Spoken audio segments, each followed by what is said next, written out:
You came before 7. Hold on.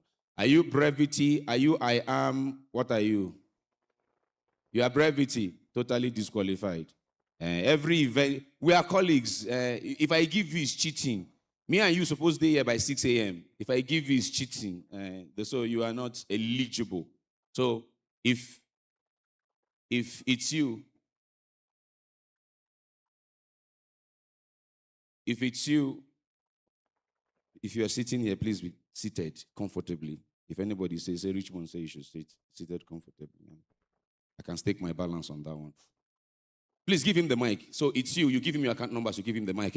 We'll send you a token of appreciation for coming early today, as we would normally do. So welcome, ladies and gentlemen. And if you may, Faith, please get my panel into the room. We need to get this business started. We're looking at offshore energy, maritime infrastructure, and economic zones, catalyzing Nigeria and Africa's blue economy. You know, the beautiful thing is the oil and gas industry kind of just straddles different sectors of the economy. So whether you are providing maritime logistics, that is an entirely different industry.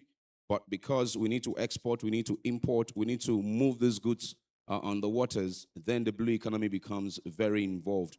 Because we need to bring in different type of parts to put together EPC contracts, or perhaps construct fabrication yards. You see, the blue economy also comes into play. And sometimes because we need to work with some sort of tax havens, the economic zones also come to play. So our industry definitely has a touch with pretty much every other industry that is out there. So that is the focus for this morning. We'll take a lead speaker's presentation. The panel will take center stage. And thereafter, we'll move on to the National Gas Day, where we look at unlocking Nigeria's gas advantage for power industry and growth. That would be between the regulator and the minister.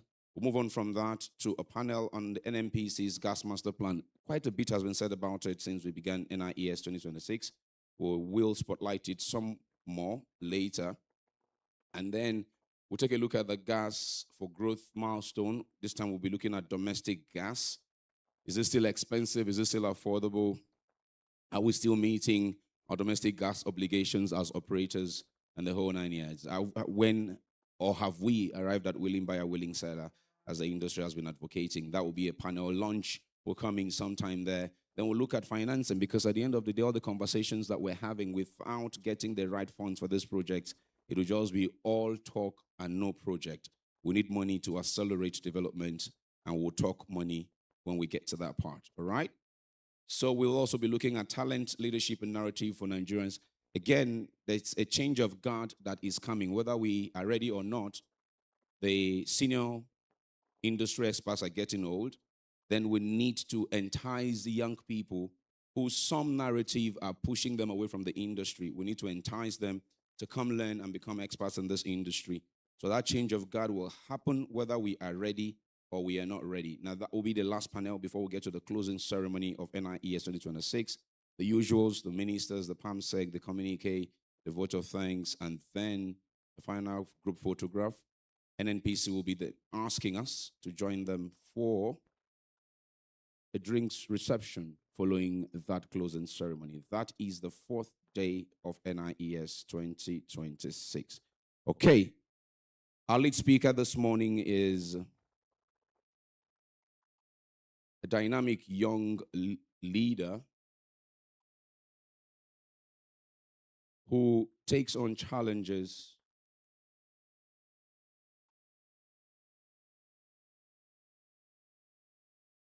technical, please, music.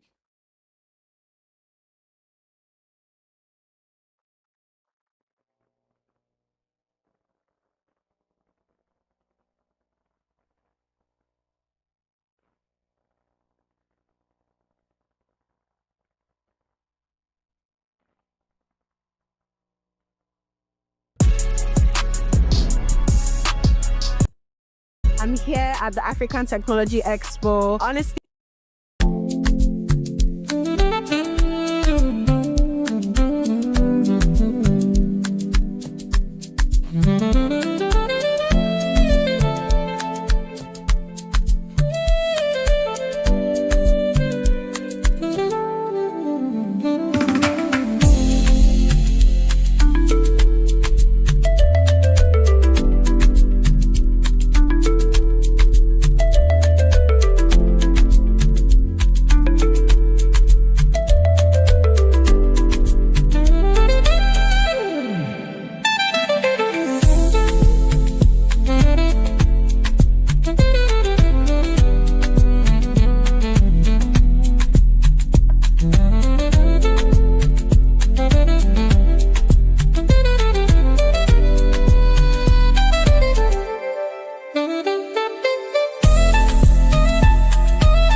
We can please take a seat. Thank you very much.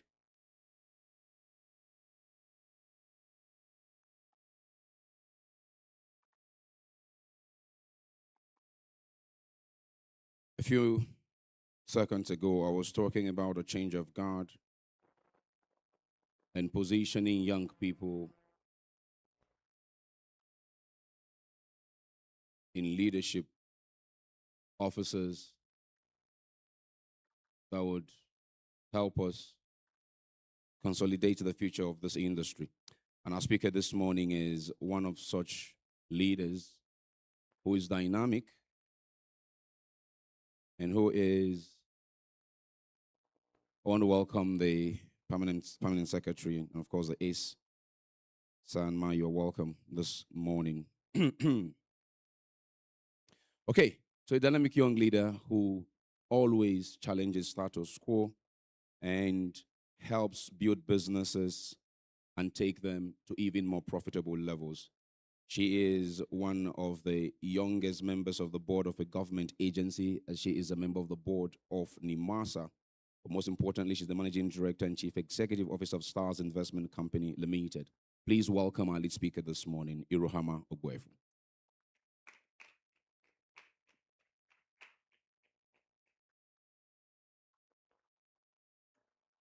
Thank you very much, Richmond. Good morning, ladies and gentlemen. I would like to just stand on the already existing protocol that was established very well on Monday and on Tuesday. So when I was preparing for this presentation, it brought back memories because I felt like I had spoken about this topic maybe something like 3 to 4 years ago. Same concepts. And as I did my research to see, so where are we now, 3, 4 years later, unfortunately, still sort of standing somewhat still. And so this morning, without taking my old presentation and just regurgitating it back to the crowd, I think it's going to be more of a call for action to every single person sitting in this room. I think the last few days have been more around getting us to think big, think beyond our comfort zone, think beyond our usual line of processing, and just seen as business leaders, business owners, regulators, what can we do more? How can we move from talking to actually doing? So I'll just start by, so our topic today is offshore energy, maritime infrastructure, and economic zones. I'm privileged to be second generation leadership in a maritime logistics firm that's turning 40 years this year. It's a good place to clap. 40 years in business in Nigeria and transitioning from one generation to another is a big deal. And we're here talking about how do we catalyze the Nigerian and Africa's blue economy. So I'm going to start by establishing a few facts. So of course, we know already that Nigeria is a major maritime nation. I think it's number 3 in Africa. She has a coastline of 853 kilometers and over 300,000 square kilometers of exclusive economic zones. So my company operates within a zone. So some of what I'll be discussing today is from personal experience and not just research.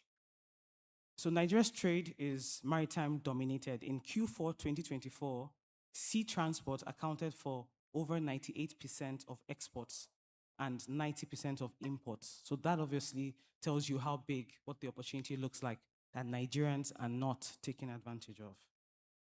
Major investments, we've seen major investments take place in the oil and gas industry. I mean, in the last few days, we've heard how much is going to be invested moving forward, projects that are coming on stream. Of course, Nigeria continues to remain crude oil export heavy. But how many Nigerians are playing in that space? Because those exports are moving by sea.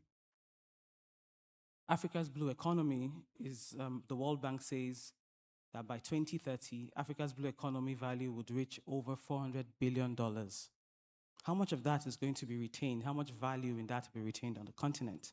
And where does Nigeria fit in that sort of projection? 2030 is not far away. I mean, we're in 2026. We're talking about 4 years. How ready are we? What's our state of readiness to even participate? We have over 50 economic zones in Nigeria. 50. Maybe that's one of the things that has changed since my last presentation. And less than 25% of them are actually functional, like really functional, investor ready, poised for private sector to go in there and take advantage. Almost all of them are self-powered for those of them that actually have power. So let's just look at this logic. We're trying to tie in energy with the maritime infrastructure, and then of course looking at the blue economy. So offshore projects lead to guaranteed cargo. So if we're drilling, exploring, producing, then of course certainly there's cargo to move. And if there's cargo to move, then there'll be service demand because there's a value chain that has to support all of that operation.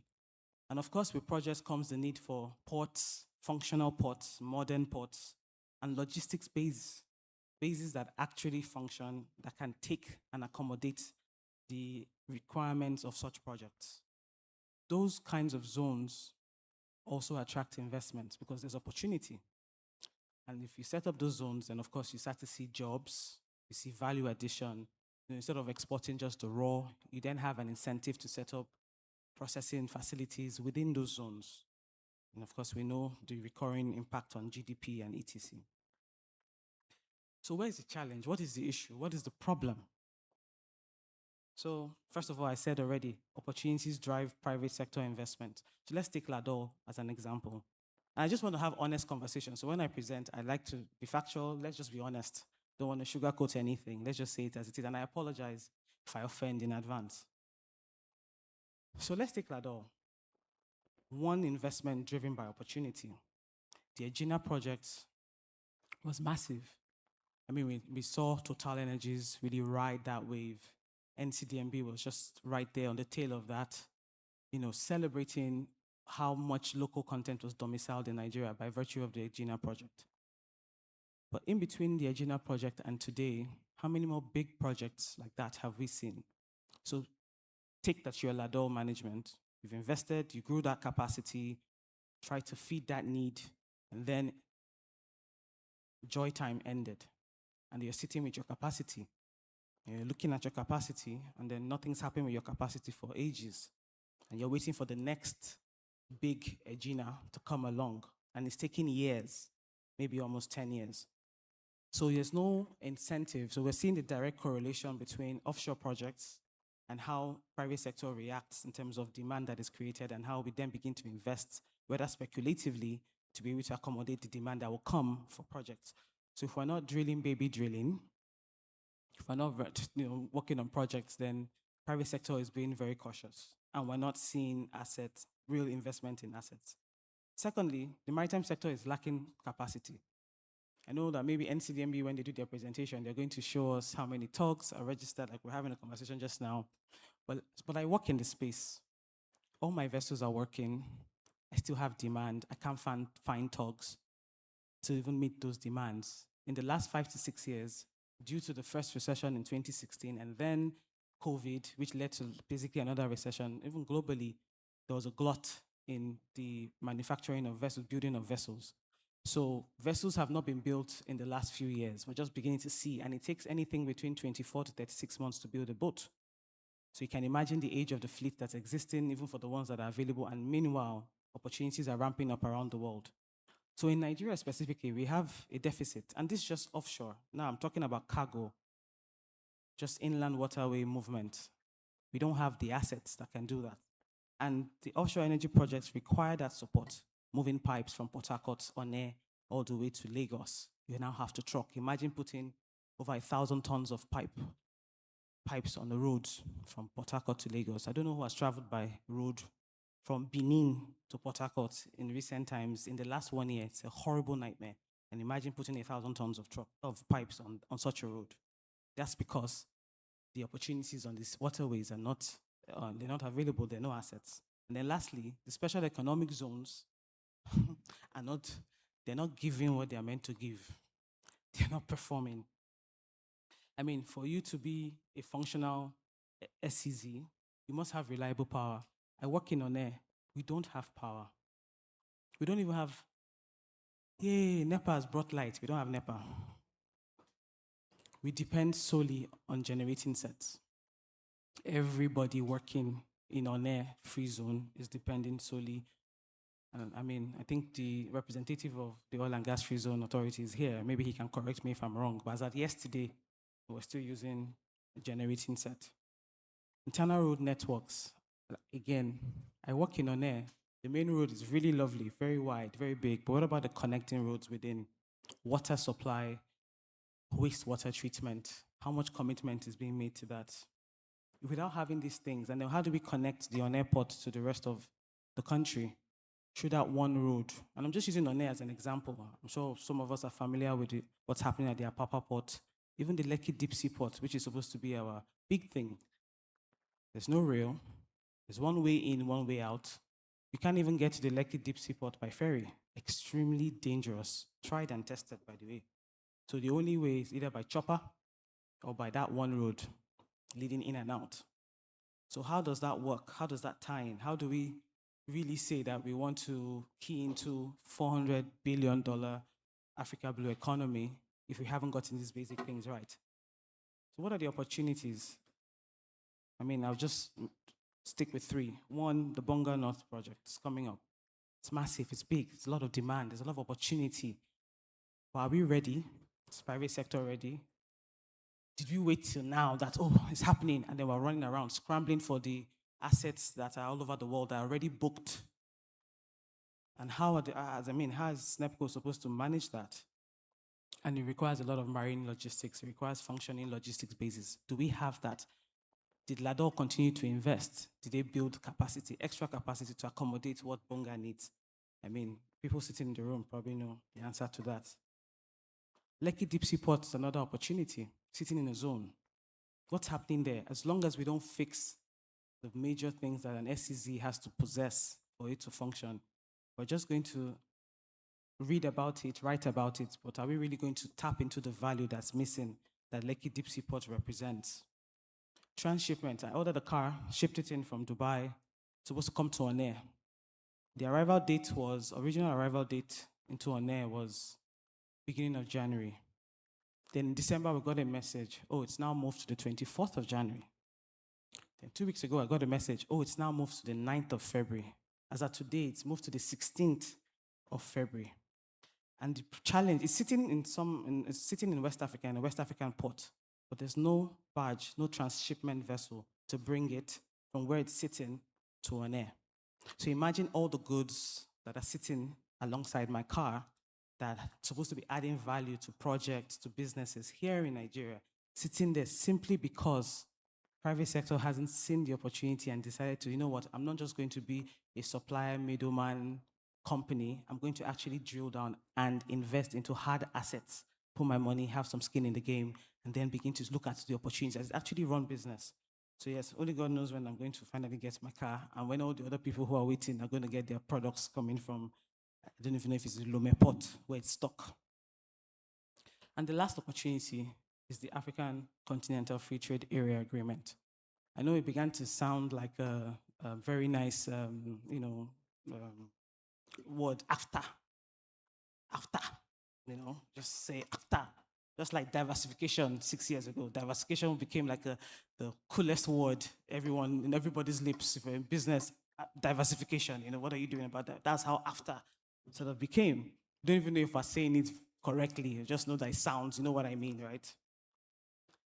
So it really represents a major opportunity when we're talking about Africa. It kind of changes the game for Nigeria, especially the economic zones. It takes us from Nigeria-facing factories to Africa-facing export platforms.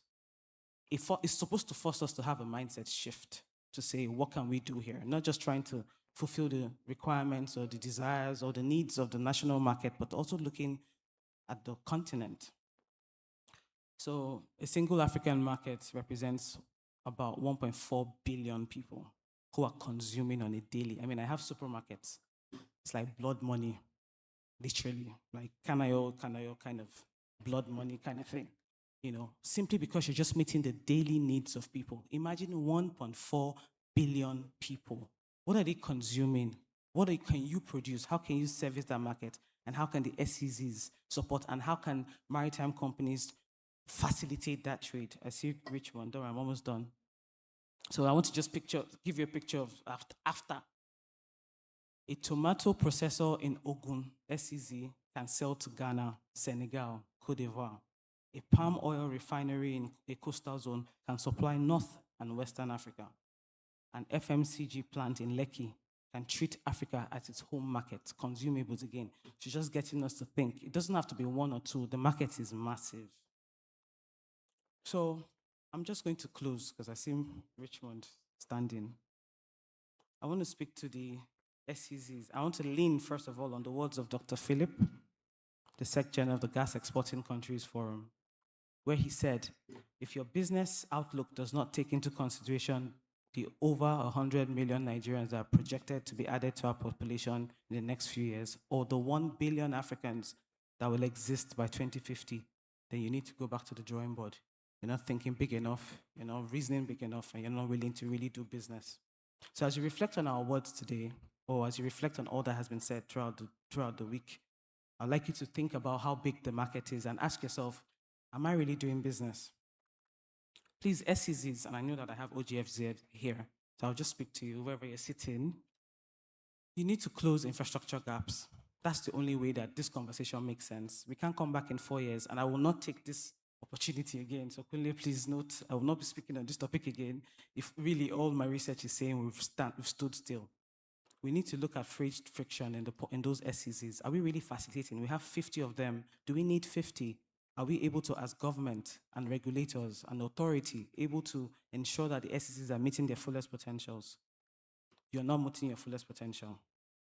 For private sector, please let's move away from supply. Let's move to actually building business. Let's move to investing into actual assets, from shipyards to maritime vessels to terminals to logistics bases to ports. I mean, don't just look at the offshore energy market alone. The market is huge, it's humongous. I'm just giving you a few examples. Please, let's start to invest and build.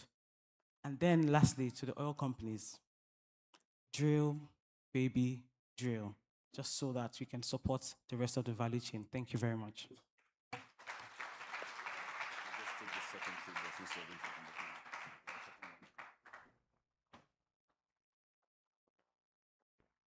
Thank you very much, Iro.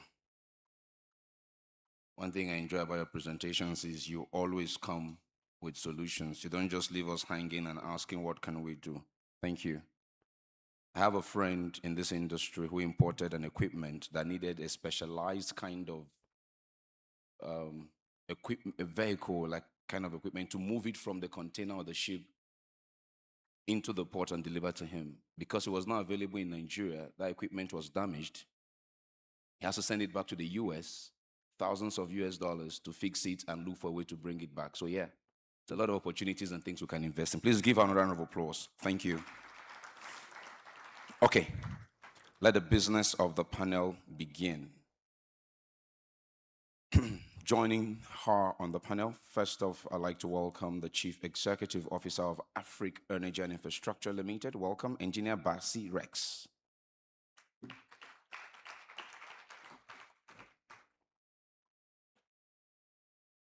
Joining them on the panel,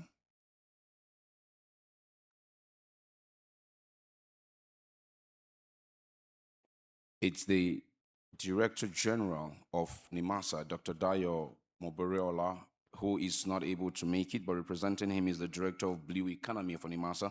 Please welcome Mrs. Nneka Obianyo. You're welcome. They are both joined on the panel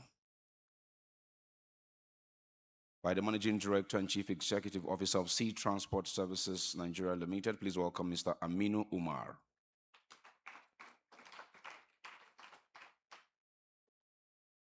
On the panel is General Manager Monitoring and Evaluation of the Nigerian Content Development and Monitoring Board. Please welcome Mr. Silas Omomehin Ajimijai.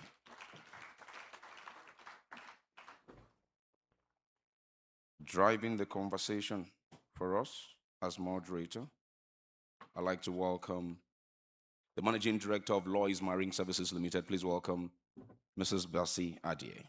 You're welcome. Here. Yes.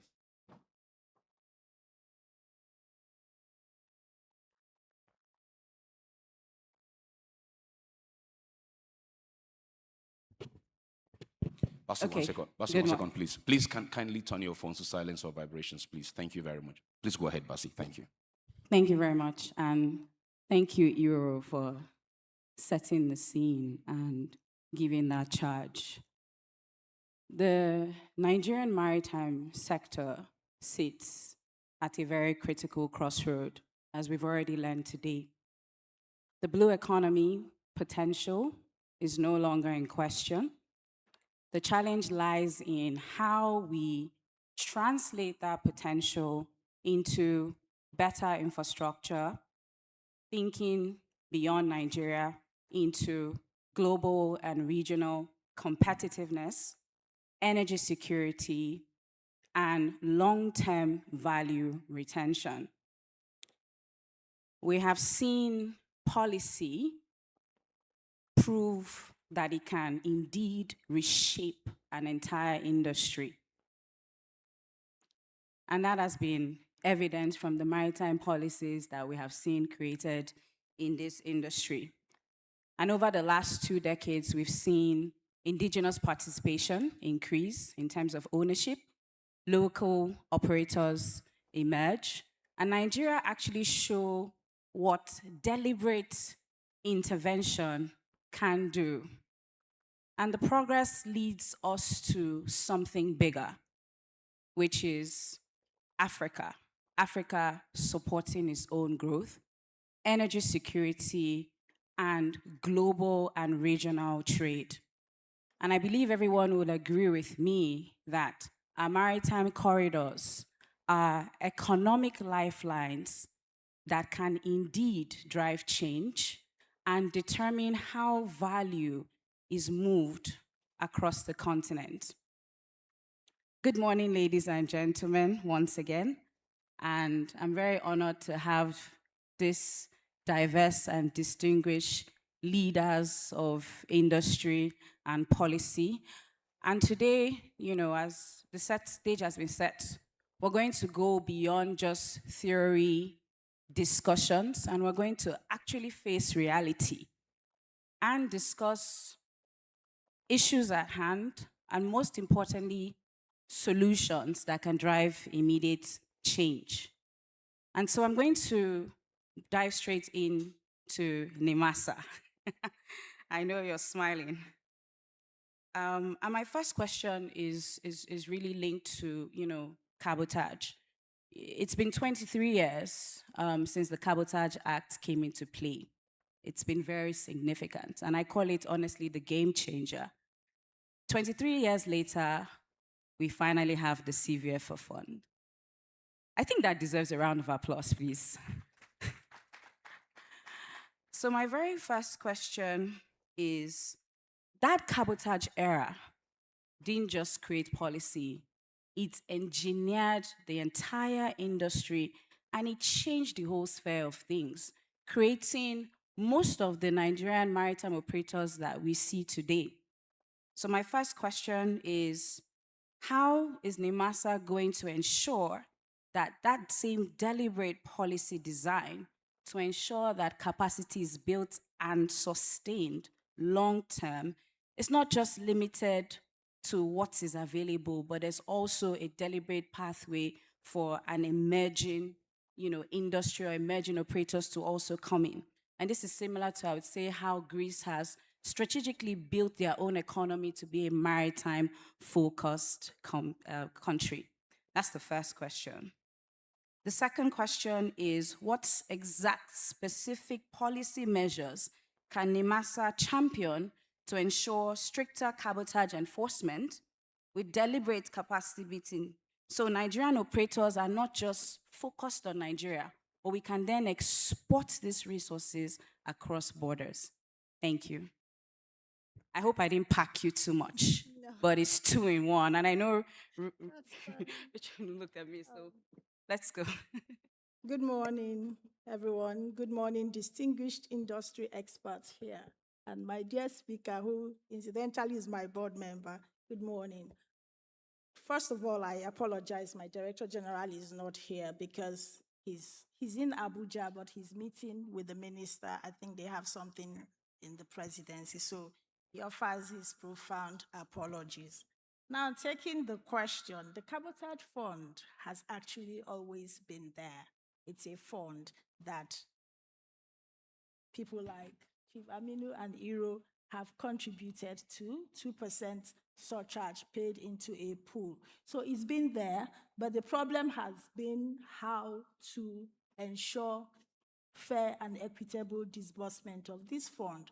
So there were guidelines for disbursement, but over the years, that hasn't happened. So when the present management came in, knowing the agitations of the industry and the fact that this money has pooled for a very long time, they took it upon themselves to actually find ways to ensure full disbursement. It was part of the critical promises the minister made to Mr. President. So what did they do was to, first of all, rejig the whole guideline process. And at the end of the day, we had 12 primary lending institutions, one of which is the Bank of Industry, which wasn't there before.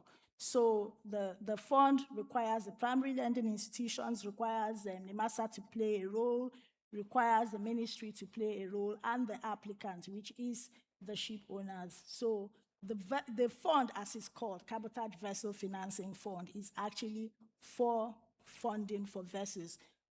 Again, noting the lack of capacity and the need to build indigenous participation.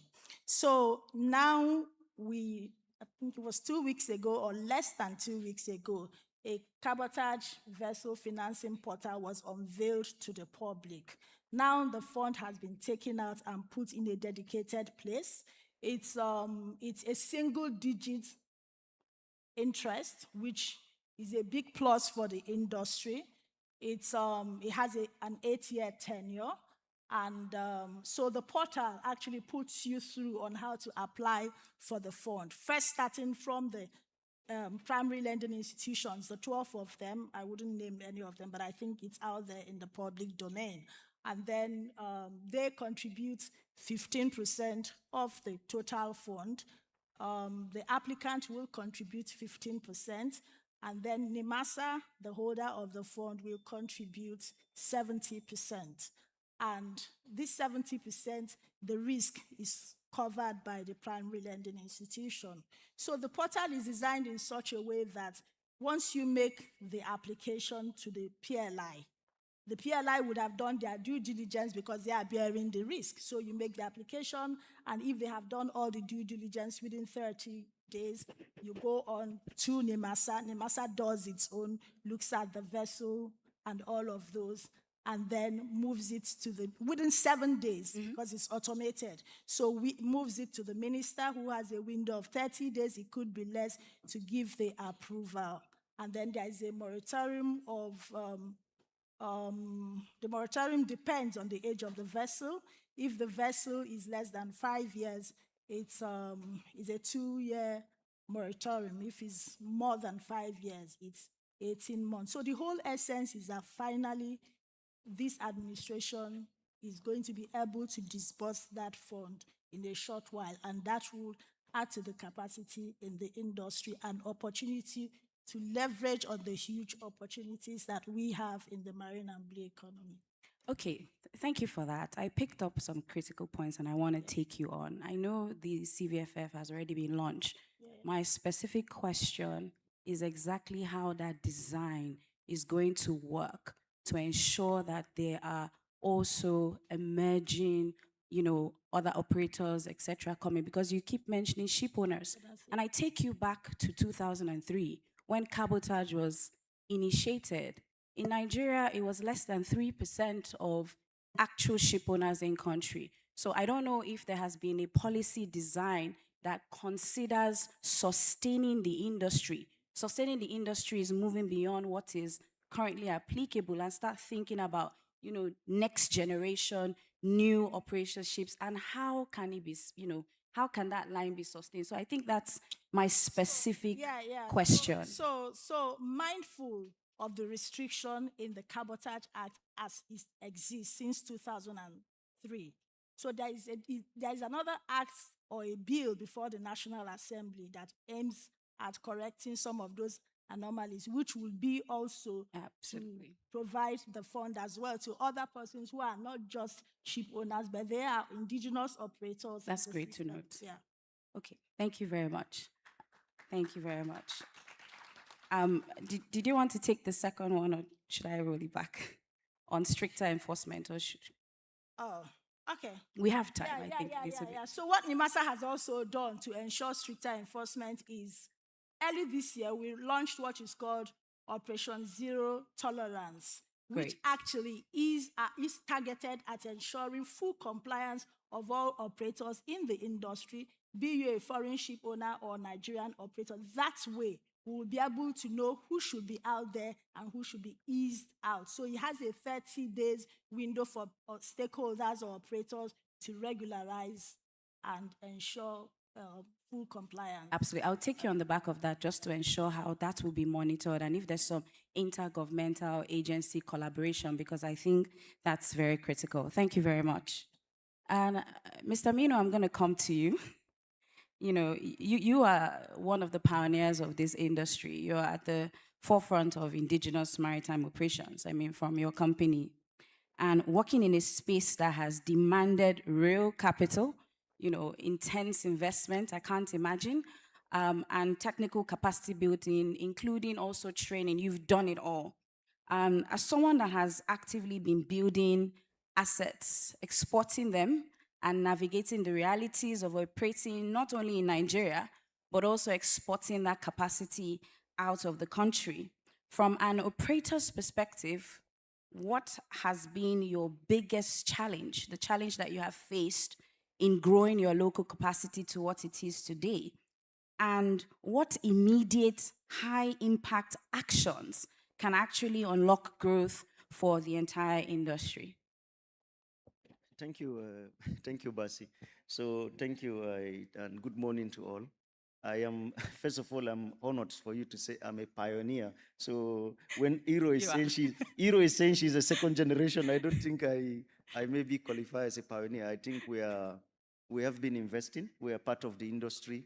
So actually, I would want to add to, Iro has captured some of the issues or the challenges that shipping operators are facing, particularly in Nigerian space. So for an operator that operates within Nigeria, I think I would like to just add to what she has said. The major challenge is access to capital, which I think she has talked about, and I am happy that NIMASA has also bring up a platform. Access to capital, I would like to a little bit dig down, is we look at the source, how to source capital for investment. Is it, be it a debt, or you want to go through equity, is a little bit of challenge here. And then how to structure the capital. For example, if you go to debt, the traditional debt structure here is like a project financing, which means it ends with the project. And it's very, it's not visible, it's not sustainable for a shipping because we are an asset. Absolutely. So it has to tailor down to work with the asset life. And unfortunately, the traditional lending institutions are not very, they're not open to that. And maybe because of the environment, because of the risk of nature of it, and because of maybe lack of, maybe also not awareness, they are not able to do that. And then the cost of capital. The cost of capital in Nigeria is extremely very expensive, and you're competing in a global space, which means you're competing with international companies who are getting capital at a very low rate in the same, while you're playing on the same market. So if you, this is one, access to capital is a challenge. Number two is fiscal policies, which I am sure Iro has also touched down on that. A lot of, we pay a lot of taxes. And if I will, again, break it down, you're paying tax on the asset, you're paying tax on a company, you're paying tax on the spares, which means which again affect your OPEX. You're also paying tax on the people and you're competing in the same space with a global company that doesn't pay tax on their asset. They don't pay tax on the company because they are not here. They don't have fiscal presence here. They are not paying tax on the people because maybe their people are staying in a free country with a free tax policies. So so it makes it impossible for you to compete in the same market. So the third challenge, which again yesterday a lot of the IOC chief executive have also touched on, is our human capital capacity. We have not. We are in the maritime sector. There is a challenge. There is a huge gap in skills. So our institutions have not yet developed to the extent to train Nigerians to fit the skill that is required. Most especially now that the technology is going fast. So I think the regulator is here, and both regulators are sitting next. I'm sitting in the middle of them actually. So I think, I think there is. We as operators and the regulator and also the institutions should maybe collaborate to see how we can assist each other to have a kind of develop this manpower skill that is required for the industry. So this is one of the challenges. How do we unlock your second question? Sorry, I know the time is. How do we? Let me just rush through. I think how do we unlock this? I think if we can be able to put together capital, okay, and not only intervention fund like NIMASA fund, because it cannot be adequate for the industry. Absolutely. So there is need for our financial institutions, our capital market, to be able to put together this kind of structural capital that can give us long-term and patient capital and at a very cheap cost. That will unlock some of these opportunities. Thank you. Thank you very much. And honestly, you share some very deep insights. And I hope, Mrs. Nneka, you were listening into that conversation on the realities that are faced in accessing capital. And I think it's something that maybe NIMASA can go back to the board and sort of consider, especially with the PLIs, when you're looking at bankable contracts, or they always want a bankable contract before an investment is taking place. And it's not what those sort of financing, they're not necessarily tailored towards the maritime industry because it's a sustained, asset lifeline operation. So thank you very much. Since you're sitting beside the other operator, I would just dive straight into it, picking on the back of, what Alhaji Aminu has stated. NCDMV has played a very integral role in capacity building and development. Again, an example of what intentional policy can achieve. From 3% in 2010 to over 70%, just as what you were showing us in the other room on, marine asset ownership. Another question is, how those assets are even monitored. Iro shared how, even though those numbers seem to be there, but whenever there are operations, it's difficult to find tailored assets to meet some specific demand. So my very first question is, how is that monitoring and evaluation ongoing, to ensure that actual in-country capacity is retained, on projects? And then let me allow you get on with that, and then maybe I'll come back to the second question. Thank you, moderator.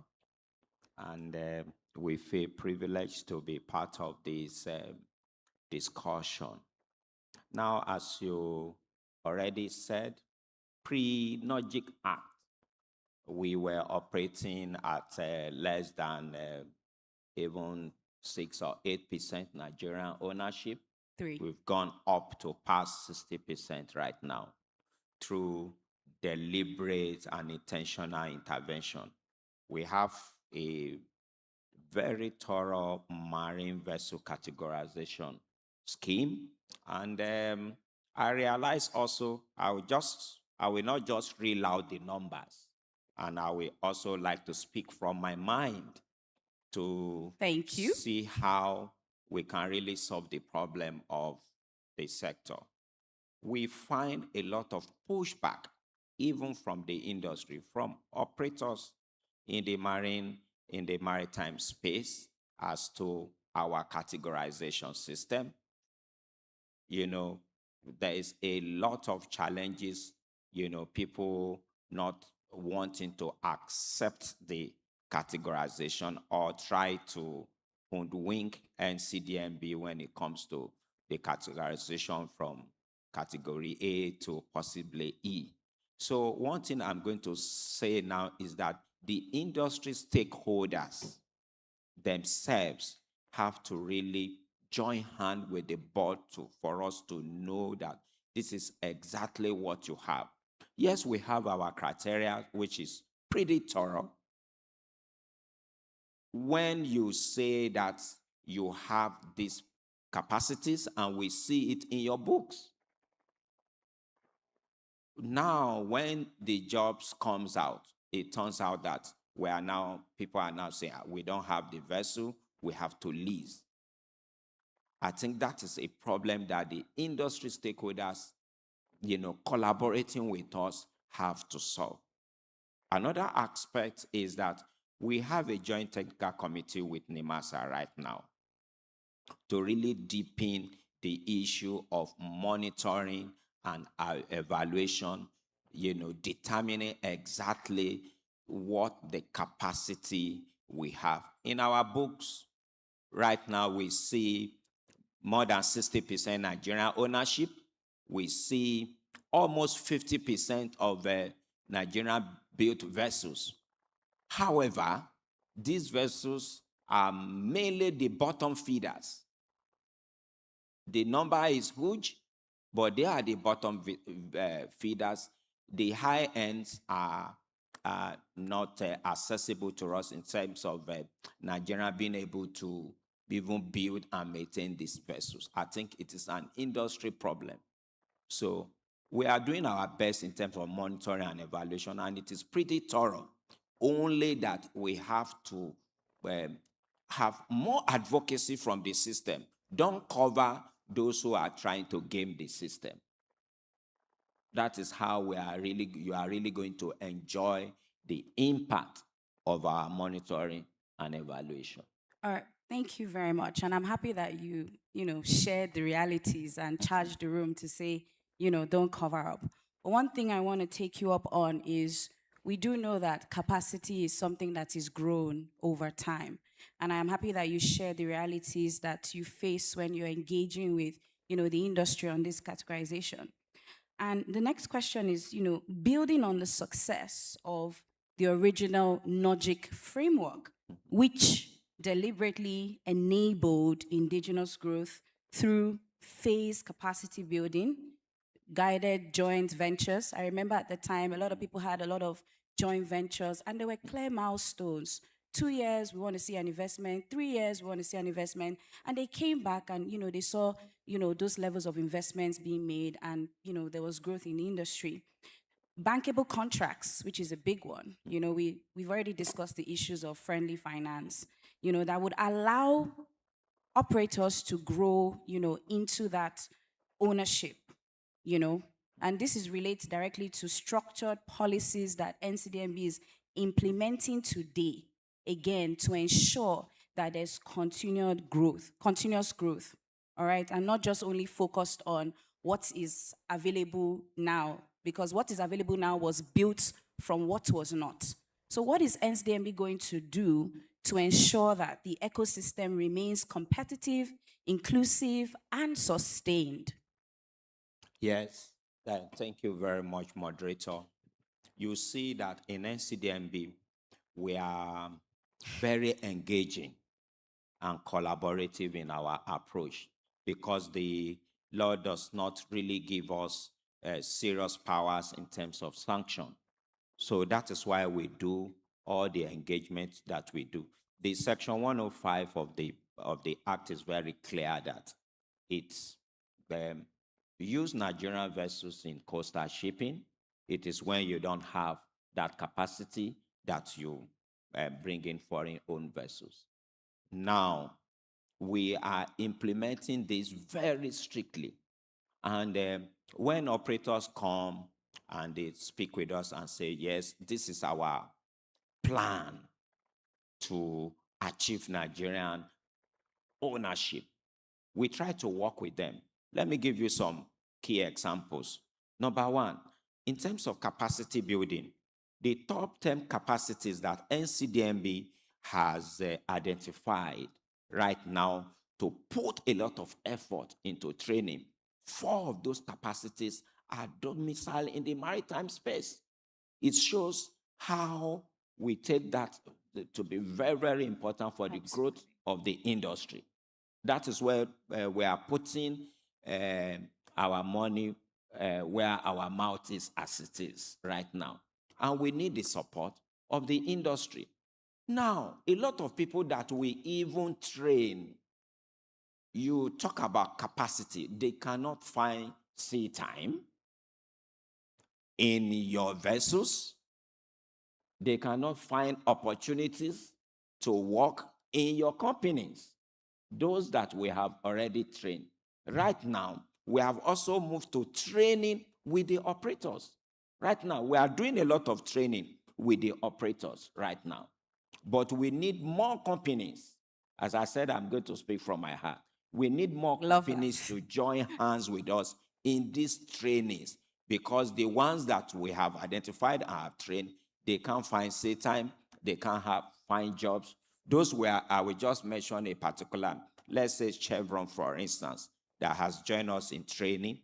I'm very happy that some of those that they trained with us have gotten some sort of opportunity within the system. So right now, we need the operators to spend more money in helping us to bring up the skill of these Nigerians in that area. Another aspect is that, note that our NCDF fund, I just got some numbers from the GM in charge of that a substantial amount from that pool is being pushed into the maritime space.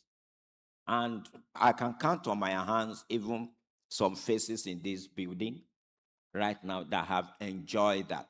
But the fund is not so big. Good. Even my lead speaker is one of the beneficiaries of our fund. Within the pool of resources that we have, we are really putting a lot of effort into building capacity in terms of asset ownership and human resources from the NCDMB point of view. But let me still add this.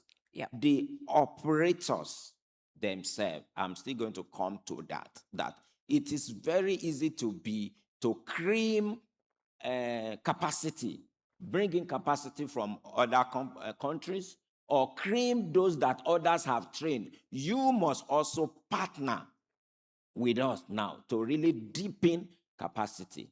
And just one last one. I'm going to have to cut you very soon. And Yeah. I just want to address something that you mentioned, which is very critical on training.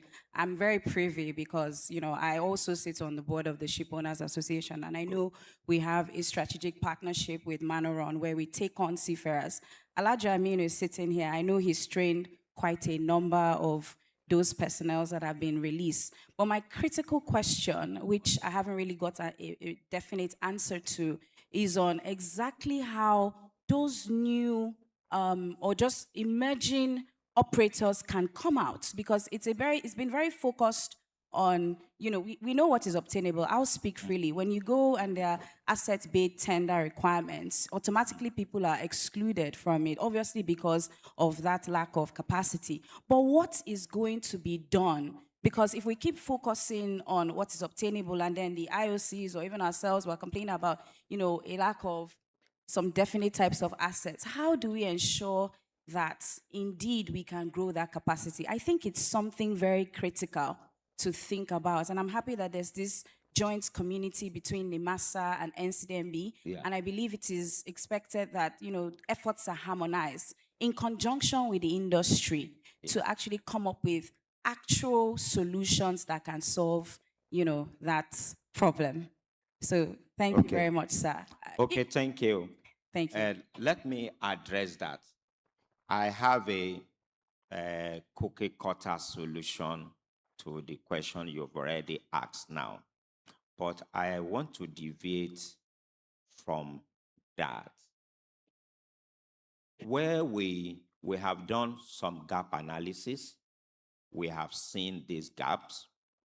We have our NCDF fund for support. We have our marine vessel categorization system to dimension the ownership and the enforcement to support. Then the last aspect is the policies. We have the policies that are in place driving this participation. Also, we also have what we call sectoral working group. Sit on NCC? Yes. This sectoral working book, you are to advise us on the specifics and tell us that further to the policies that we put in place, how do we actually implement and ensure this vast capacity that we are talking about is brought to bear on our industry. Okay, thank you very much. Yeah. Thank you. Mr. Rex, I'll just come straight to you. Africa Energy, you're operating an intersection of offshore logistics, infrastructure, and, critical energy support across, the maritime domain as well. And it directly influences how Africa is retaining its own value within the maritime space. So as an indigenous company that is building assets and working on complex projects, I believe you face the realities of financing and the infrastructure gaps. So I want to hear from your perspective how African infrastructure providers can actually close that gap in offshore operations and logistics, and how friendly finances or what sort of partnerships have worked together for you, or what could be adopted to, ensure that we close those gaps. Yeah, thank you very much. Say Basi, because I'm also Basi. Absolutely. Good morning, distinguished ladies and gentlemen. Being very practical on what you've just touched about, first I looked at the financing, which is a major stumbling block to many local companies that we have operators. In as much as we have NCDMB seated here, there are funding like you mentioned, there's the cabotage funding for vessel. You have the NCIF funding as well. But all of this comes to where you have local operators that are operating within a local community. These people have the zeal, they want to be, they want to be part of that space. And the way to get them to be part of that space is to give them that enabling environment. We talk about the enabling environment in business, especially in the maritime space. And at the same time, we see a lot of militant activities within that region.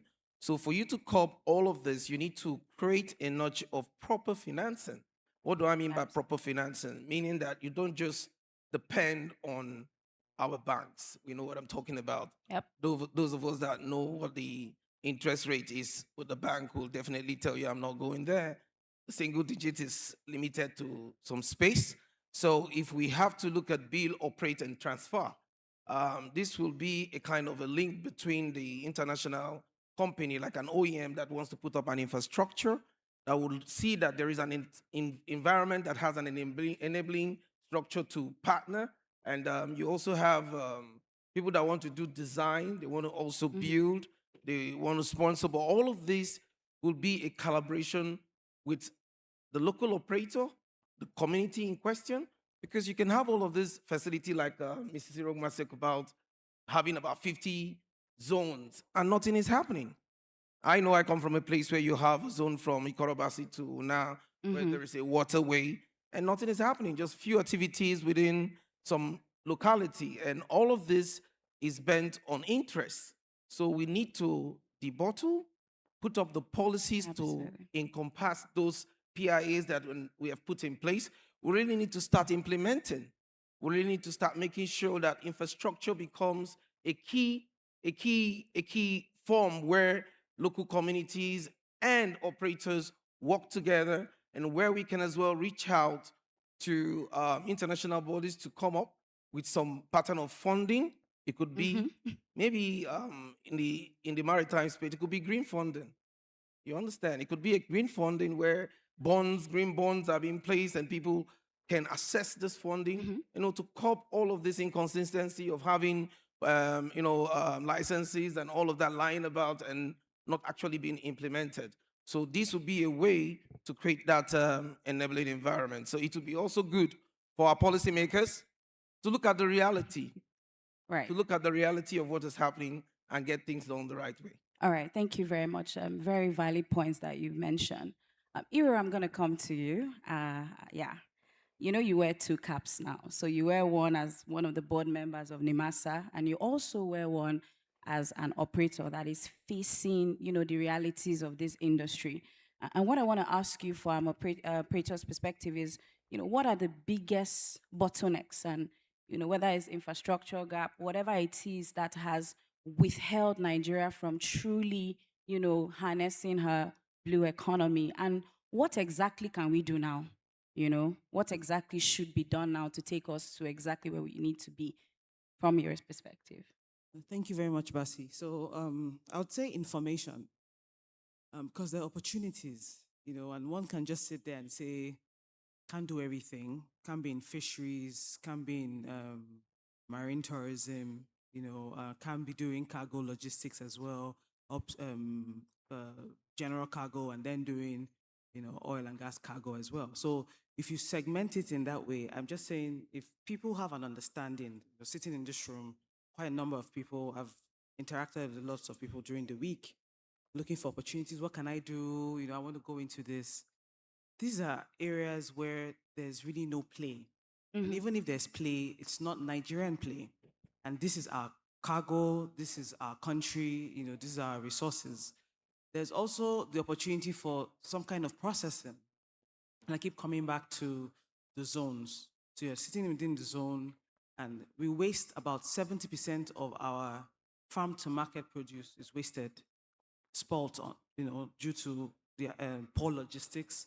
And there are African countries that are consuming what we farm before we even talk about national. So I feel like information is a major bottleneck, and just the desire to move away from, quick buck. Like Mr. Silas was saying, NCDMB, there are 35,000 registered companies in NCDMB. Doing what exactly, right? How much capacity? Can we correlate that number to visible capacity that has been developed within the country to say that you have 35,000 registered companies that want to do business in the oil and gas industry? So I just feel that we need to really begin to shift in our mindset, and then put some skin in the game. And for funding, I know everyone is always quick for funding. The truth is that money chases value. Absolutely. Money chases value. So whether it's equity, we don't like to share. I'm sorry. In Nigeria, we don't like to share. Yeah. Everybody, there has to be my own, his own, her own, his own. Where do those opportunities for collaboration, partnerships, just set the proper structure, corporate governance in place that can be respected, and then come together so everybody doesn't have to do their own? If we all pull our network, pull our resources, we'll definitely be able to go farther. So everything just, I feel, starts with just a shift, in mindset. Yeah, thank you very much, Iran. I think you've hit the nail on the head.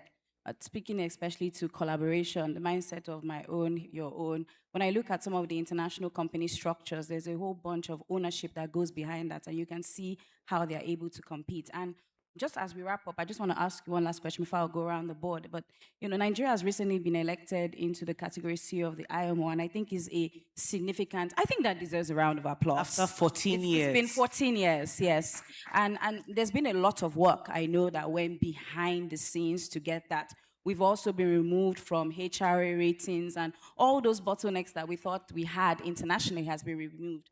But now, what I want to ask specifically is, how is NIMASA, especially given your role on the board, going to advocate, promote Nigeria, change that perception, and actually reposition Nigeria as a competitive gateway for intra-African trade, laying on after? After.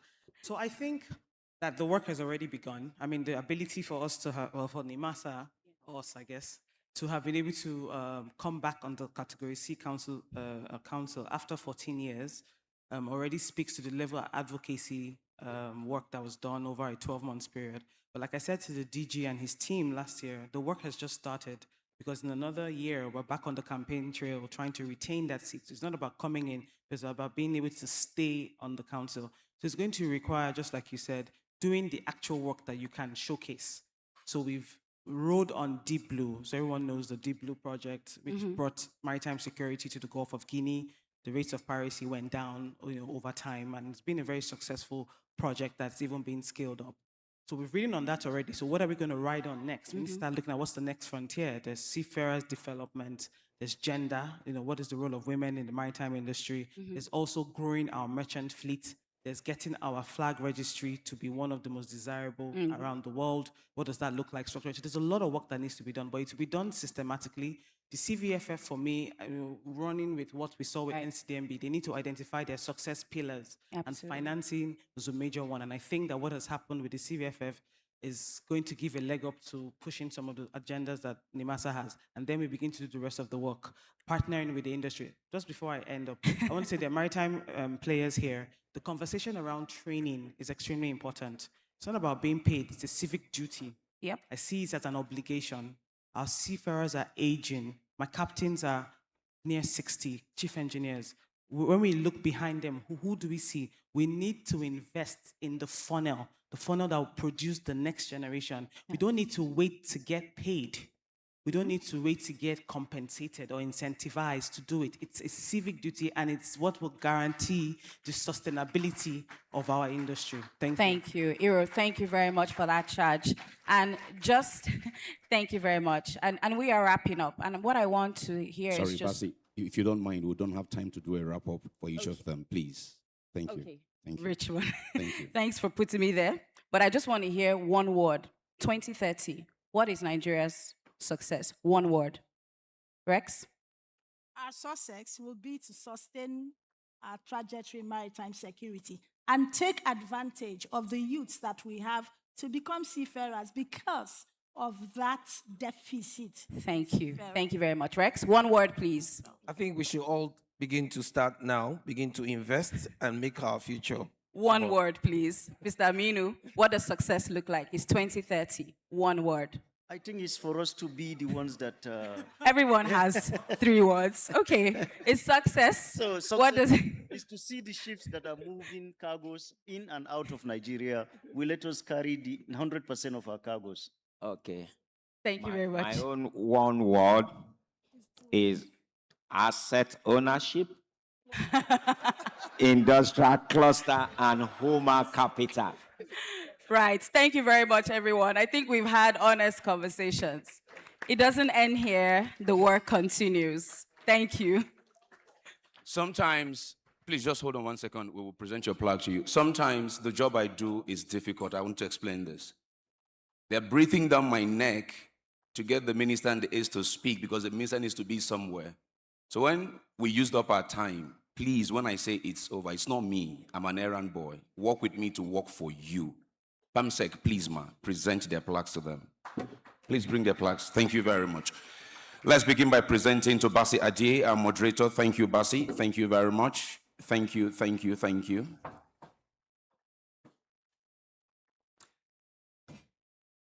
After Basi, we will present to the DG of NIMASA, as represented by Director of the Blue Economy. Is this for Basi? Yes. After Basi, we will present to the DG of NIMASA, as represented by Mrs. Obianyo, Director of Blue Economy. After Mrs. Obianyo, we will present to another Basi, this time Basi Rex of Africa Energy. After Basi, we'll present to Aminu Umar.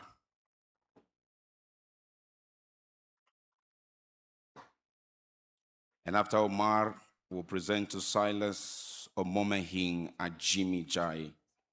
And finally, to Iro Hama Ogwefon.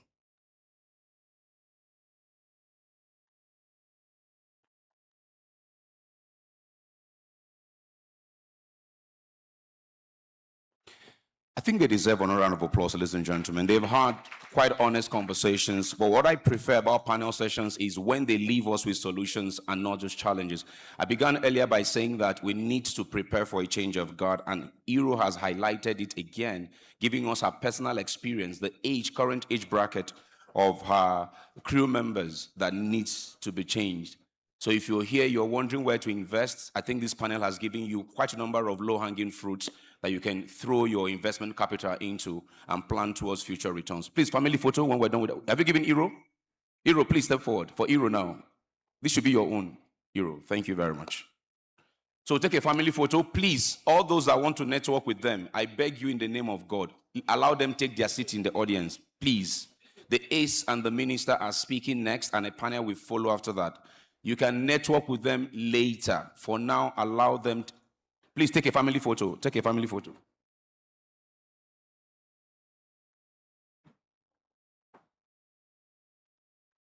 And photographers, don't wait to take any picture around their chairs. Once you're done with this, please go back to your flanks and hold your wings for the next presentation we're about to do. You can't stand like this in front of the minister, please. Once you have that shot,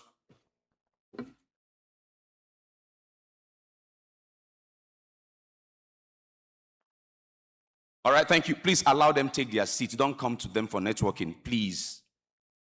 Please allow them to take their seats. Thank you very much. Please allow them take their seats. Thank you all very much. Please. No. Thank you very much. Okay, without delay, I begin the National Gas Day, unlocking Nigeria's gas advantage for power industry and growth. Two key presentations from our regulator and from our minister. For our regulator, please welcome the Authority Chief Executive Officer, Engineer Saidu Mohammed, for his regulatory address. A round of applause, please.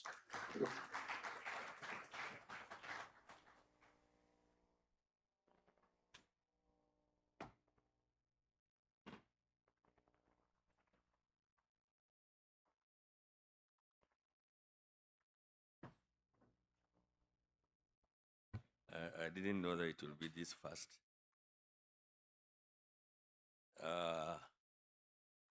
Well, good morning, distinguished ladies and gentlemen. Let's shift gear. Yesterday, it was dominated by liquids, both in terms of crude oil and in terms of products. But today, I understand that we are going to focus on what really is the driving and the propellant of the economy, natural gas. We are really endowed, there is no doubt about that. We've been hearing so much levels of reserves, over 200 trillion cubic feet of gas, and so on and so forth. But the question is, what have we been doing with the gas?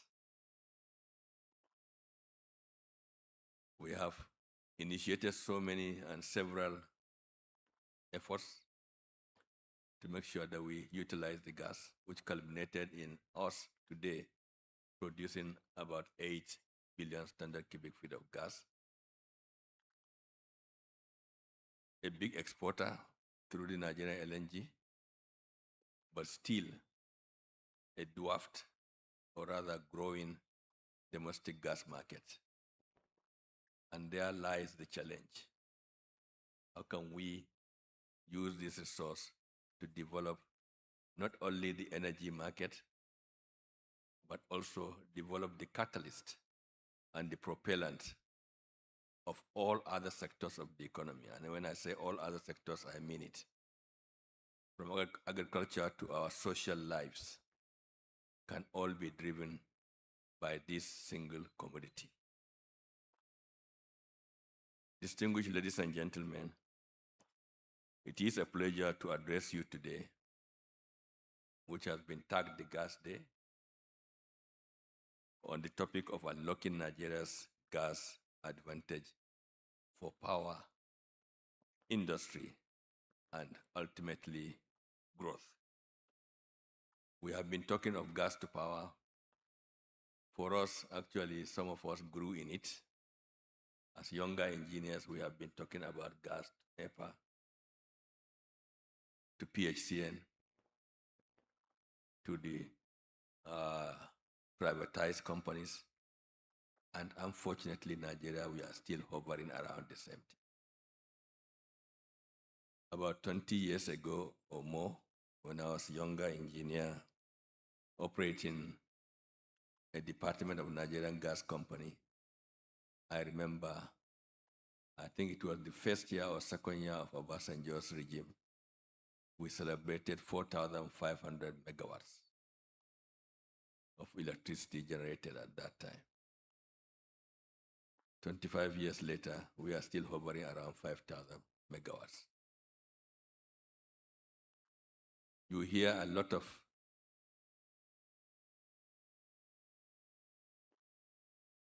let me punctuate here a little bit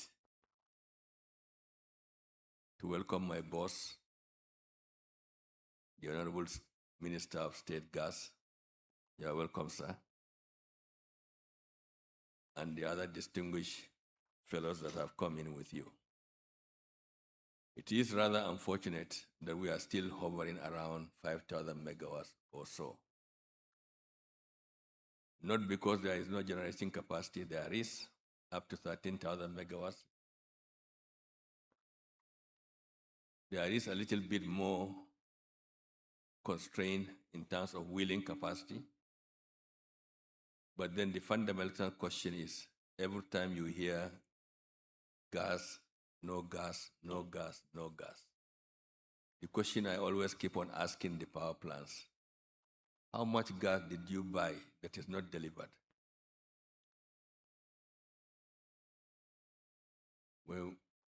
When we ask those questions, you hardly get an answer.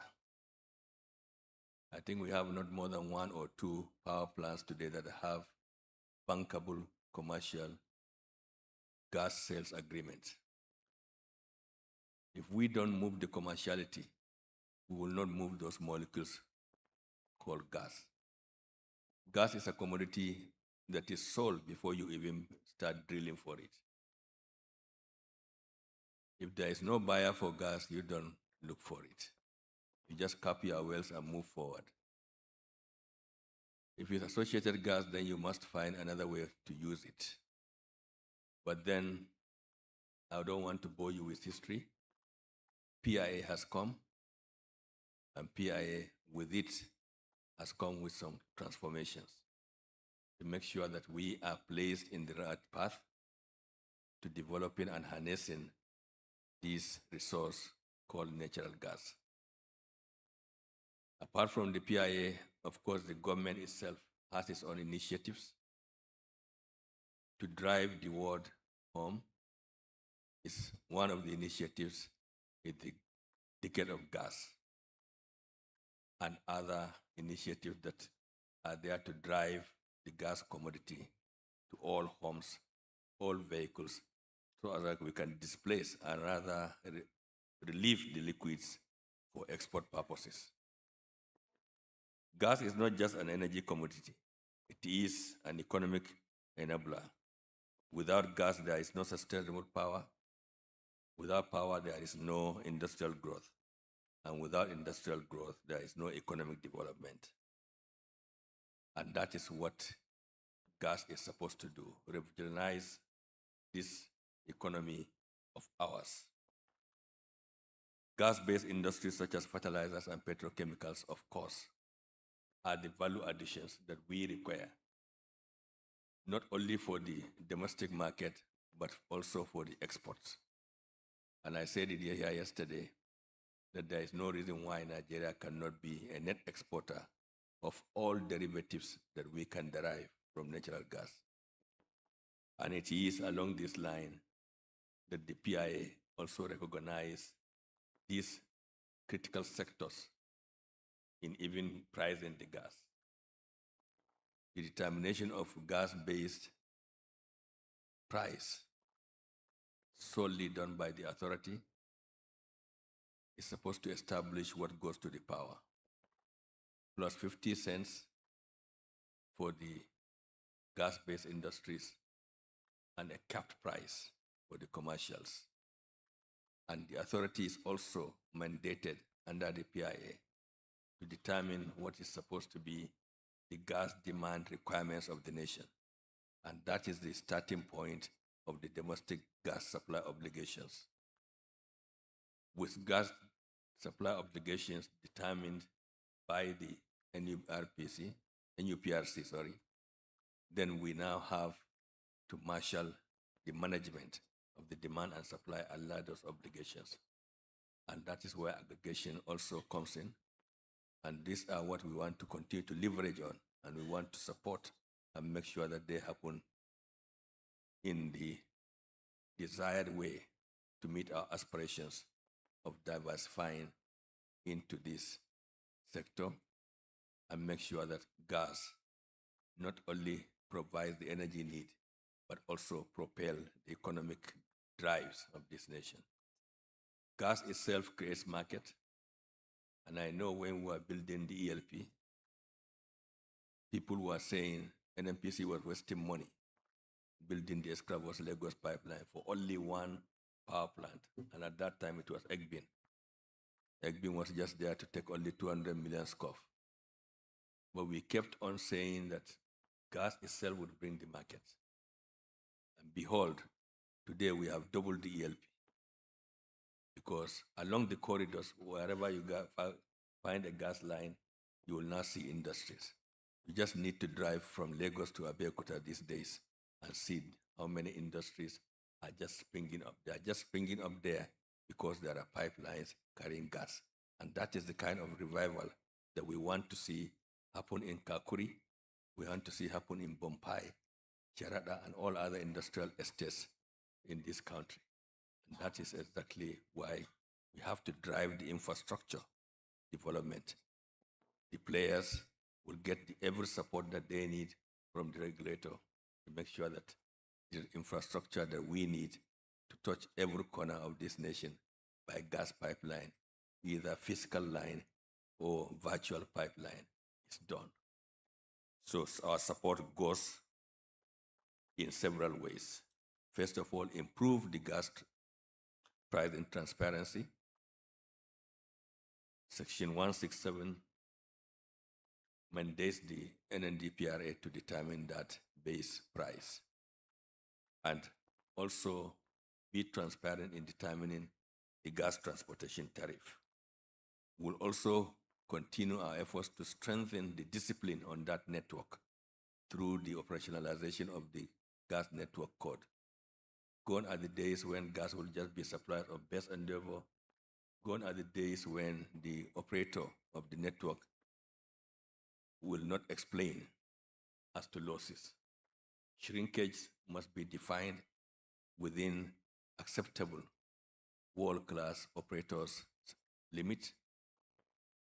Shippers must be disciplined to take what they ask for, and what they ask for must be put in the right quantity and right quality at the injection points.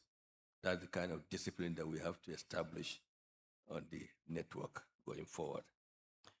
We have to accelerate the gas infrastructure development through the support that we always give as a regulator by issuing the permits promptly and making sure that they happen, and also ultimately give the permit or license to operate those networks. We have to also continue to align with the government strategy, government efforts as being talked about under the Decade of Gas initiatives. We'll have to continue that, driving that to make sure that gas indeed replace or rather displace some of the liquid that we use, particularly in the transportation for an efficient manner. We are deliberately moving from a control-based regulator culture to an enabling and performance-driven framework. Domestic gas supply is a priority, and NNDPRA will continue working with NUPRC to enforce the domestic gas supply obligations. It is a mandate, and the word shall was used in the PIA. NNDPRA shall determine the domestic gas demand requirement, which will form the basis of this obligation, and we'll follow it to the latter to make sure that anybody benefiting from that domestic supply obligations gets what he's supposed to get. However, regulation alone is not enough. To track Nigeria's gas advantage, we must confront three realities, and I have talked a bit about that, one of them, which is the infrastructure gap. We have to be also thinking out of the box to devise our own way of financing infrastructure, because we are unfortunate to be operating in an era where there is a lot of apathy about projects around fossil fuels, but that doesn't mean that we cannot. We will get away. Gas in itself is a cleaner fuel, and it's getting more and more acceptable to the financiers. And so we are hoping that it will ultimately drop out of those fossil fuel basket and get the financing that it deserves. But then we have to be creative. We have to continue coordination across the entire value chain to make sure that things are happening in a harmonious way and in a disciplined manner. We cannot be creating gas distribution licenses zones haphazardly anymore. We have to be careful in what we do to make sure that, yes, operations within a franchise is done peacefully and also harmoniously. Pipelines, processing facilities, storage, and distribution networks are essential. These call for strong public-private partnership, risk-sharing mechanisms, and innovative financing structures. The world navigates the energy transition. Nigeria must not be left out. Gas is not a contradictory to sustainability. It is a bridge to it. As a matter of fact, for us, gas is not only the transition fuel, but it is the ultimate fuel. We have to use the commodity that we have to drive to the ultimate goal of where we are going. Our approach is therefore balanced on supporting the gas expansion, encouraging carbon reduction technologies, promoting clean cooking and LPG penetration, and aligning with Nigeria's energy transition plan. And that is where the decade of gas and other initiatives come in. The propagation of CNG already is taking shape, but there is a little work that we need to do to make sure that some of the queues that we observe at CNG filling stations, which were known for the fuel filling stations, are no longer going to be there. We have to debottleneck that issue. Natural gas is not just a celebration, but it is a call of action. To the policymakers, of course, we have to continue what we're supposed to be doing. The investors are required, and we have to enable those investments happen. The operators must prioritize efficiency, but most importantly, operate safely. The regulator remains firm, fair, and forward-looking. But altogether, let us move the potential to performance. From reserves, cannot be continue to be talking about reserves and potentials of Nigeria. No, let's move that from policy to prosperity. And in conclusion, we all know that natural gas reserves is it's reality. The opportunity is now. The responsibility is collective. If we get it right, gas will not only power the economy, it will reshape the development of this great nation. I thank you all.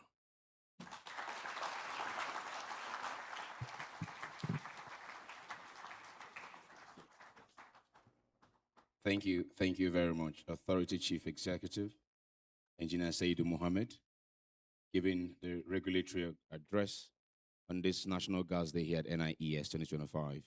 This is sponsored, of course, by Nigeria LNG, the Gas Day that is. Please give him another round of applause. Thank you very much.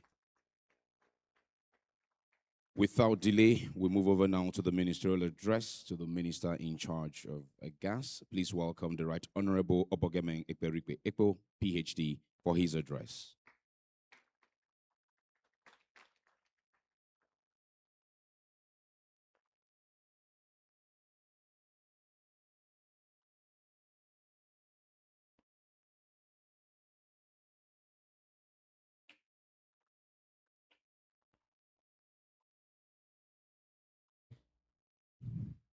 The Permanent Secretary, Ministry of Petroleum Resources,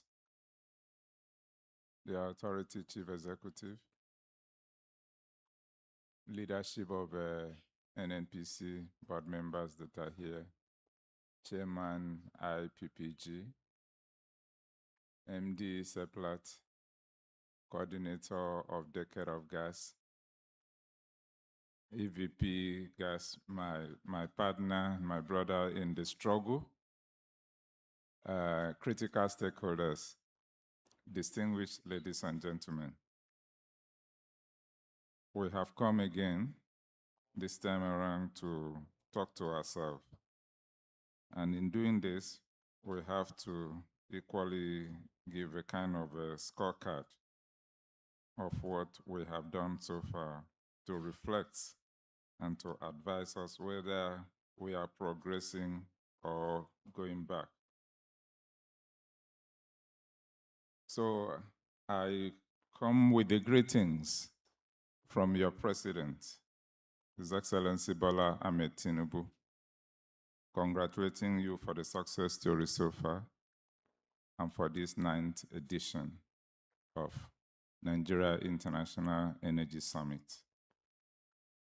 Distinguished participants, esteemed colleagues, captains of industry, ladies and gentlemen, it is with profound honor and a deep sense of duty and unwavering commitment to Nigeria's progress that I welcome you to this National Gas Day session of the 9th Nigeria International Energy Summit.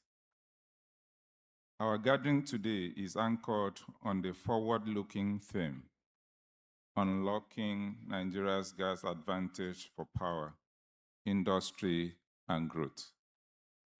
This aligns with the broader summit vision, energy for peace and prosperity, securing our shared future. This theme reflects not only our energy aspiration, but the foundation of economic resilience, social stability, and long-term national development. So I will take it bit by bit. Nigeria's pivotal movement in global energy landscape. Nigeria stands today as a defining moment with proven natural gas reserve of 210 trillion cubic feet, the largest in Africa and the 9th largest globally. Our nation is positioned for transformative growth. Yet the true value of our gas wealth lies not in reserve alone, but in its impact on the lives and prosperity of our people. The measures of our progress is found in megawatts delivered to homes, hospitals, schools, and industries. Jobs created across the gas value chain. Foreign exchange earned from exports and investment. Peace, stability, and opportunity enabled through access to clean and reliable energy. Gas as the cornerstone of Nigeria's energy transition. Natural gas remains central to our transition towards a cleaner, more secure, and inclusive energy future. It is our bridge fuel, linking today's realities with tomorrow's low-carbon ambitions.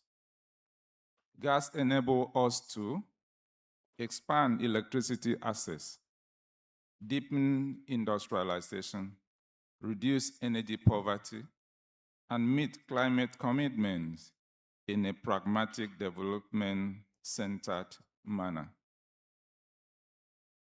Under the renewed hope agenda of His Excellency, Mr. President, this administration is committed to entrenching gas as the backbone of our national energy architecture, supported by institutional reforms, regulatory achievements, and investment incentive through the Decade of Gas initiative. key achievement in advancing Nigeria's gas agenda. Distinguished ladies and gentlemen, allow me to highlight several landmark achievements recorded under my leadership as the Minister of State Petroleum Resources, Gas, made possible through the support of His Excellency, the President of the Federal Republic of Nigeria. 1. Domestication of LPG produced in country. We successfully championed the domestication of LPG volumes produced by upstream operators. This strategic investment has increased LPG availability for domestic consumption, stabilized the price of this critical household commodity, and reduced exposure to international price volatility, bringing relief to millions of Nigerian homes. Resolution of decade-long gas to power debt. Working closely with the power sector, we achieved the long-awaited resolution of legacy debts owed to gas producers, following presidential approval and ratification by the National Economic Council. This landmark achievement has restored confidence in the domestic gas market and is unlocking new investment in gas supply to power generation.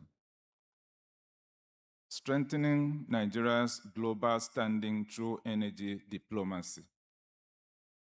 Our strategic international engagement culminated in the election of a Nigerian as Secretary General of the Gas Exporting Countries Forum, GCF, in the person of Dr. Philip Shebila, a historic diplomatic victory that enhances Nigeria's influence within the global gas community.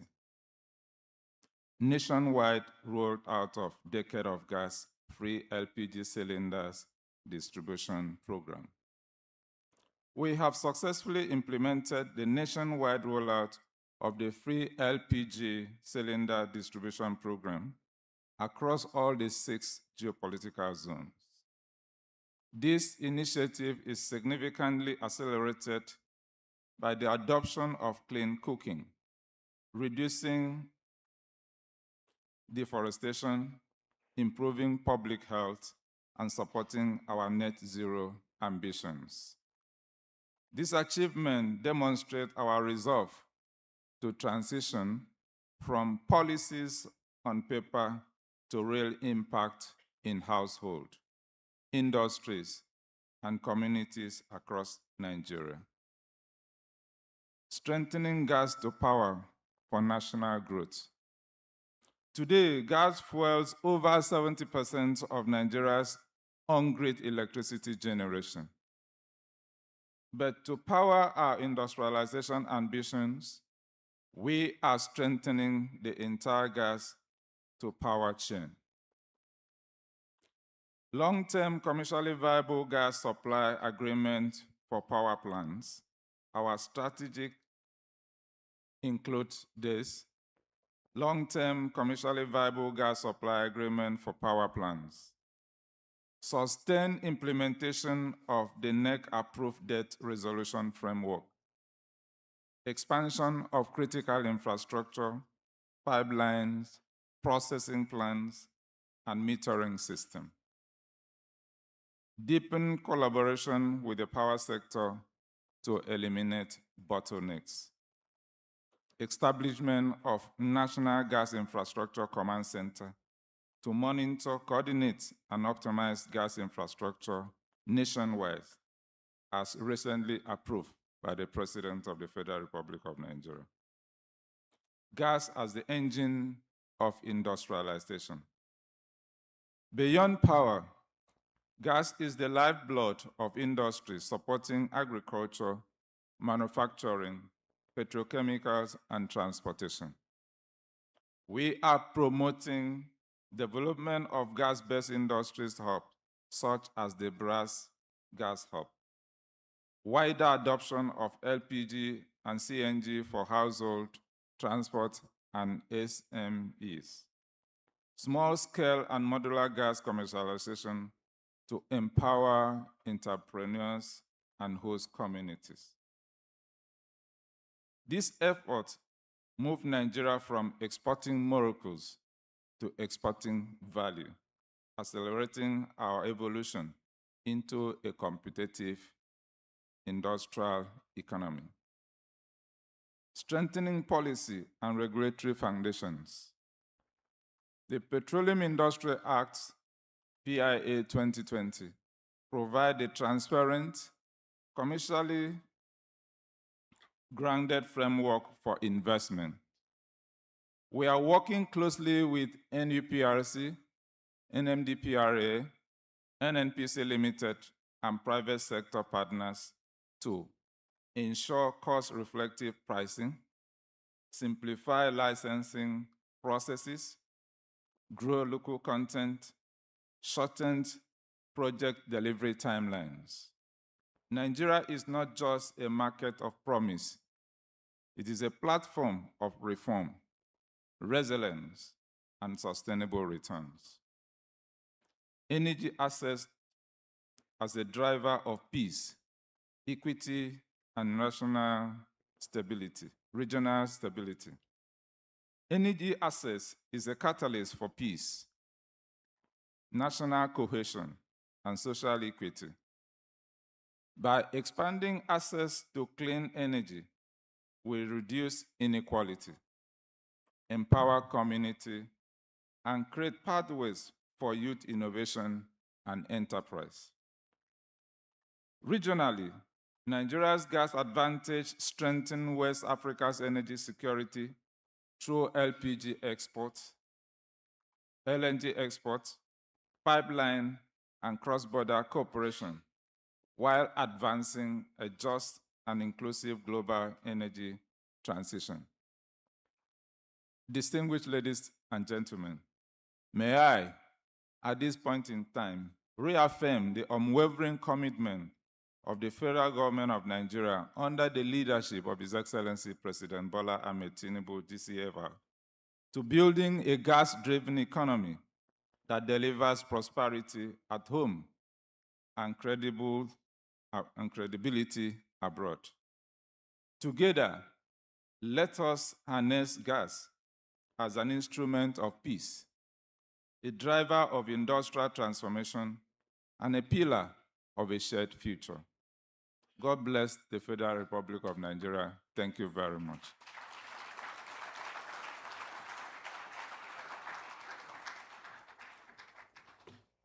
Thank you.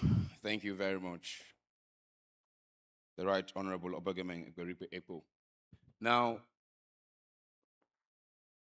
the Honorable Minister of Petroleum Resources Oil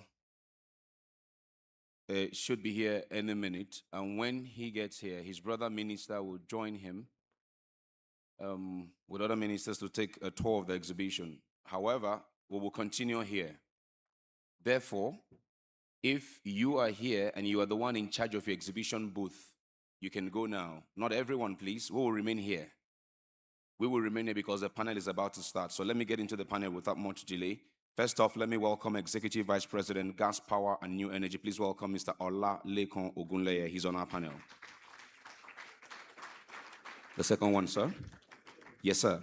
Joining him is the Managing Director, CEO of Aradel Holdings, and Chairman of IPPG. Please welcome Engineer Degbite Falade. He's on our panel.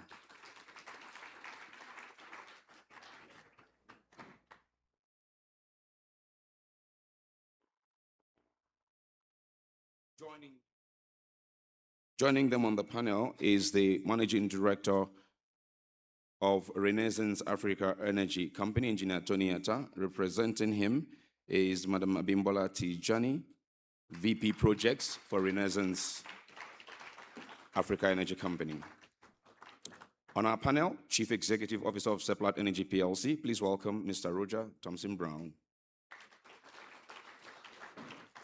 Also on our panel is the coordinator for the Decade of Gas Secretariat. Please welcome Mr. Ed Ubong. Also on our panel is the focal for NNPC GMP Implementation Assurance Team. Please welcome Ekpei Okam.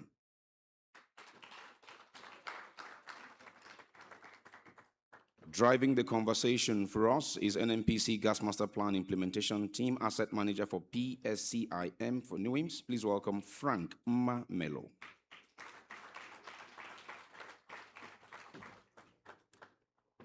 As I said, as soon as we get the green, Frank, before you carry on, as soon as we get the green that the ministers are ready for the tour, he will be excused to go and visit with the exhibitors. Please, at that time, everyone remain seated. Kindly remain seated. If you are the one responsible for your booth exhibition, you can go now. Just the individuals who are responsible. Others, remain seated and enjoy this rich panel. Frank, is over to you. Thanks, Richmond. Good morning, distinguished panelists, guests, industry leaders, and ladies and gentlemen.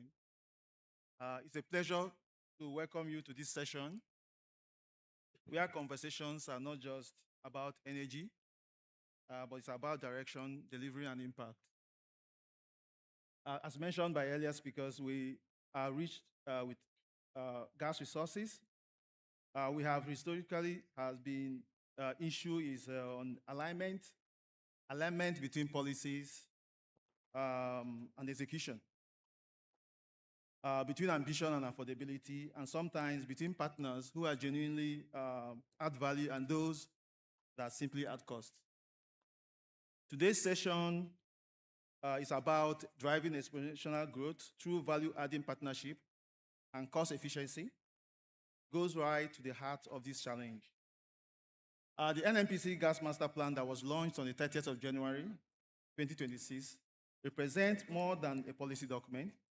It is a statement of intent that gas will be the backbone of Nigerians' industrialization, a pillar of our energy security, and a bridge to sustain economic future. But plans, as you know, don't deliver molecules to homes, doesn't power industries, or value to the economy. People, partnership, and disciplined execution do.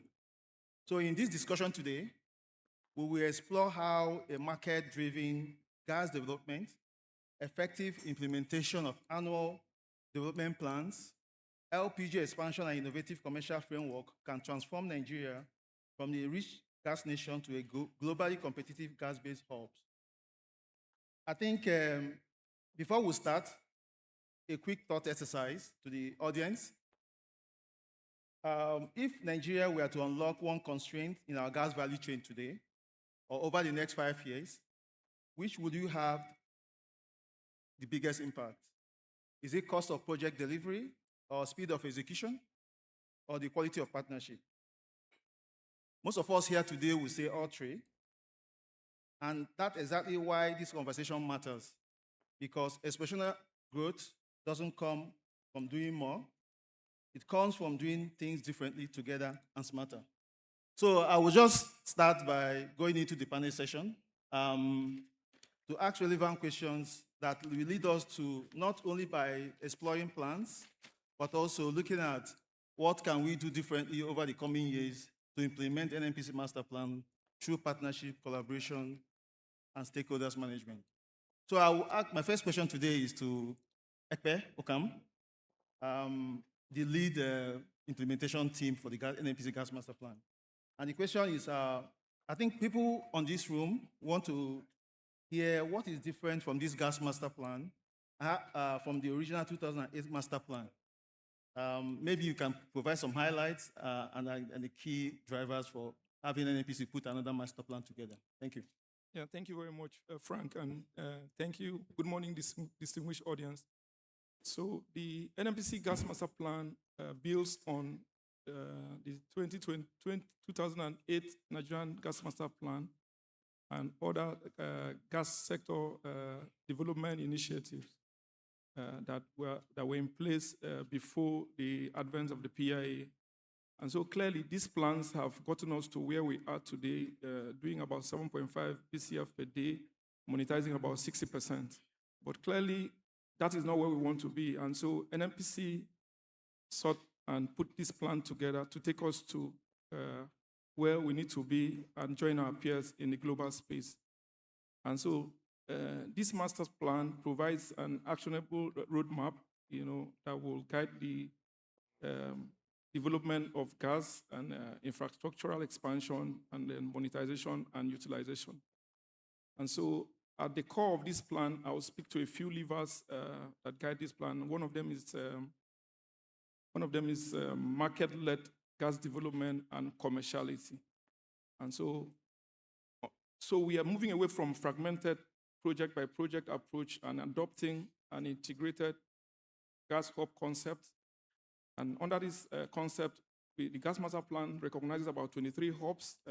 Some of these hubs are already in existence. And so we are now seeking to develop gas in a more coordinated way. And in that way, we can optimize costs and assure increased value. Another lever is, in this plan, there's a balanced consideration for domestic and for the domestic and export market. And what that means that in the gas hub concept, we've identified flexibilities around hubs that can either go to domestic market or go to export, and with a clear direction to up demand in the GBI space, which we know will transform the economy of the country, while also shoring up supply in the export market to attract gas dollars from LNGs. The next one is the PIA. So the NNPC gas master plan is blessed and benefits from a clear regulation that is in place. When other plans were being made, the PIA was not in place, so there was no clarity in terms of what the regulation will be. But today, the NNPC gas master plan benefits from PIA, which clearly defines the regulatory framework for operation in the sector. And so we are working, the gas master plan leverages the decade of gas and the Gas Aggregation Company of Nigeria in assuring that we get to our destination in terms of making gas a destination transition fuel for the country. Another lever that is very important to us in the NNPC gas master plan is partnership. The whole gas master plan is anchored on partnership, and this was demonstrated in building up the plan. We engaged every one of our upstream partners in getting this plan together. We took their inputs, and we made sure that inputs are reflected in this plan. And this NNPC gas master plan is a listening plan. So this plan will be reviewed, and that's why we termed it 2026 NNPC gas master plan. As the dynamics change, we will change this plan to reflect the present realities and continue to compete with our peers in the global space.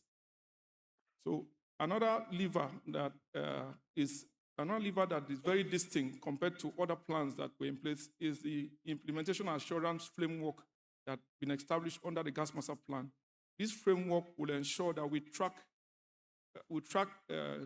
work programs across our JV partners. We also track midstream infrastructures that will deliver this gas to the destination. Also, the presidential mandate that mandates us to do 10 BCF of gas per day by 2027 and 12 BCF by 2030 also is a lever. And the gas master plan demonstrates a clear, deliberate act in achieving these objectives. So on the whole, the NNPC gas master plan will become a roadmap for developing Nigeria's gas and taking us to the destination that our peers are in terms of gas development. So thank you. Okay, thank you very much, Okwam. I hear you in summary. Okay, speak to partnership, commerciality, optimization, implementation, delivery, and those words are key.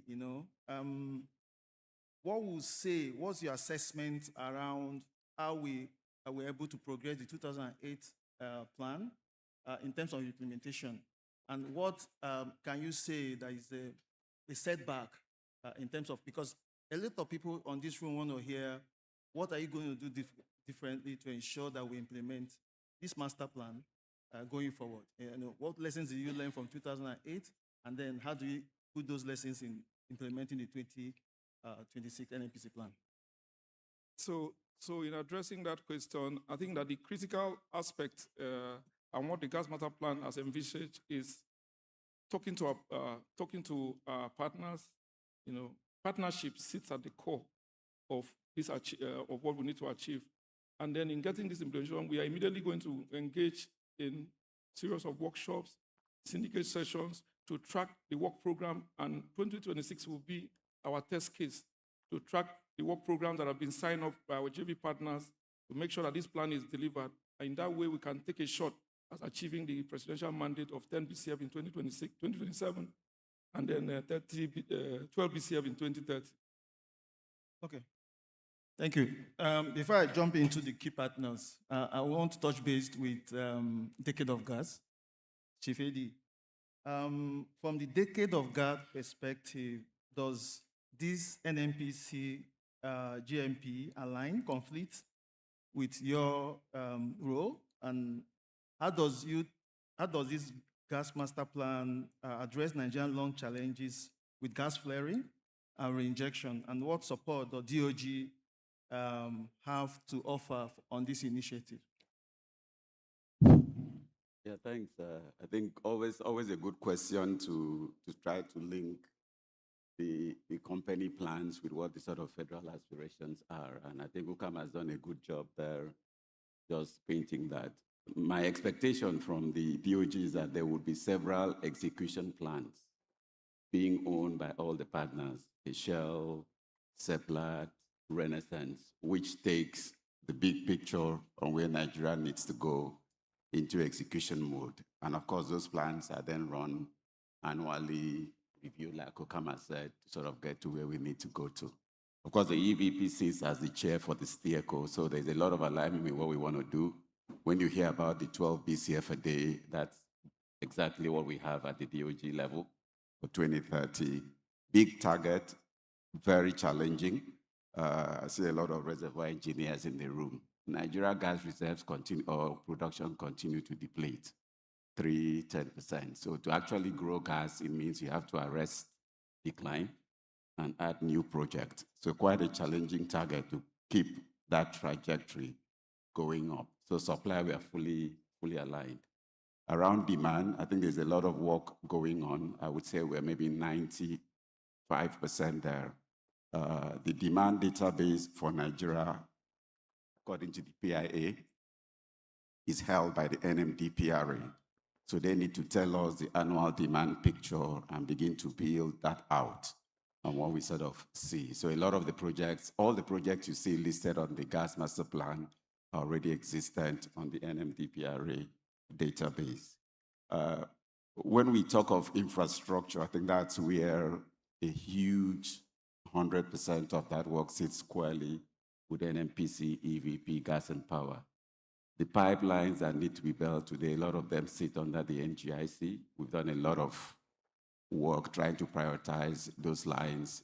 They're feeding nicely around the hubs that UCAM has sort of spoken about. So there's quite a lot of construction work that needs to be done. I see a lot of the pipeline contractors in the room, Allserve there. But there's a lot of work there to build today what we call 16 priority lines. Of course, as we are building, each time I'm talking about pipelines, I always go back to OB3. We must complete the OB3 crossing. It's critical. It allows Nigeria's domestic gas consumption to jump by about 15 to 20%. If there is someone who is going to get it completed, it is my brother EVP sitting there, so I'm less worried. I'm confident that before the end of this year, that line will be completed. And I've also heard that Allserve has been rotated to work on that project since they have achieved the crossing on the upper part of the country. The OB3 story is never complete if you do not look at the whole segment. On the western side, a lot of work has already been done. So that line is complete. It's already flowing gas, I think over 300 million scf of gas a day. And that's where you see the contribution to Nigeria's domestic gas crossing the 2 BCFD mark. So significant progress, but we need to close that final tweak that allows the over 200 to 250 million scf sitting in the southeast to begin to flow. Seplat is here, and I'm sure he will speak about the importance of the OB3. So there is supply, there is demand, there is infrastructure. we then have to go back to NMDPRA. We must always answer the question of pricing. And I think that's another key piece of work that is ongoing. At the DOGS, we are doing what we call a price discovery discussion, where we're trying to build costs bottoms up from the operators, so that by the time the new ACE is announcing his price on the 1st of April, there shouldn't be a big surprise from what the operators expect and what is announced. But again, it's NMDPRA and NUPRC that own that confidential piece of work. There is really no decade of gas if there is no improved electricity and improved gas for cooking. So those are two focus areas, which I'm sure you've also seen mention of in the GMP. There is a section there that will address how we bump up the current LPG consumption, hovering below 2 million tons per annum. National target is 5, it's ambitious. If we can get to 3, I think it will be a big success. But we also need to address the power supply value chain issues. Probably I will show a slide at some point if we get a chance with brevity, which shows where things are around the value chain, from the upstream gas producers to the power generation companies, the people who distribute power, all the way to the end customer. It's a complicated page with lots of activities going on. But like the Honorable Minister had mentioned, the tone from the top is very clear. Government does not want to owe gas producers. Like the ACE mentioned, it then means that gas producers must pay for the gas that they consume or demand. So how do we then close that gap? And so there's a lot of work going on. The SS office is looking at sort of just close the bond round to raise additional financing to be able to defer existing debt. The president had approved for upstream producers to be able to take their debts from royalty payments. It really doesn't make sense for a gas producer to continue to give government royalties when government is owing them. So there's been a conversation there, finally approved with the governors and the president, where there is a small net off that allows you keep producing gas. If I'm owing you and I have not paid you, please take a small part of it before you pay royalties. And that's being worked by the NUPRC, NNPC, and all the sort of gas producers. The message, I think, is clear that we can see the landscape clearly, end to end. I think we have the right people in place. The ACE today is a more gas man. I know he says he's both gas and downstream, but he's a more gas person as far as I'm concerned. So there's a lot of alignment there. Yeson is also very committed to getting gas work, especially unlocking the deep water gas potential. There is general excitement, I think, around the gas space. It will still require a lot of work around the partners sitting here to continue to sort of progress. So broadly, like I said, we are continuing to work with the GMP team to ensure that the plan they have continues to deliver Nigeria's decade of gas ambitions. Thank you.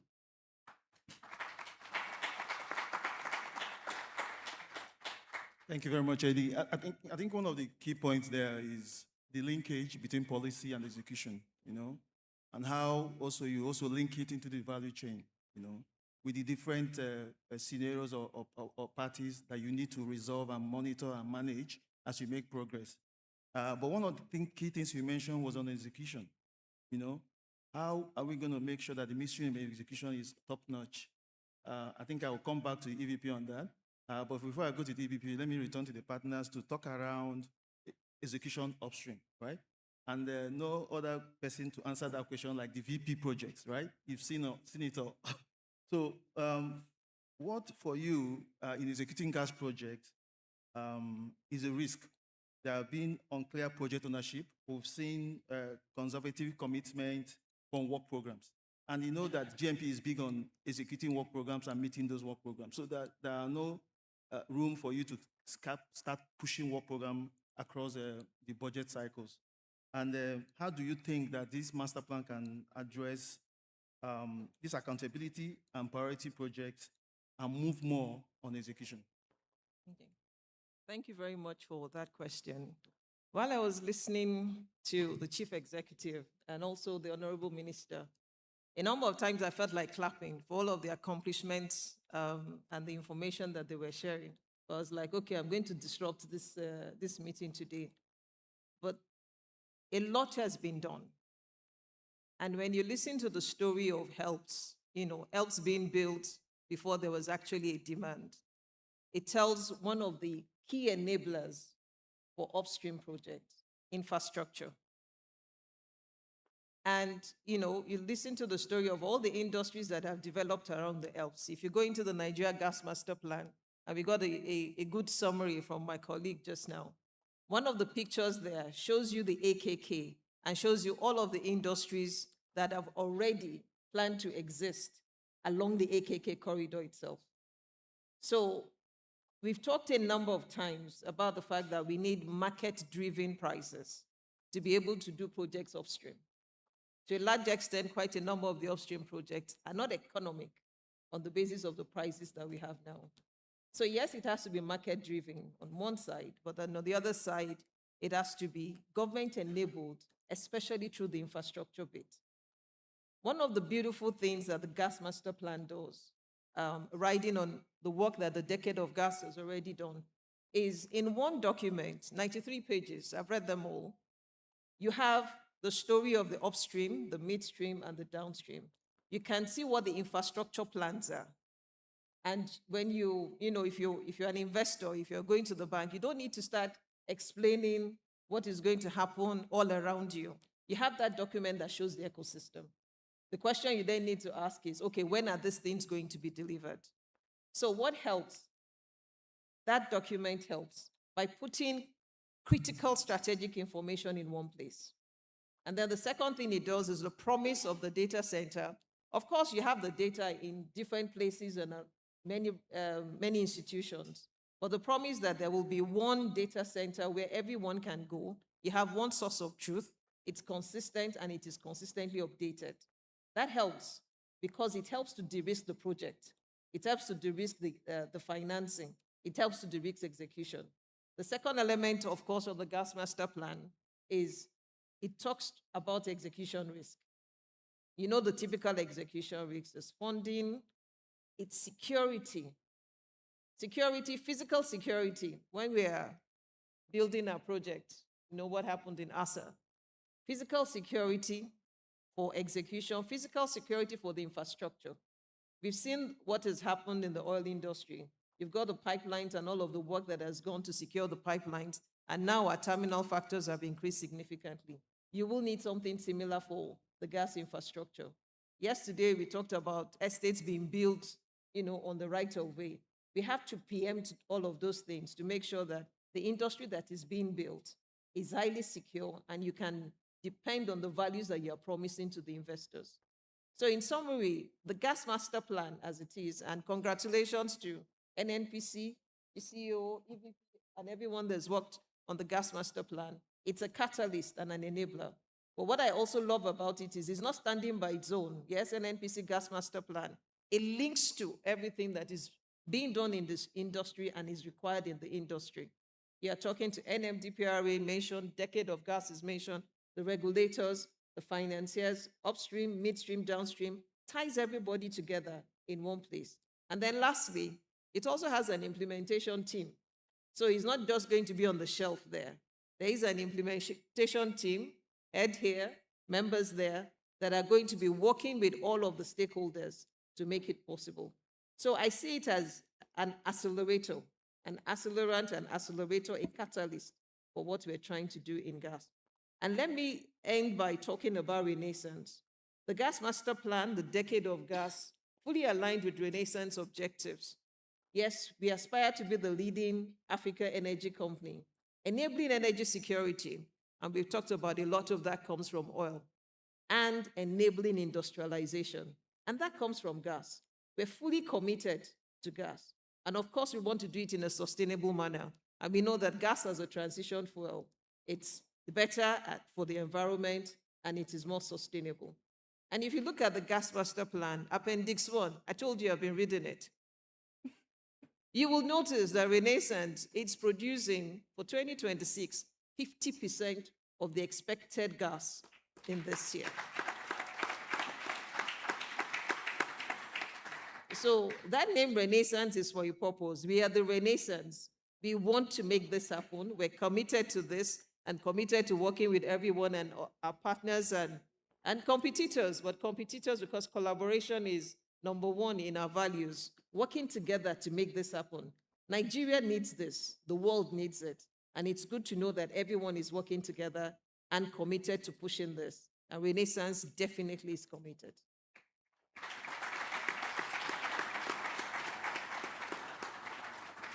Thank you very much, Madam Bimbo. So I don't think, maybe Roger, what do you think? There's a challenge here from Renaissance. They're at the top of the chart on producing gas in country, but I know your wonderful plans across the business. And I will link my questions around infrastructure expansion. How do you think it plays successfully to the implementation of the gas master plan? And how does CEPLAT, as a group, position itself to close this gap? Okay, thank you very much. Let me start by saying I don't see any competitors in Nigeria at all. I think it's Nigeria competing against the world. So we're friends. Because you know what? We all need to work together in an integrated fashion to deliver this. We're very lucky in Nigeria to be blessed. We have an abundance of gas, and the real shame would be if we leave it sitting in the ground and we don't deliver it in the domestic market and then international markets as well. So we're all working together. I'd say just about CEPLAT itself, we've got 5 gas processing plants today. We have 3 onshore, and we're lucky where they're located. They're right by the Oban hub and also the Oando hub. So the original gas master plan, they're great locations to be able to supply the country. So when the UB3 is finished, our eastern gas can come into the west and then go north, and our gas in the west can go north today. Offshore, we have a Sapele gas plant. Offshore, obviously post the Exxon acquisition, we have an abundance of gas offshore. We have 3 hubs offshore as well. And this is the hub concept, which aligns with the master plan. We have 1 in the west, 1 in the east, and we have at Yoho, we have another hub there. All of that added together in processing capability is 2.8 BCF a day. So it's a lot of processing, and we all need to work together to be able to feed that processing and get that into the various industries. The gas master plan, I must congratulate NNPC and the ministries for putting out a document that is not a sort of a general plan. It's an execution document, right? And it's serious about hitting targets. I thought the EVP gas was going to let us off easily because there was a target for oil, and we thought on the gas side we were getting off lightly, but we knew we wouldn't be. And now we have proper targets for the gas side of things, and we all need to work together in an integration fashion to be able to deliver that. I think it's great.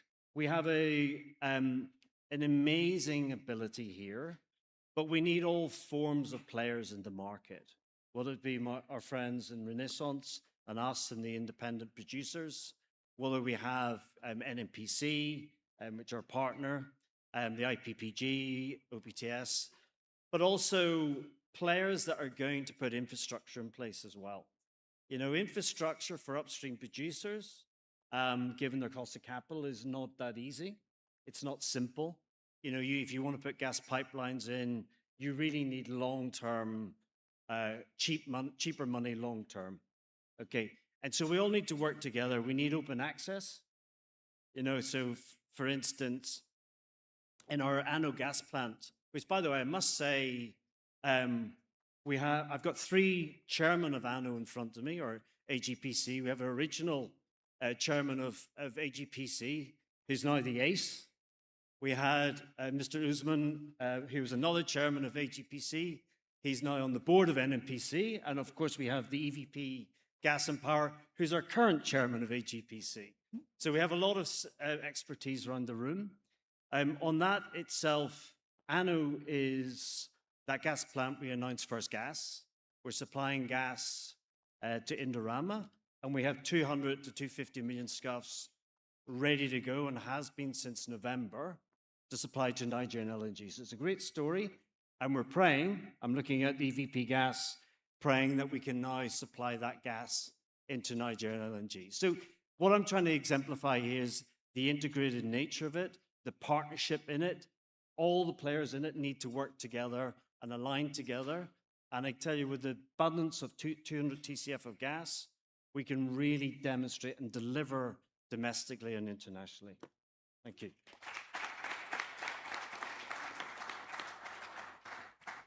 Thank you very much, Roger. I think one key takeaway there is I'm just glad to see the alignment of purpose across the industry, stakeholders and partners. Once it has to do with NNPC master plan, right? It seems there was a lot of consultation, a lot of discussions, and this was properly built as a plan. And since everybody is aligned, I think the focus now is on execution, right? But before we go into a little bit more, I want to hear from the EVP, however, around how the regulators, but I want also the chairman of the IPPG to speak, who is also the managing director of Aradel, Ogawite. We want to see your opinion around how do you think this NNPC master plan positions Nigeria to meet two issues that we're going to deal with, the domestic and export gas market demand.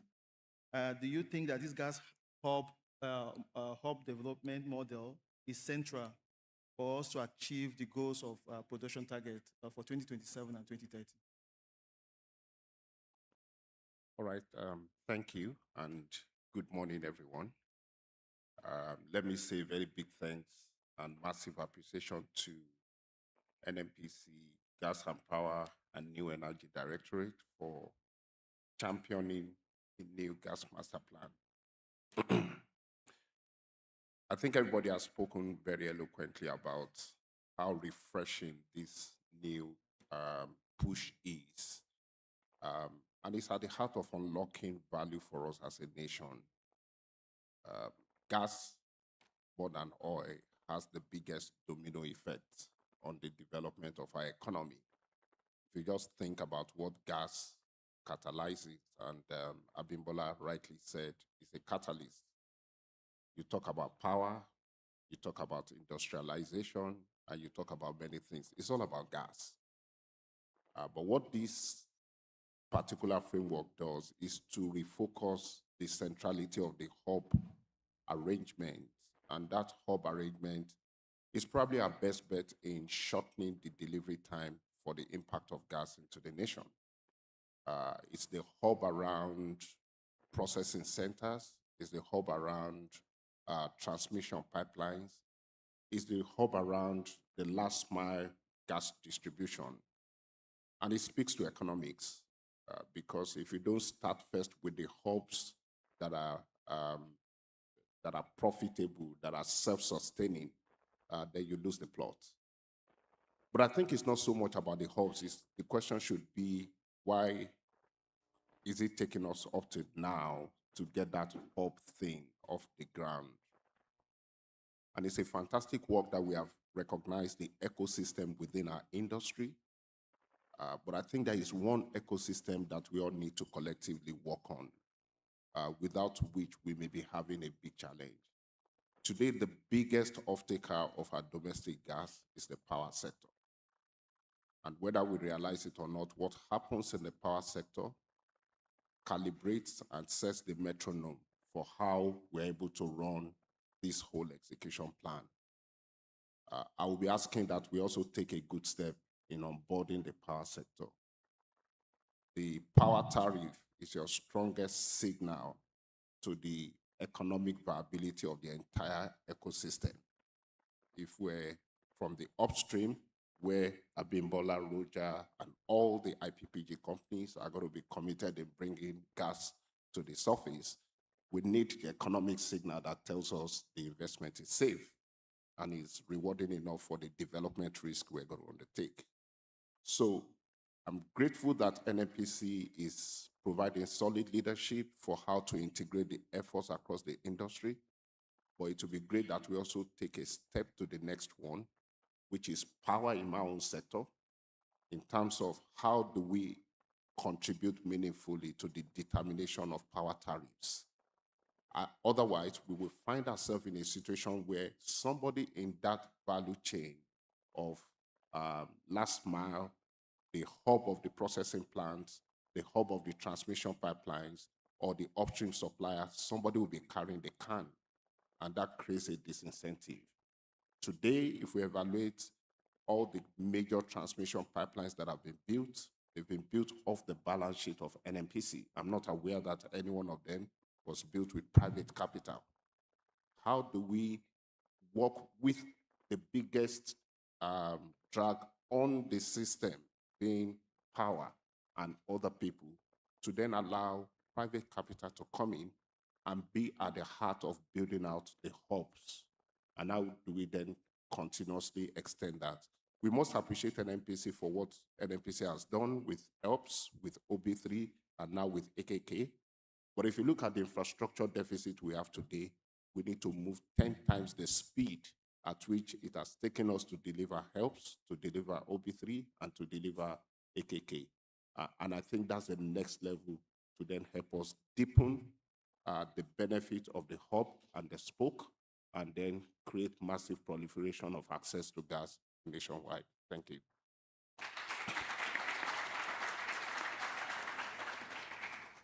Thank you very much, Engineer Bite. So I think if I recap what you just said, yes, that we want to do hub concept, but at the heart of it is the bottlenecking power issues, right? And the minister have said this clearly on one of some of the achievements so far, but it's work in progress. We'll continue to push the boundaries around pricing and debottlenecking the power sector. And that will lead me to my next question, EVP. How do we leverage on this NNPC gas master plan to align between regulators, NNPC partners, and end users? How is this alignment being built and sustained across the various government agencies and industry? Thank you very much, Frank. And the major feedback is that we are fortunate to be witnessing an era of great opportunities. And so 2026 to 2030 is extremely unique and extremely relevant for us, especially in the gas sector. And I'll talk to the foundation of that. We have a federal government that is extremely pro-business, that has taken all the important steps to incentivize oil and gas development. It's not just the executive orders, it's the codification of those orders, it's the physicals. It's, if you look at NNPC, the interventions that we've seen, we have an exceptional board of professionals. The leadership has been refreshed. If you look at the regulators, you have hands-on practitioners who are driving the regulators. And so the federal government has demonstrated consistent commitment. It's not just the president showing up at gas conferences. It's, you know, the heavy lifting that matters, and we've seen that. The second cornerstone is the regulator. We're fortunate to be in a period where you have regulators that are business enablers, pro-business, focused on removing constraints and ease of doing business, and you know, we look forward. NNPC leadership looks forward to deepening our interaction and our engagement with the regulators. The third cornerstone is the decade of gas. The decade of gas has been successful. but there's still more to be done. And to Leia's point, one of the to Peter's point, one of the major focus of the Decade of Gas now is addressing the power sector illiquidity. And so a lot of work has been done and is being done, and all the stakeholders are collaborating, and we're not doing it in a theoretical way, we're doing it in a practical way, realizing that there are a number of interventions, a number of fixes that have to take place, and so we have clear definition. We know there's a limit to what's possible immediately, but there's a near term, mid-term, and the end game is clear. So absolutely spot on with the power sector is key, and in NNPC, we have a major initiative ongoing focused at restructuring our power sector and making sure that they have multiple revenue streams. Then in terms of the gas master plan, the leadership of NNPC has been focused on, we say partnership is in our DNA, but it's not just partnership in an abstract sense of it.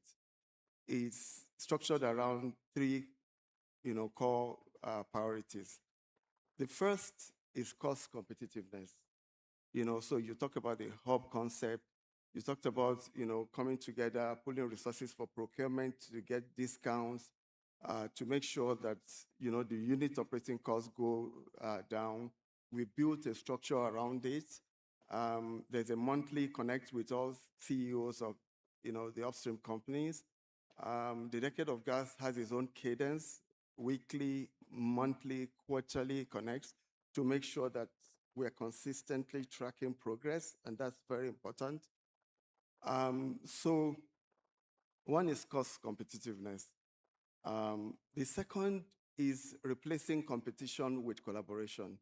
And, the fact that I'm on this, platform we're talking about gas master plan, Decade of Gas, everyone is seeing the seamless interaction of these initiatives, speaks to the fact that in the energy sector today, it's about collaboration for growing value. So it's not just collaboration for the sake of collaboration, it's focused on expanding value, expanding oil and gas development, rig sharing, etc. So these are concrete elements. So the general alignment is that the false narratives of the past that,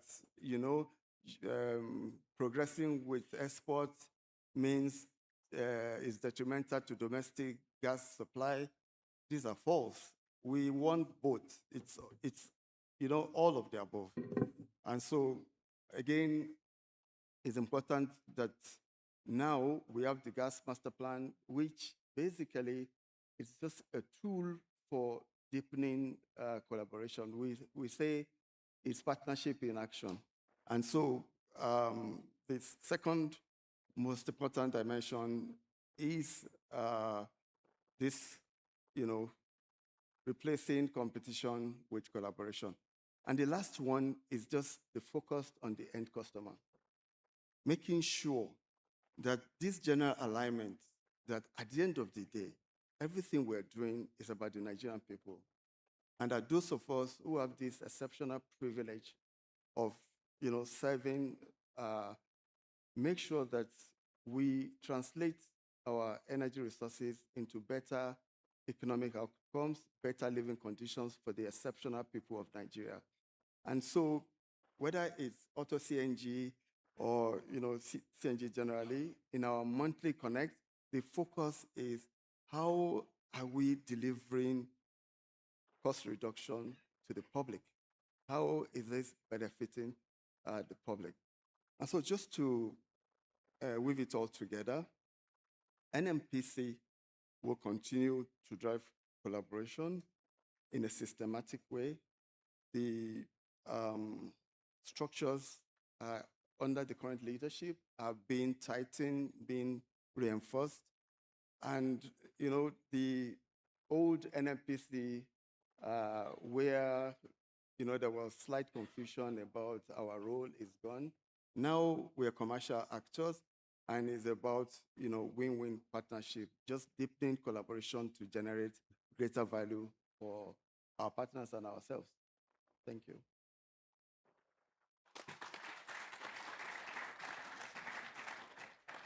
Thank you very much, EVP. I don't know how well we're doing with time, but I have two key questions, and then I'll go back to the upstream suppliers. Madam Bimbo, people want us to hear around investors'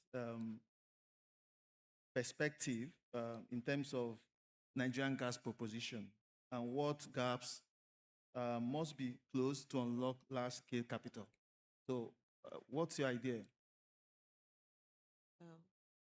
A number of the items have already been mentioned, but I'll just focus on two. And that one is, the first one is policy consistency. So we make the policies now, and as we mentioned, gas projects, they usually, they're more technical and more complex than, oil projects. And so some of them, maturation time, 3 years, 5 years, will the policies change? So you've done your calculations on the basis of all those policies. Will they be consistent by the time you start producing and for the length of your investment? So that policy consistency that you can, or security that you can bank your investment on is important, not only for the purveyors like the upstream, but to attract the funding that you need to do this. We've talked also about the power sector. So pricing is important, very, very important. We need to fix the price for gas consumed by the power sector, not fix it. It needs to be market-driven. So not only from the gas that is supplied, but the end. Subsidy is not, in my opinion, is not best applied to price. Subsidy is best applied to reducing the cost of doing business, to reducing the cost of the product, not to the price. The price should be market-driven. But then the subsidy goes into when you're creating the infrastructure, when you're enabling the process and reducing the cost of those that are in the market themselves. So if the price is attractive, as I've mentioned many times, money is looking for value. So if the value is there because the price is right, because the technical and non-technical risk have been reduced, it becomes a very profitable business that everybody wants to come into. So those are the two things that I like to highlight. Thank you very much. We want to take it from you. Thank you very much. Thank you. So, because we don't want to fill your trophy closet with a lot of plaques, we only give plaque once. If you've been on a panel before, we don't repeat plaque again, so you get space for the one next year. Yes, I said that to say we're giving only 3 plaques right now. Can I have the 3 plaques? Please bring them. Alhaji Yusuf Usman, sir, please come and help me present these ones. Let me give to Frank Mamelo, first of all. Okay, please help me present this one. Thank you. For those who may not know, Alhaji Usman is a board member of the NNPC. Frank, please step forward and receive yours. Frank, please receive yours. Thank you very much. Thank you very much. That will be followed by Mr. Okam. Mr. Okam, you're next. Thank you very much. Thank you. And Mr. Ed Obong, you'll be the 3rd person receiving for this panel. Thank you very much.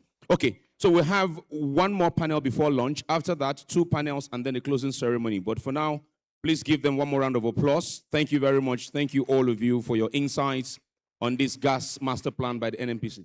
Yeah, you're taking picture. After this one, you're taking picture. Ace. Engineer Saidu, sir.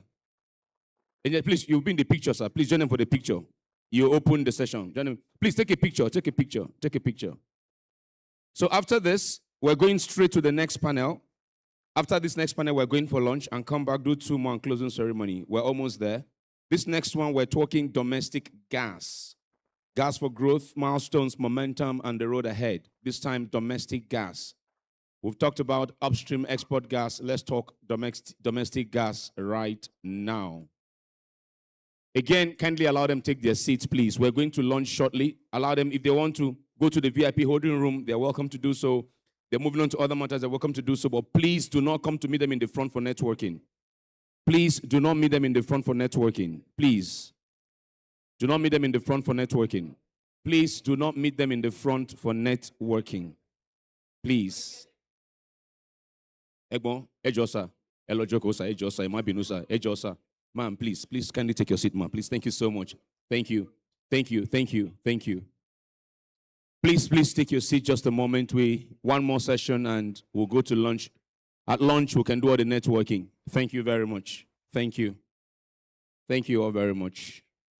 So let's begin our next panel by welcoming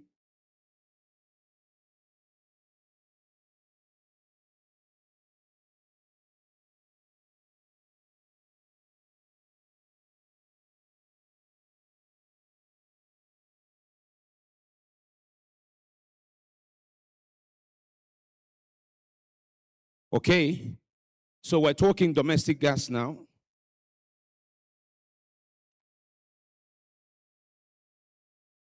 We want to highlight Nigeria's leadership in the decade of gas. We're continuing that conversation. It was touched in this previous panel. We want to look at our policy achievements, our landmark projects, and ultimately, how about those conversations, but this time not from an upstream perspective only, but also in the dumb gas space. So yes, let's begin the conversation by welcoming first the outgoing Executive Secretary of the Association of Local Distributors of Gas,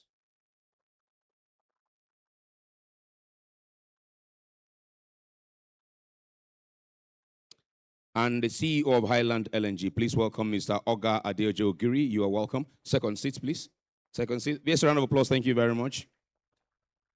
Also on the panel is the Group Chief Executive Officer of OISERV Group, Engineer Meka Okosa, CON, represented by the MD of Fragsmex. Welcome, Engineer Chuka Eze. Engineer Eze, you are welcome. Please, a round of applause for our panelists. Joining them is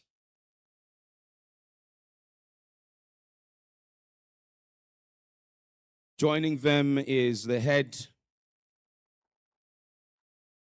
Integrated Business Ventures, Ashrami Energy, a Sahara Group company. Please welcome Maria Luciano Gabriel. You're welcome. Joining them is Vice President Commercial and Gas, Nimbe E&P Company Limited. Please welcome Mr. Sam Ahiyombari. You are welcome.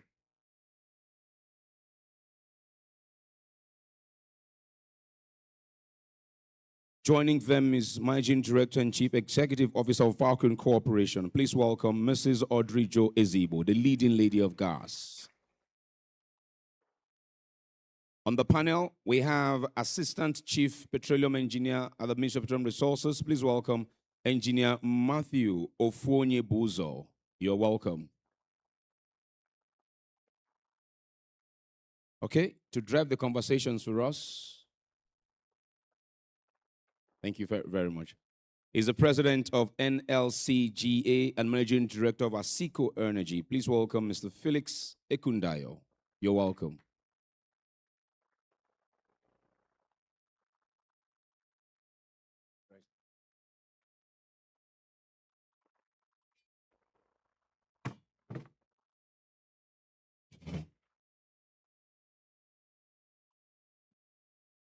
Okay, gentlemen. Okay. Fine. Just give me a second, sir, if you don't mind. We've been seating since 9 a.m. Can we just stand for 30 seconds, please? Just for 30 seconds before I pass it on to Felix. Just for 30 seconds, everyone, please. Just for 30 seconds. We've been seating for too long. Just for 30 seconds. Just for 30 seconds. Just for 30 seconds. 1, 2, 3, 4, 5, 6, 7. I think it can be this far. Wow. 8, 9, 10, 11. I like what you're doing, Dr. Mao. I like it. Let's do some Olympic jogging. Yeah? 17, 18, 19, 20, 21, 22, 23, 24, 200, 25, 26, 27, 28, 29, 29, 29, 20. There's a glitch in the system. It's not going beyond 29. 29, 30. Please, you may be seated. Thank you very much. Please give yourselves a round of applause. Thank you, thank you, thank you, thank you. All right, Felix, the show is yours. Please take it away. Good morning, ladies and gentlemen. I think you will find that Richmond has warmed you up nicely. I would want to start this panel session with press-ups. So would you please be upstanding again? So, good morning. I'd like to welcome the distinguished guests and panelists here to session 3. Session 3 today deals with Domestic Gas Forum, Gas for Growth. It talks about milestones, momentum, so you'll hear that word a lot, and the road ahead. So what's ahead of us? What's the future? Okay, we will celebrate Nigeria's leadership in the decade of gas. We will review landmark achievements, and we will look at strategic paths for domestic gas to drive industrialization. You will note that the earlier panel dealt with bringing the gas out mostly. So for us, we will be dealing with essentially how do we get that market into the economy and productive use of that gas. So without further ado, I'd like to start with Chuka. You're the tallest, yeah? So I'll pick on you. Chuka is the MD of Fraximex, which is a subsidiary of OilServe. What landmark pipeline and infrastructure projects has OilServe delivered that represent major decade of gas milestones? All right, thank you very much, Felix, for that. Good morning, ladies and gentlemen.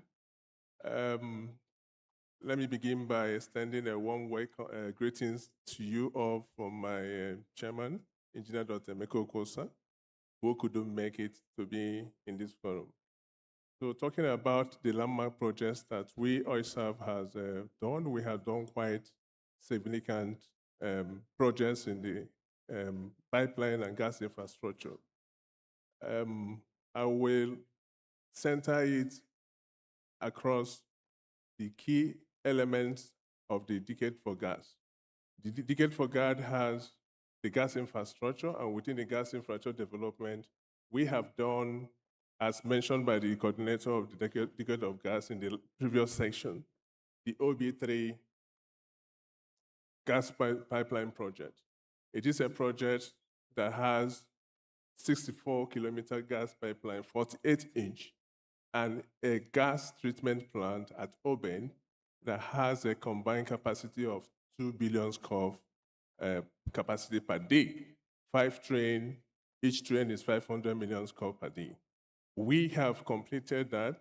Fraximex performed the engineering for that. OilServe have constructed it, and it has been commissioned, and is flowing 300 million scf of gas as we speak. Another significant landmark is the AKK, the Ajaokuta to Kaduna Kano gas pipeline. That project is a complex project passing through difficult terrains. It has a 40-inch by 340-kilometer gas pipeline, segment 1, that OilServe is responsible to deliver. It has 12 block valve stations and 2 terminal gas stations that has a capacity to process 700 million scf of gas. The main pipeline widening for that has been completed. It was flagged up by the NNPC in December last year. And I must commend the effort of NNPC for completely supporting us in that. The coordinator Decade of Gas mentioned about the River Niger that we crossed at the Kogi, which was very significant success to the delivery of that line. The next element of Decade for Gas is gas to industry. We, as OilServe, we have played significant role in providing distribution line along Lagos State to support the industrialization in Lagos State. A combined kilometer, about 200 kilometers of gas distribution network in a highly built area where we deploy our HDD in that. The next is gas to power. OilServe has provided gas infrastructure pipeline to 6 power plants, and the current AKK has a small line that's going to power Abuja power station. Next pillar in the ticket for gas is capacity building. We in OISAV, we are also demonstrating that building capacity, and thanks to Renaissance for building us up, giving us the first opportunity 30 years ago to build us up, sustain us.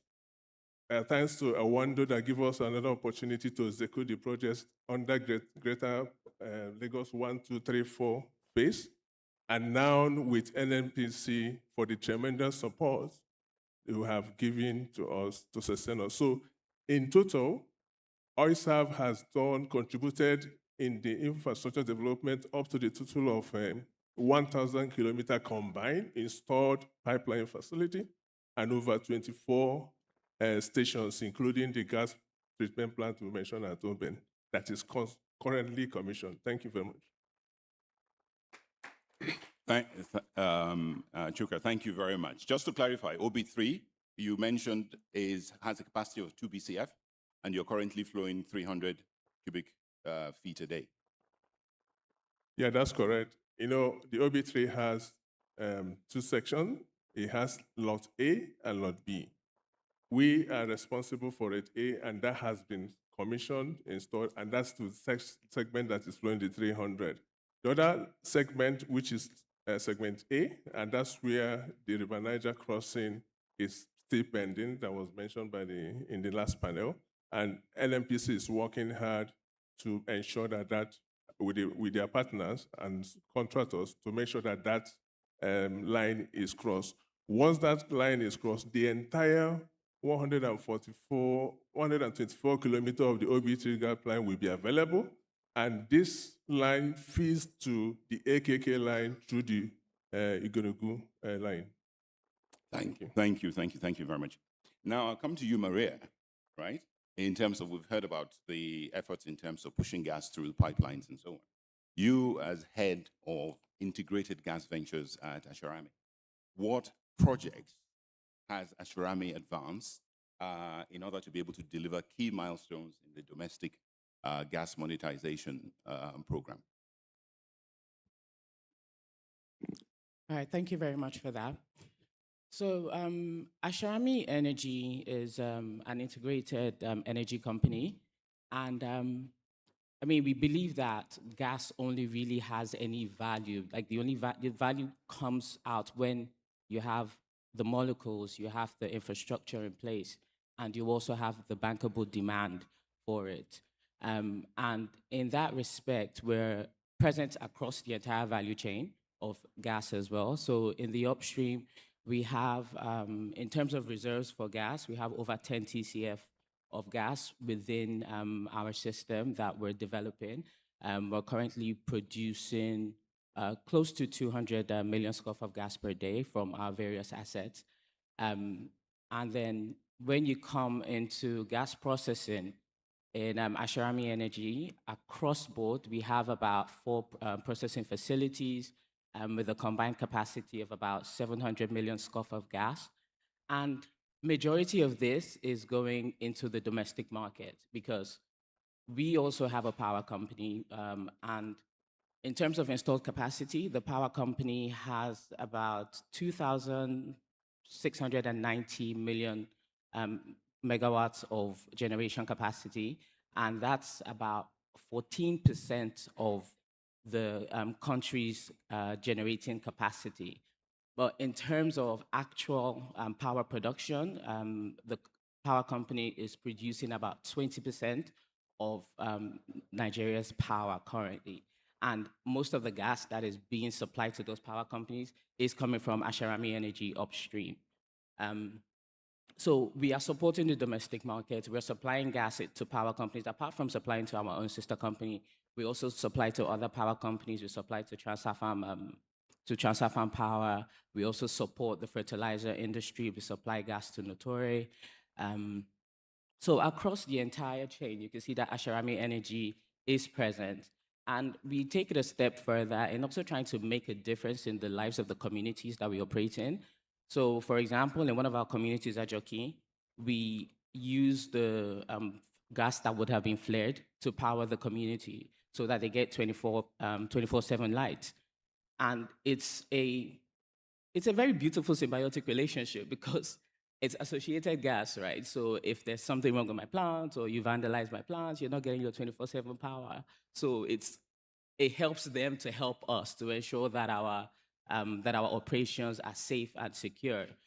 So we're making a difference in their lives, and they're also helping to protect our business. So we exist in a very nice symbiotic relationship. So yeah, so those are some of the ways that Asharami is working around that space. Thank you very much. I'm glad to hear in terms of in fact, I knew about your contributions into power, but these contributions into gas-based industries is new to me and possibly to some of the audience. But this is something that one of the points that you brought up as well is actually something that is close to what I profess. Participation of the local community is so important. Otherwise, you cannot progress within those communities. So thank you very much for that. Okay, so Oga, you as the Executive Secretary you're wearing two hats today. Executive Secretary of the ALDG, which is the Association of Local Distributors of Gas, as well as the CEO of Highland LNG. Okay, so my question to you today would be, what exactly, let me get your questions. What key milestones has ALDG achieved in expanding last mile LPG and natural gas? The CNG mostly, but also you're looking to do LNG. What key milestones have you done in expanding last mile LPG, CNG, and LNG distribution in the local economy? Okay, good morning, ladies, or good afternoon, I think, ladies and gentlemen. Thank you, Felix, for that question. First of all, let me just quickly say that the ALDG has a new executive secretary. We're still in the transition phase, so I'm still wearing that hat. But the new executive secretary is Mr. John Kadiri, very experienced veteran in the industry, so having spent several years working for Shell in Nigeria. Now to say just a brief about the ALDG before I go further. The ALDG is the Association of Local Distributors of Gas, a trade association that was set up primarily to promote the last mile gas distribution business in Nigeria. And it's a platform for members supplying gas either via pipeline natural gas or the virtual pipelines, CNG, LNG, or even members that enable the infrastructure that allows this last mile gas distribution. And so we have members like OilServe also, companies like OilServe also as our members who do that bit of the, enabling gas infrastructure, enabling gas distribution by providing the infrastructure. We typically, our main focus is to advocate for the gas industry by engaging with key stakeholders, the policy formulators, the ministry, the regulators responsible for regulation, and also those responsible for legislation. And some of the key achievements we've had as the ALDG has been, the advocacy in terms of policies that have now led to, that have not been implemented. And for example, I'll take key, things around fiscal incentives, in terms of VAT exemptions for CNG, LNG, and even most recently, the PNG, which is now in the new Tax Act. We've also seen fiscal incentives, based on our advocacy, which have now made it into the PIA for pipeline development.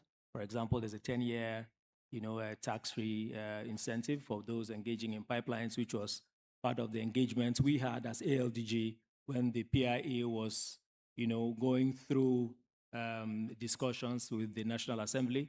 And all those achievements have been based on the advocacy efforts which bodies like the ALDG do, trying to ensure that we have the right and the more investment environment for our members to come and deploy their capital and they're building necessary infrastructure. Beyond that, the ALDG also have members that have also done a lot. So all the achievements of our members can also be attributed to the achievements of ALDG. OilServe just talked about what they're doing in building backbone infrastructure, which is going to help to open up new markets. We have PNG members that have consistently expanding the last mile pipeline footprint, ensuring that new customers are brought on board, giving them access to cheaper sources of energy and also more environmentally friendly. So I can speak, Falcon also is a member of the LDG, and I can speak to what they're doing with the Optimera vehicle, trying to expand the pipeline access in the zone where Optimera, Lekki or Free Trade Zone.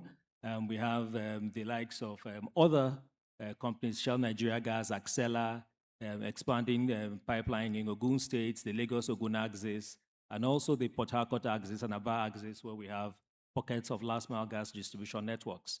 We also have players in the CNG space that are consistently adding more model stations, increasing capacity, enabling CNG supply to support the presidential CNG initiative, which is targeted at ensuring that there's CNG for transportation, as well as members who are, now building LNG plants to support also that key, support the gas for transportation initiative, especially as CNG has distance limitations, and via LNG you can take gas to further markets and also opening up new markets.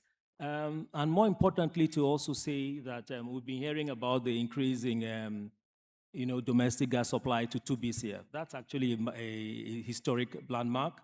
For years, the domestic market has hovered around 1.2 to 1.4 BCF. The increase to 2 BCF has primarily been also due to the achievements of our member companies that are opening up new markets via virtual pipelines or physical pipelines, enabling the markets to switch to cheaper fuels and by making them more competitive and putting money in the pockets of Nigerians through cost savings. So in a nutshell, we're doing quite a lot. There's still a lot more that can be done, but our main objective is to ensure that we get gas to the cronies all over Nigeria, making sure that people can benefit from the gas advantage of a cheaper cost of fuel and also reducing our environmental carbon emissions. Thank you very much, Oga. Ladies and gentlemen, I promised you milestones. What I wasn't expecting is that one of the milestones will be somebody losing their job on my panel. So I congratulate you on moving forward from being the executive secretary of ALDG. None of you are allowed to resign before I finish the next session. Mrs. Audrey, how are you? What milestones? So many people are familiar with Falcon. Many people are familiar with yourself in the industry. What milestones, recent milestones, has Falcon reached in gas processing and distribution to support domestic gas supply growth? Okay. So let me first of all say good afternoon, ladies and gentlemen. The Falcon story is a pure testament of what happens when policies are taken off pages and translated into actual projects and utilizable molecules. Before I come into the decade of gas with specificity, I would want to start from that Falcon came into the gas space specifically in the distribution space in 2005, off of a 20-year build, operate, and transfer license, an agreement with the then NGC that has today translated into NGML. And, the advancement of gas for us is where we then take policy pronouncements and translate them into actual load-bearing infrastructure that translates to live storage capacity being built. And so we delivered our first gas November 2006. And in those 20 years, we've been able to put in place about 32 kilometers of 10-inch gas pipeline. We've delivered over 32 BCF of gas into the industrial space in this time.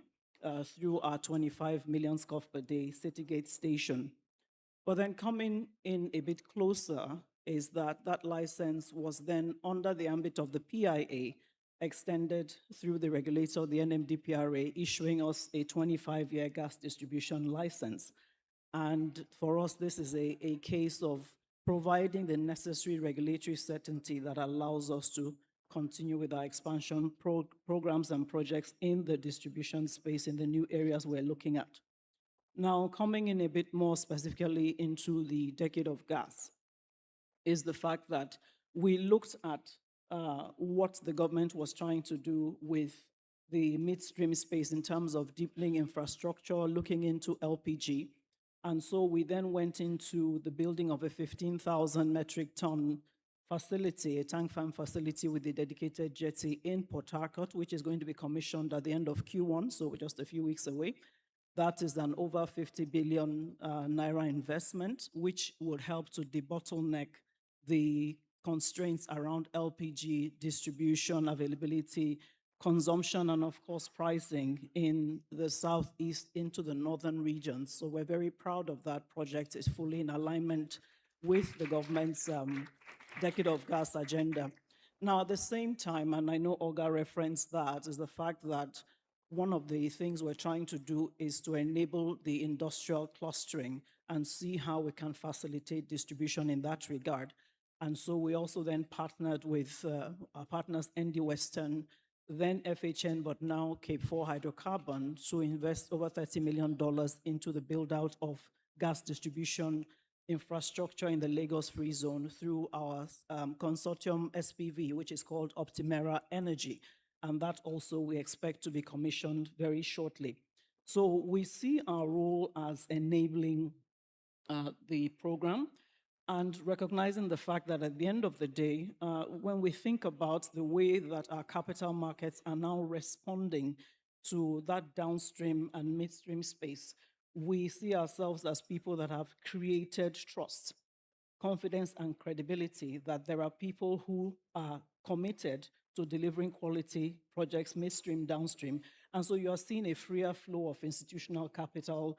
The bond market is open to many of us. And that's a big win, because one of the biggest challenges, as we know, is the cost of projects and availability of funding at the right pricing that allows us to do more. I will close by saying that in the spirit of a lot of what has been said today, that there are many of us who can attest to the improvement in the relationship between the regulators and ourselves that have helped to not only enable more seamlessness within the projects we are currently running, but actually provide the meat for a more aggressive outlook. And I say this in the context of the decade of gas, that there are players like Falcon, like Axela, NIPCO, there's so many of us. And the way that we make the decade of gas work is that we get past the blueprint and we're backing the builders. And so when you hear Falcon, I just want you to think builders. Yeah? I had to get that in there. Thank you. Well, thank you for that. I mean, to be perfectly honest, we have 4 companies here that have demonstrated capacity in terms of each one of their projects, and significant capacity in terms of pushing gas into the domestic sector. Olga referenced some milestones, which I'm not sure the audience may have picked up on, which is to do with the incentives that the associations, I head up an association that work collaboratively on incentives for the gas industry, and those are beginning to pay dividends. Now, dovetailing that nicely into the governmental role in this, we've got Engineer Matthew, the Assistant Chief Petroleum Engineer of the Ministry of Petroleum Resources. From the ministry's viewpoint, what are the flagship policy and regulatory milestones that you have achieved under the Decade of Gas program? Thank you very much, moderator. Good afternoon, everyone here. I'm Engineer Matthew from the Ministry of Petroleum Resources. It's nice speaking here. Talking about the achievement of Ministry of Petroleum Resources with respect to the Decade of Gas, I'll first of all start by saying that the ministry is the policy arm responsible for policy formulation and initiation. It's more or less like an enabler to create the enabling environment that will allow all the operators within the industry to survive, to thrive, and thrive very well. Just like in one of the sessions that was held yesterday, there was an analogy that was drawn where all the operators are likened to like players in the football pitch. The regulator like a referee, and you ask, where is the place of ministry here? I want to say that the ministry is like a FIFA official here. We are to initiate policy, formulate policy that will drive the industry. One of the achievements, a lot of policies has come in the time past. There was a time we have the national gas policy upon which the PIA, upon which the PIA was drawn. Most of the things in the PIA was actually drawn from the national gas policy of 2017. Then there was a time we have the year of gas that was initiated from the ministry. The year of gas was later, expanded, and it metamorphosed into what we have now as the decade of gas, which spanned from 2021 to 2030, which is about 4 years from now. So the ministry, all it has to do here is to create that enabling environment that will allow the players, the industry to thrive. We've been quoting, 209 trillion cubic feet, 209 trillion cubic feet. But what has it translated in the real to the common man? That is the important thing to government. If you compare Nigeria with other countries like Qatar, Norway, and the rest, Qatar talks about 800 something trillion cubic feet. That is like times 4 of Nigeria. And all these gas are fully monetized. Okay, the Nigeria, we're talking about 209, and if you get some report, they will say it is underutilized, which is not proper. Talk about Norway that has about 50 something trillion cubic feet, and you see the recommendation there is that they are efficient in their utilization. So the government, in his thinking to see how can we drive, how can we measure up to others who are doing well. We can't be number one in Africa in terms of gas resources and not making progress. So those are the reasons why some of these initiatives came into play. We have the decade of gas now. I told you how it came from. Then we've also seen some other initiatives from government, like the NGSCP, the National Gas Flare Commercialization Program, which was initiated from the ministry and handed over to the NEPRC for further implementation. So all these are the initiative of the ministry to ensure that the gas is taken further to the common man. We also have the National Gas Expansion Program, and the whole essence is to deepen the penetration, deepen the utilization of natural gas in country. And that, a lot has been achieved along that value chain. And in addition to all this, there are also many ways we incentivize those who are players. And to those who are players in that space, they know how to get incentive from the ministry in collaboration with Ministry of Finance to ensure that they thrive well. Thank you very much. Thank you very much, Engineer Matthew. And if I'm going to be mischievous with a public official, I'll say that you heard it here first. He said there's the year of gas, there's the decade of gas, and he has so many policies, he's going for the century of gas. So I will ask now, I'll go back to Chuka, and I'll ask a double question here. How have execution challenges, because I think you touched on execution challenges with OB3. How have execution challenges like security and funding impacted cost? And what innovative approaches or collaborations did you employ to fast track and complete those projects? Yeah, thank you very much, Felix. Every project has its own challenge. And challenge is one of the components of a project, and they are very peculiar. I will cite 2 examples from the AKK project. We have challenges in terms of security. However, thanks to the community, we have about over 100 community along the right of way of our segment. They have collaborated with us, and we integrated them into the project, going to the extent of training them into welding, and they were part of it. So that also contributed to reduce the security challenge in that place.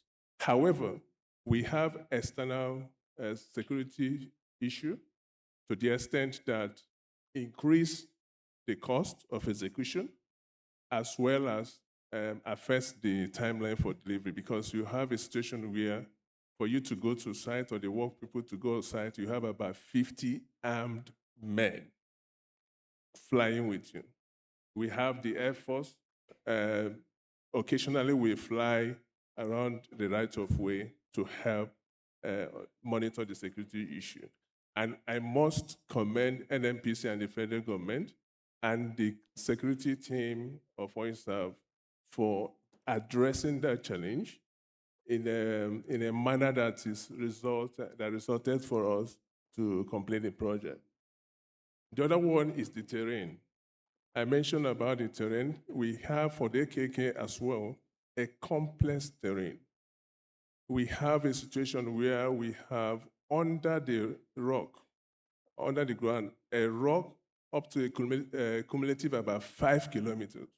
So for you to even trench, you have to deal with that rock. And if you imagine the extent it has affected the schedule, but we're able to manage that.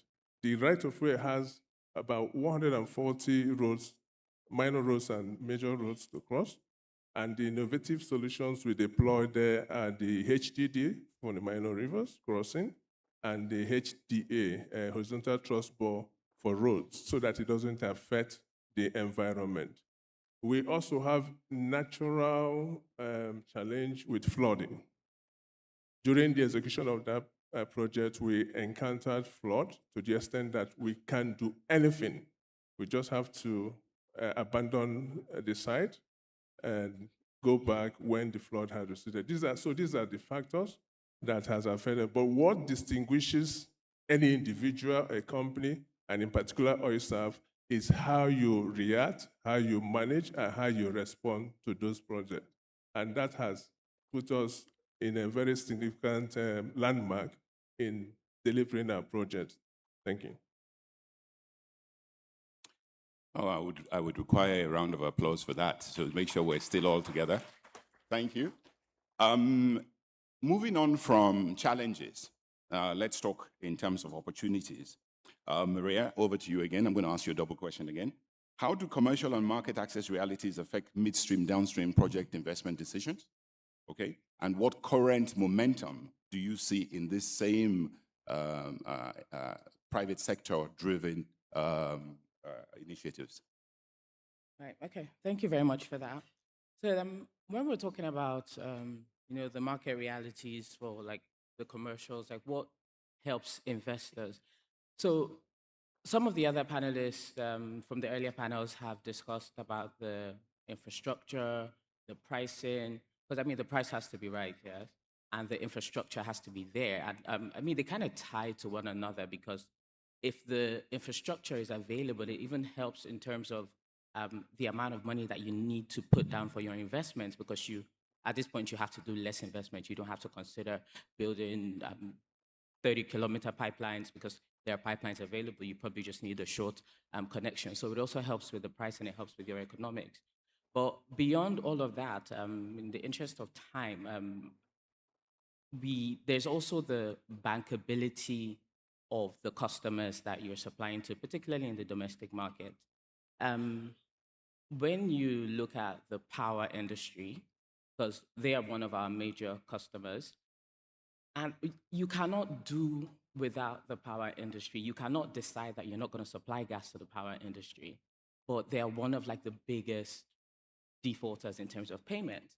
But at the same time, it's an industry that is so important for economic growth. It is so important even for the gas that we're talking about producing, because if we bring out the amount of gas that we have, it's only swing consumers like power, fertilizer, gas-based industries and power companies really that can consume that amount of gas. So if you want to say that you're not going to supply to the power companies, who are you going to supply to? So we really, really need to fix the payment issues that is plaguing the power industry. Because again, when you look at supply in domestic market, people talk about FX risk, those sort of challenges. But if we go back to the payments. If the payments are gotten on time, it reduces your foreign exposure, your FX exposure risk as well. It's when you're looking at payments that have been due from 2021 and you're getting it in 2026. At that time, you're really seeing the FX exposure. You're really seeing what it's doing to your business. And when you don't have credible, bankable customers, it affects your investments in the upstream. You have plants that need to be maintained. You have new wells that need to be drilled. So I'm happy that the government is working towards clearing the old debts from the power companies, but going forward as well, we need to see a stable structure. We need to see a structure that's going to work, that's going to give the investors that confidence to invest in these resources and continue to supply the domestic markets, particularly the power industry. Then, so moving away from the bankability of the demand, then we have the pricing. Again, they've spoken about it in the previous panel. Work is being done around that. But if you don't have the pricing right, the investments, the economics, the numbers are just not going to follow, and investors will follow value. So that is something else that we need to get right. Then jumping to your second question about the trends that we're seeing in the private partnerships. There's a lot of openings around the mini LNG space. So you find that people are now trying to see what they can do with the stranded pockets of gas that we've been experiencing. So you have people coming up with like small data centers on site. So if you have gas that would not ordinarily be commercially viable for you to like lay a pipeline, put it in the trunk line and all that. You've got small flare volumes. People set up data centers. You also have like LPG plants, mini LNGs springing up around the place. And then for the bigger projects, you have like FLNG projects that are coming up.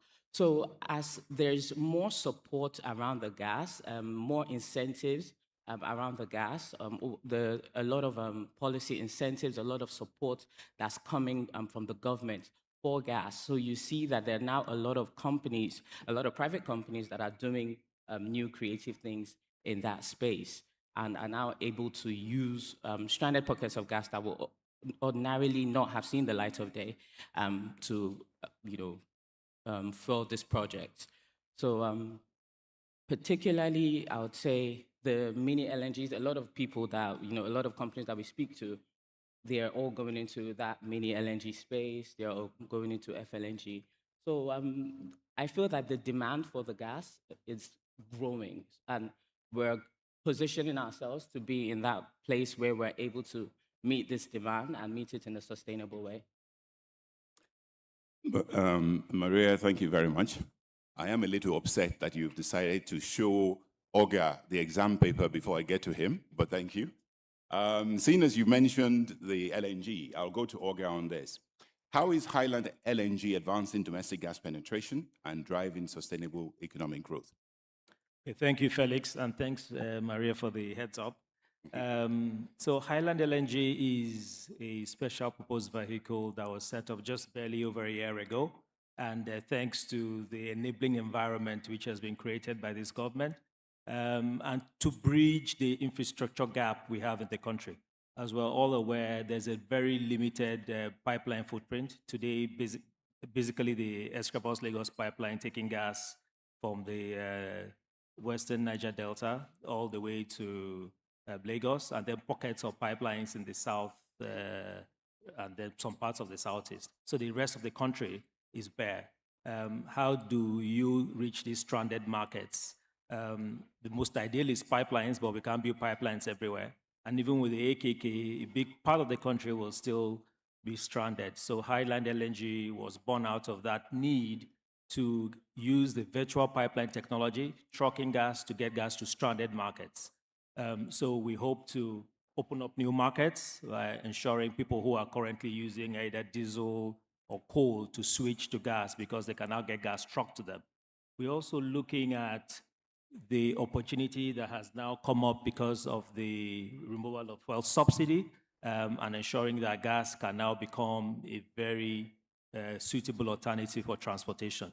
A lot has been said around CNG, but CNG has its limitations. So the LNG concept allows you to truck gas a lot more efficiently at much lower cost across longer distances. And with the LCNG technology, you can still now get CNG so that this CNG becomes available across the country. Also, LNG is also a very suitable alternative, especially for the logistics sector. So we're looking at, providing LNG as an ideal alternative for people who will have large fleets and for them to now have a cheaper and cleaner source of fuel. So the plan is to have 22 LCNG stations that will ride on the back of our LNG at key arteries on our major highways, and ensuring that at least the minimum of 100 to 200 kilometer radius, there is an opportunity for our people to get access to LNG or CNG, as the case may be, for transportation and also for other uses. And thirdly, the opportunity also being enabled by the Electricity Act, which devolves powers to states, and we foresee a lot of distributed power coming up in the near future, and LNG can now become the source. So you can have LNG shipped to you in Sokoto or Maiduguri, and on the back of that, you can now develop distributed power for isolated industrial clusters, enabling them to have cheaper source of fuel, more competitive, and also helping to make our economy, reviving industries and making them a lot more competitive. Thank you very much for that. I think you will see that I was involved in some last-minute negotiations there. So I will make this very quick. I will, to get balance, I'm going to go to the last lady on the panel and ask for closing remarks. You mentioned earlier about collaborative, how should we say, you cooperated with people in the new development in the Lagos Free Zone, right? What I would now say is, what momentum do you see in private gas distribution that's going to contribute to energy security and industrial demand growth in the country? All right, thank you for that. So when we talk about energy security, and we spent a lot of time speaking to the upstream, the supply side, the role that those of us who are private gas distributors play is to anchor demand, is to help to deploy facilities to the industrial space, the commercial space, even to enable the mobility sector, such that for the upstream, as those projects are going on, we are creating bankable, reliable demand on the other side. We are providing that missing middle. The other thing to take note of is that when it comes to industrialization, cost competitiveness, capacity expansion, there is need for speed between demand identification and the provision of the gas, the infrastructure to deliver it, right? So that speed to be able to do that, it comes from those of us who are in the private sector. We are actively and aggressively, constantly scoping the markets. We're very fast to deploy our pipelines, city gate stations, and facilities to optimize that demand. So we just kind of take away some of the bureaucracies and delays that are there. I can tell you, for instance, because I can also see Richmond from this side, that even as we're speaking to enabling gas supply across the country on the back of the OB3, which we really hope will be completed soon, on the AKK, most of us who are in the private distribution space, we've already taken position. We've already also looked at where the opportunities are. We're already providing, internal capacity financings to deploy that, because, as I said earlier, those projects, they would only, they may have some anchor projects based on which the designs were run, but we need to do a deeper infrastructure build out. And that's the role that we play.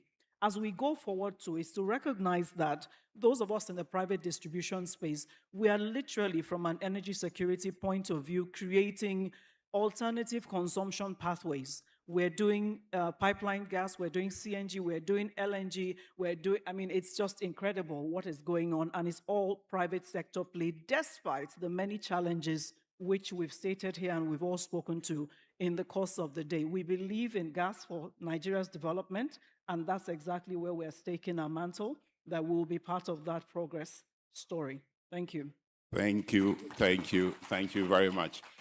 In order not to raise my blood pressure, I'm not going to look in that direction until I've thanked everybody. Engineer Matthew, Audrey, Maria, Chuka, and Olga. Ladies and gentlemen, please give my distinguished panelists a warm round of applause. All right, thank you very much. While you're still seated, Olga Ed, please, can you help me present the thank you plaques to them? Please step forward. We're beginning with our moderator, Mr. Felix Ekundayo. Thank you for doing a fine job. Please give them one more round of applause. Thank you, thank you. We will continue to Mr. Oga Adeojo Giri. He will receive next Engineer Meko Kwosa, as represented by Engineer Chuka Eze. Will go next after Adeojo. Of course, when we talk about collaboration, our next panelist, her name is a very collaborative one, Maria Luciano Gabriel. See a lot of partnership in that compound name. Maria, you will be next after Emeka Okos, of course. And then, now this is Chuka Eze, of course, on behalf of Engineer Emeka Okosa. Okay. Mrs. Audrey Jo Ezebo. Thank you for your insight. Thank you, thank you, thank you. Engineer Matthew, one person came first. Thank you for your insight. That's his surname, by the way. Ofonye Bozo. Well, thank you very much for your insights as well. You are the FIFA who is driving order and ensuring progress. Thank you very much.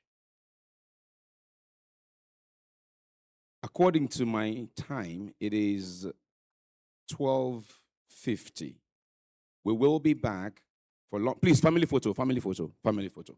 We will be back for lunch at exactly 1. We'll be back from lunch, I beg your pardon, from lunch at exactly 1:40. 1:40, and then we'll start the next session at 1:45. We'll start the next session at 1:45. Lunch is ready. See you at 1:45. Please take care of your personal belongings.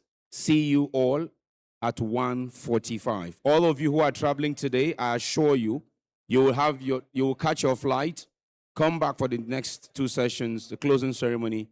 You will have enough time to catch your flight, as those sessions will not delay at all. See you at 1:45. Please be back at 1:45. Thank you, thank you, thank you.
Enjoy a shawarma and Coke.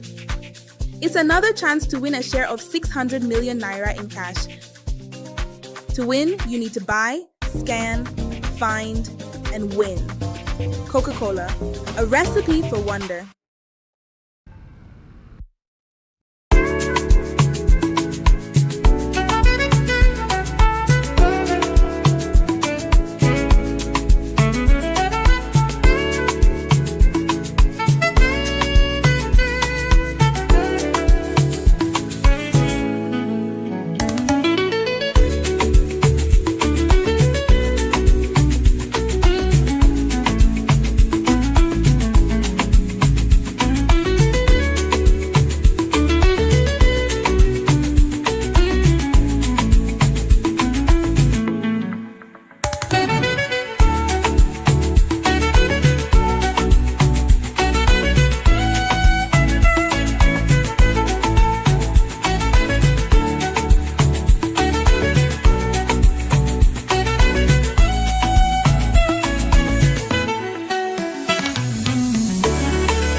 Make a move with Hostinger's sale. For just 2,900 Naira a month, put AI to work on your website, launch fast, and manage even faster.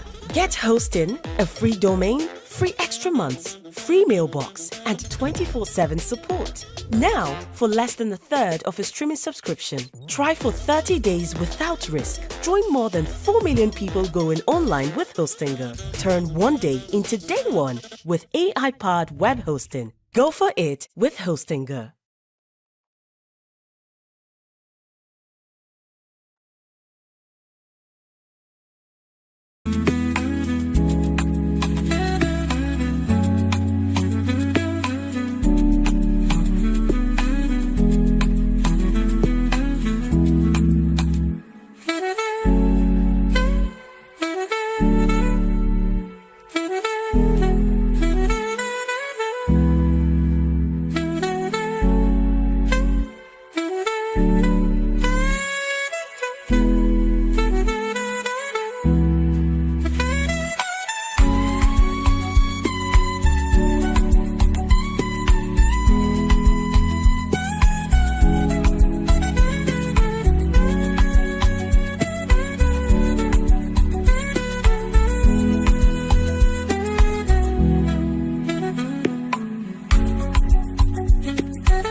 Welcome to the Brain Dump Challenge. Today's contestants will race to capture as many thoughts as possible before they disappear forever. Contestant 1, you're up. So what is it? Give feedback to Brian about his Q4 all hands presentation.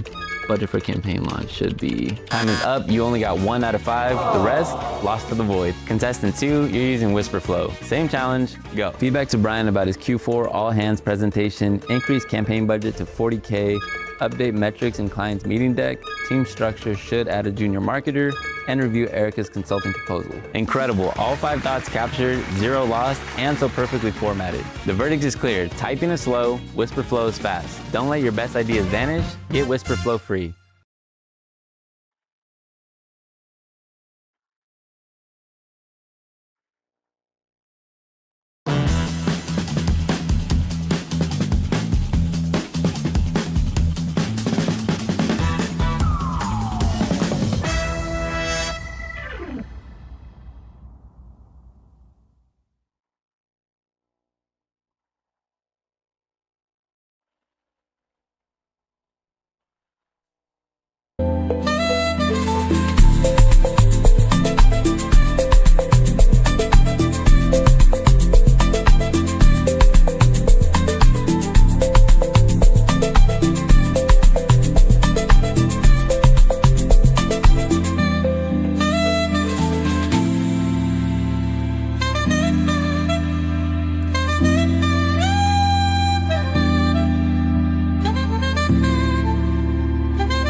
update, we know the hide them because we know be wicked people. And like I always say, info, laugh info.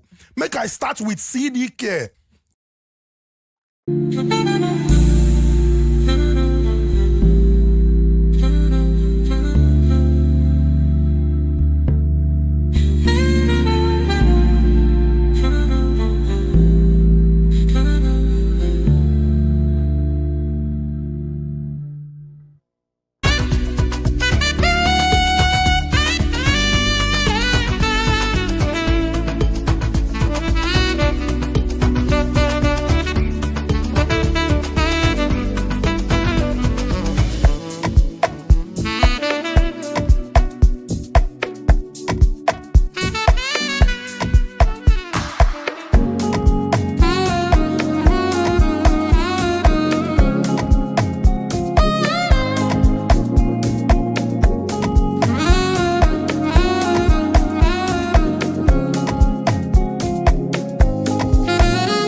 doctor say make a pop one of this. Make me fly like say I'm Aladdin. Come bring some kind melodies. Oh, mommy, myself no do pass like this. So many things inside of my jeans. I slide down the beatings, the beatings.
Oh, a lamp. Stop it, I'm ticklish. You have released me, Aladdin. In return, I'll grant you 3 wishes. I'd like to be as smart as a fox, as strong as a bear, and fly like an eagle. Oh, flying too. Then you need Red Bull, the energy drink. Red Bull gives you wings! Bye-bye, Genie! Oh, and who grants me wishes? You stay here.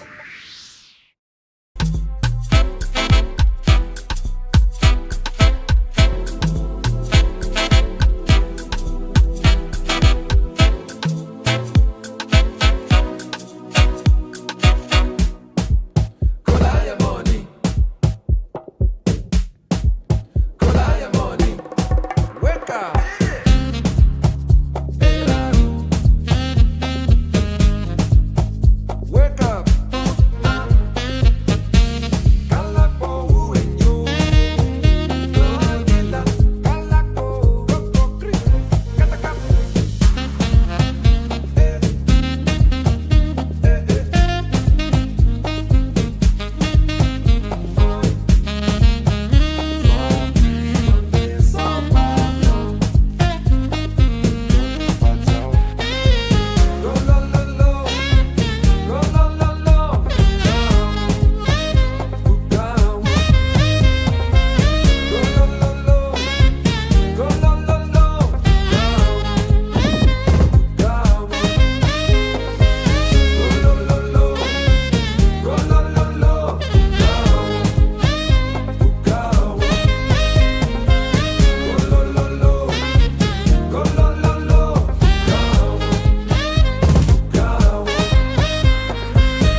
Here's the reality. Your college degree took 4 years and $100,000. For the commencement of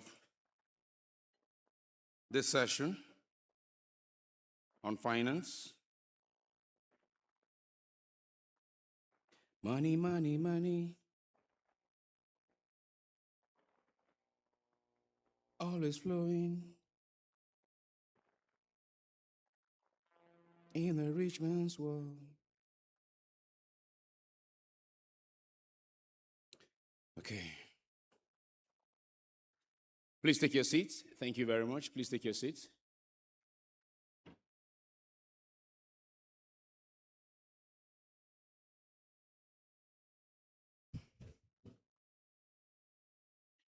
Two quick short presentations, and then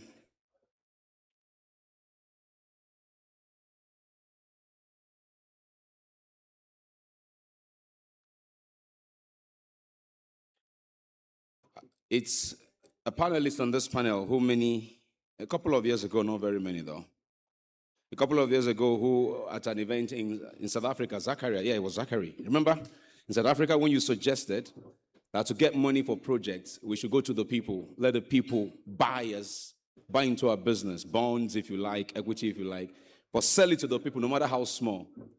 But you see, Ethiopia has adopted that model and delivered the Renaissance Dam. So it's a very workable model, very, very workable model. Please take your seat, ladies and gentlemen. Please take your seat. Please take it. Please take your seat.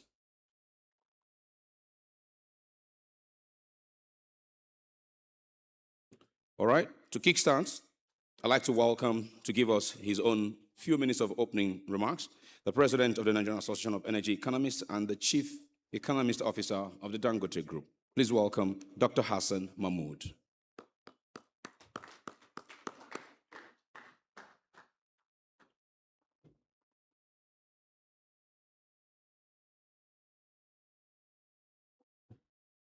Good afternoon. Good afternoon, and thank you for having me. I'll be very quick. I will just give an opening remark, which will be a salvo to the panel session. As we gather here to discuss the financing of African energy future, I would like to start with a clear proposition. African energy challenge is not fundamentally a resource challenge.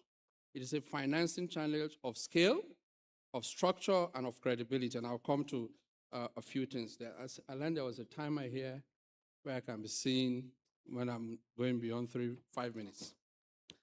Africa, where is it? I don't use glasses, I can't see anything there. Africa is a home to about 17% of the world's population. There are projections that in 2060, we're going to be 50% of the world population. Yet produces less than 4% of global electricity. Nearly 600 million Africans still live in a situation of lack of access to power or clean power. Nigeria, despite being the African largest economy and one of the most resource-endowed countries, generates only about 5,000 to 6,000 megawatts, to be generous, of reliable power for the population of about 220 million people. Electricity consumption per capita remains among the lowest in comparable emerging market economies, even developing economies. And businesses rely heavily on diesel generation, which is not too clean, at an estimated cost of $17 billion annually. It is not because Nigeria lacks energy resources. We have about 200 trillion cubic feet of proven gas reserve. The session that I held earlier in the morning made a lot of reference to that, where we have the investors in that section also making presentations on that. And one of the strongest solar corridor in the continent. And a large youthful population, a growing market. So the binding constraint is finance. It is the cost of that finance, that is the cost of fund. It is the tenure, the maturity of those financing, because you can't finance this kind of project using money market loans or short-term banking sector loans. It is the currency, the FX mismatch that we have, and it's the perception of risk, the premium on lending here is humongous because of some of the structural frictions that we have within the domestic economy and on the continent. When we look at the numbers, let me go a bit specific now. The challenge becomes ever clearer. Africa requires between 190 to 200 billion dollars annually in energy investment through 2030, which is just about 5 years away. Current flows are under 70 billion to the African continent, of which less than 12% comes to Nigeria, shore, or the West African shore. The Minister of Power recently said that Nigeria will require at least 10 to 12, estimates are also up to $15 per year to address its energy infrastructural deficit. So this gap cannot be closed by public finance alone. It demands the mobilization of long-term institutional capital, debt and equity, which is our long-term and more sustainable, and supported by credit policy, credible policy framework, and intelligent risk sharing. And I'll come to the regulatory side of it. So why has capital not flowed at scale? And I'll give a few examples. First, the risk pricing, which is the premium on investment inflows to here. Secondly, is the currency and tenor mismatch.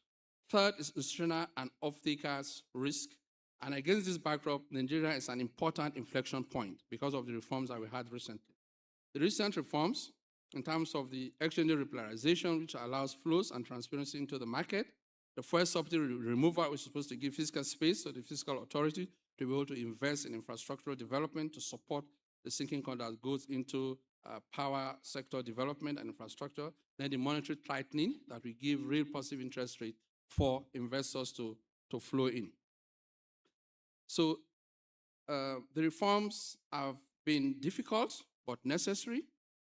For investors and regulators alike, the critical signal now is the consistency of these reforms, the reaction function to the feedback we're getting from the reforms, and the flexibility to allow some of those shocks to penetrate so that we can get the ultimate goal of those reforms. So if reforms are sustained, foreign exchange risk becomes hedgeable, which is why we have some track of stability in that section. Volatility is still there, but at least there's a traction that you can look forward for the IOCs and other investors. Rather than existential, and tariff reform become credible, reliable, transparent, equitable, and long-term capital becomes possible. Now, let me bring us to what really matters for financing Nigerian or African energy future. First, we must move from project finance to system finance. Second, blended finance must move from theory to scale. Third, domestic capital must be crowded in because thinking that FPIs and foreign portfolio investment will develop that will not be the thing. We need to also raise domestic capital to sustain the retention of those foreign capital. And fourthly, this is especially important for regulators and policymakers here today. Institutions matter as much as money. What makes some economies to develop substantially over time is strong and reliable institutions, not just the resources. So we see how the gains of resource endowment have been transformed into industrialization and all that. The critical factor there is institutional efficiency that we have in that space. Fifthly, Nigeria's energy transition must be pragmatic, meaning we have to deal with the real realities of the economy, retool to meet the dynamics of the current time. Gas is not Nigeria's problem. Energy poverty is. Gas stabilizes the grid. I'm happy that we're doing gas to power now.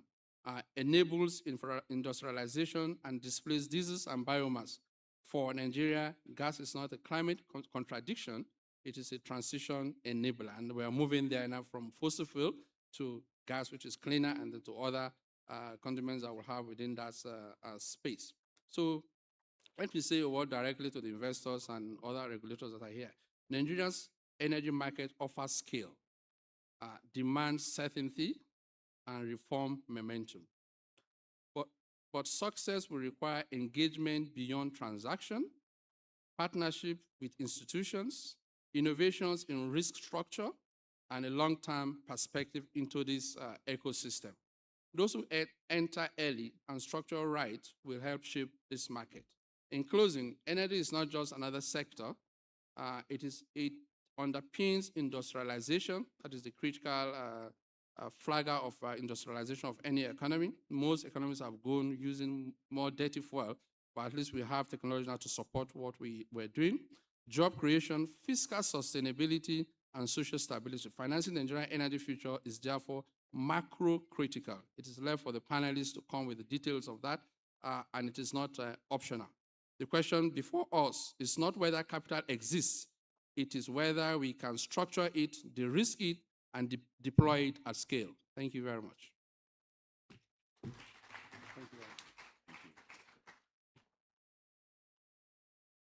Thank you very much, Dr. Hassan Mahmood, President, Nigerian Association of Energy Economists and Chief Economist Officer of the Dangote Group. Continuing, we'd like to take on now our next presenter, another brief remark, this time from the gas sector lead for Standard Bank Group. Please welcome Paul Edley Taylor.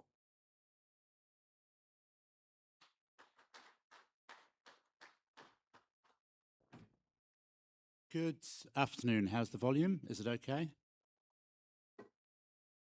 I'll just give a quick practitioner reply. But before I do, if anyone nice in the front row of the audience nearby could take a couple of pictures of me for LinkedIn purposes, because I've got about 5,300 in the cause of African gas. So I look after gas for Standard Bank Group, which includes Stanbic here. The group has been going since 1862, IBTC since 1989, and we've just had our 37th anniversary. We are hugely involved in African gas on the ground and in terms of practicality. So last week, one of our biggest projects in Africa, Mozambique LNG, returned to construction. We've got $500 million out to that one. I'm personally advising on the first LNG import terminal in South Africa. And here in Nigeria, Oando Gas obviously started production this week, and we were very pleased to be financial advisor on that in 2021. As has been mentioned, Nigeria is enormously exciting. Population of about 240 million today, 400 million by 2050. From a personal perspective, I used to look after Southern Africa, so Mozambique and so on, but now I'm doing the whole continent for gas. So obviously, Nigeria is going to be a core focus for me. This is my second time here since the end of November, and I've got my own visa, and I was very impressed at how quick getting in the country yesterday was, both from the e-visa and the e-landing card. I came from LNG 26 in Doha. Let's get on to what we see. First one is to congratulate, like many have, NNPC on the publication of the Gas Master Plan. This is a really impressive piece of work. 10 BCF a day target by 27, 12 BCF a day by 2030. Big focus on utilization, big focus on hubs. It makes an awful lot of sense to us. It's about broadening and deepening the gas business, and in effect, making Nigeria into a Texas or a Louisiana, which it arguably should have been for quite some time. As been mentioned on the videos, a number of milestones have been achieved or are very near completion. Train 7, AKA, Oando I've mentioned, the PIA is another one. But let's turn to finance. I'll give a couple of comments just in reply to the previous speaker. Let's do debt first. So our opinion, project finance will be key, but it will not be enough. So project finance needs off-takes, it needs bankable components, all the traditional stuff, and they're vital for Nigeria going forward. Acquisition finance is also important. We've just arranged the financing of Axela by Bluecore, and we're very happy to do that. But what is going to be key, in my opinion, on the debt side, it's going to be hybrid or extension finance. I heard the word system finance before, but it wasn't quite defined. So I'll have a crack at it. The start point is a project finance baseline for technology. You could call it project finance light, but it's not your traditional hardcore project finance. The reason for this is that Nigeria needs all of its value chain building out at the same time. As has been mentioned, upstream has to produce more. We need more pipelines. We also need more CNG, small-scale energy, and of course, there's more IPPs needed, which means progress on arrears and metering and transmission. So my assertion is that on all of these transactions that are happening, not all the money will be lent by the banks or the capital markets on day one. For argument's sake, it will be half of it because you can see the visibility to cash. But by day 720, will all the money be lent? And the answer is probably yes. So let's give you an example. So On day one, the upstream guys will say, we can see this, so we'll lend X, but we need the infrastructure there and we need the route to market. The infrastructure guy in turn will say, we can see some of the upstream, but not all of it, and we can see some of the market, but not all of it. The downstream guy, similarly, he will invest in all of what he has to do when he can see the visibility on the rest of the chain coming to him. So, expansion is not going to be easy. Two phrases come to mind, incrementalism, iteration, both I words, but I is not going to be enough. It's going to take a we to solve this. And this is really government, NNPC, the Decade of Gas, the other entities that have been mentioned today. They're going to play a key role. And it's going to also need the industry associations, the producers, the gas, the banking associations as well. Brief word on the capital markets. Pretty much in all growing gas jurisdictions, equity capital markets play a key role. And you're going to start to see over time separation of entities. Good examples here, the Middle East in particular. Abu Dhabi has done various things with its gas business. Oman has done different things with its gas business as well. So summing up, I would say in football analogy, it's half-time in the Decade of Gas. We're now 2026 compared to 2021, and all the signs are ready for a very strong second half performance by Team Nigeria. Thank you very much. Thank you very much. Thank you very much, Paul Edley Taylor, Gas Sector Lead for Standard Bank Group, and the President of the Paul Edley Taylor LinkedIn Foundation. Correct? Thank you very much. Okay, onwards now, let's get into the panel without delay. Let's welcome first off Chief Financial Officer and Executive Director at NNPC Limited. Let's welcome Mr. Adedapo Shegun. You are welcome. Vice President, Africa Finance Corporation is here. Mrs. Taiwo Okwo, you are welcome. All the way this way, sir. Second seat this way, sir. There you go. The second one. Yes, sir. Thank you. Next to him, ma'am, please. Joining them, I'd like to welcome General Manager Commercial for Oando Energy Resources, Mr. Akimbambo Ibidapo Obe. You're welcome. Founder, Chief Executive, Ion Capital is here. Let's welcome Mr. Jubril Enakele. Managing Director and CEO, Africa Energy Investment Corporation is here. Welcome, Mr. Zakaria Doso. Chief Financial Officer and Executive Director at ExxonMobil is here. Let's welcome Mr. Oluwafemi Ogumbi. You're welcome.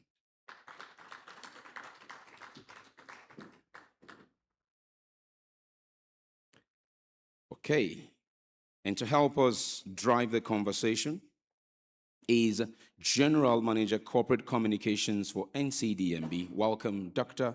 Obinna Ezobi.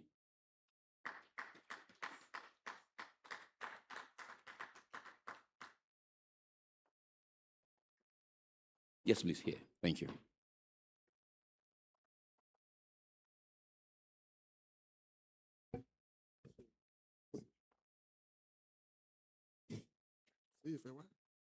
Okay. A warm good afternoon to everyone here. I think we have the little... Obinna, 1 second, please. I should have Mr. Edward During here, Chief Financial Officer, Lake Oil. My apologies, Mr. During. Thank you very much. Thank you, Richmond. So once again, I want to welcome everyone to this session. This ordinarily should be the most interesting session because when you're dealing with finance, everyone is interested. But we have a little challenge of having this session just after lunch. So I am guessing that many of us are a bit tired, but we hope to make it interesting. And I have 6 gentlemen and a lady. This, I want to think, is one of the largest panels in this conference. So it only means we're going to be quick, but hopefully it will be interesting. So let's get into the conversation. So in the course of this conference, many issues have been discussed. And most speakers have been harping on the importance of finance to enable projects. Earlier in the conversation, the vice president, the ministers, kept on harping on what the government is doing, and everybody kept on talking about the need for finance. And just a while ago, Dr. Hassan was saying that funding and finance is available, but you need to hedge it properly. You need to be able to curate it. So how do we do this? I have here 7 experts who will unpack, who will distill, and do a deep dive how we're going to do these things that will provide affordable finance for African energy industry. So quickly, I'd like to start with the guy from the National Oil Company, who, if you think about it, has the biggest pie in the game. Dr. Obina, please, before you carry on, forgive me. I had been informed earlier that there was a decline here, but no, that's not right. He's here in the room and he's been here since morning. Director Client Relations for Afrexim Bank. Peter Olowonini, please join us. When you have breaking communication, these things happen. I take full responsibility, Peter. Full responsibility. Thank you for understanding. Such a gentleman. Obina, for that reason, you get an extra 5 minutes. So I think we have broken a record to have 8 persons on a panel. Obina, I actually had 9 at OPEC. You had 9. For Great. 35 minutes. For so, 35 minutes at OPEC. For NIES 2026, I think this is a record. Please so go I ahead. want to let us have a clap offering for the members of this panel. And that suggests that we're going to have some incisive conversation, and I'm thinking that you should be taking notes of what they're going to say to us this afternoon. So quickly, let's get into the meeting and this conversation. So, Mr. Shegu, the CFO NNPC, earlier this week, we've been talking about divestments, talking about the presidential directives. Earlier, the minister was talking about how the directives have enabled investments, how the Mr. President was very creative, innovative in crafting those directives. And we've seen it. My counting is that we have had about $30 billion investment in the last 2 years. My own counting. I may be wrong. So, I want to ask the NNPC, which I want to think is the biggest player in our country. How have you leveraged divestments, leveraged particularly the presidential directives to assemble, to find funding for some of the things you want to do? Yesterday, the GCO was talking about what the NNPC wants to do. So how have you leveraged these instruments to find the funding you need for the big projects you want to execute? Thank you very much, and good evening, ladies and gentlemen.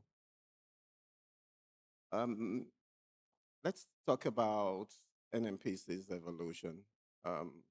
We started off as a corporation of government, and with all the baggage that comes with that, and now we have morphed into a limited liability company, courtesy of the PIA. And that in itself is the beginning of this journey. The presidential directives have been very, very instrumental in helping us build on this. But the foundation is the PIA. The PIA enables us to operate like every other limited liability company. It basically unshackles us from the bureaucratic processes associated with corporations of government, such as the one we had operating under the NNPC Act. And it's actually provided us with a platform to go out and be the best that we can be.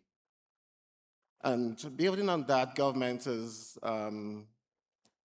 very, very graciously provided a lot of support. Support in terms of challenging us to be the best we can be.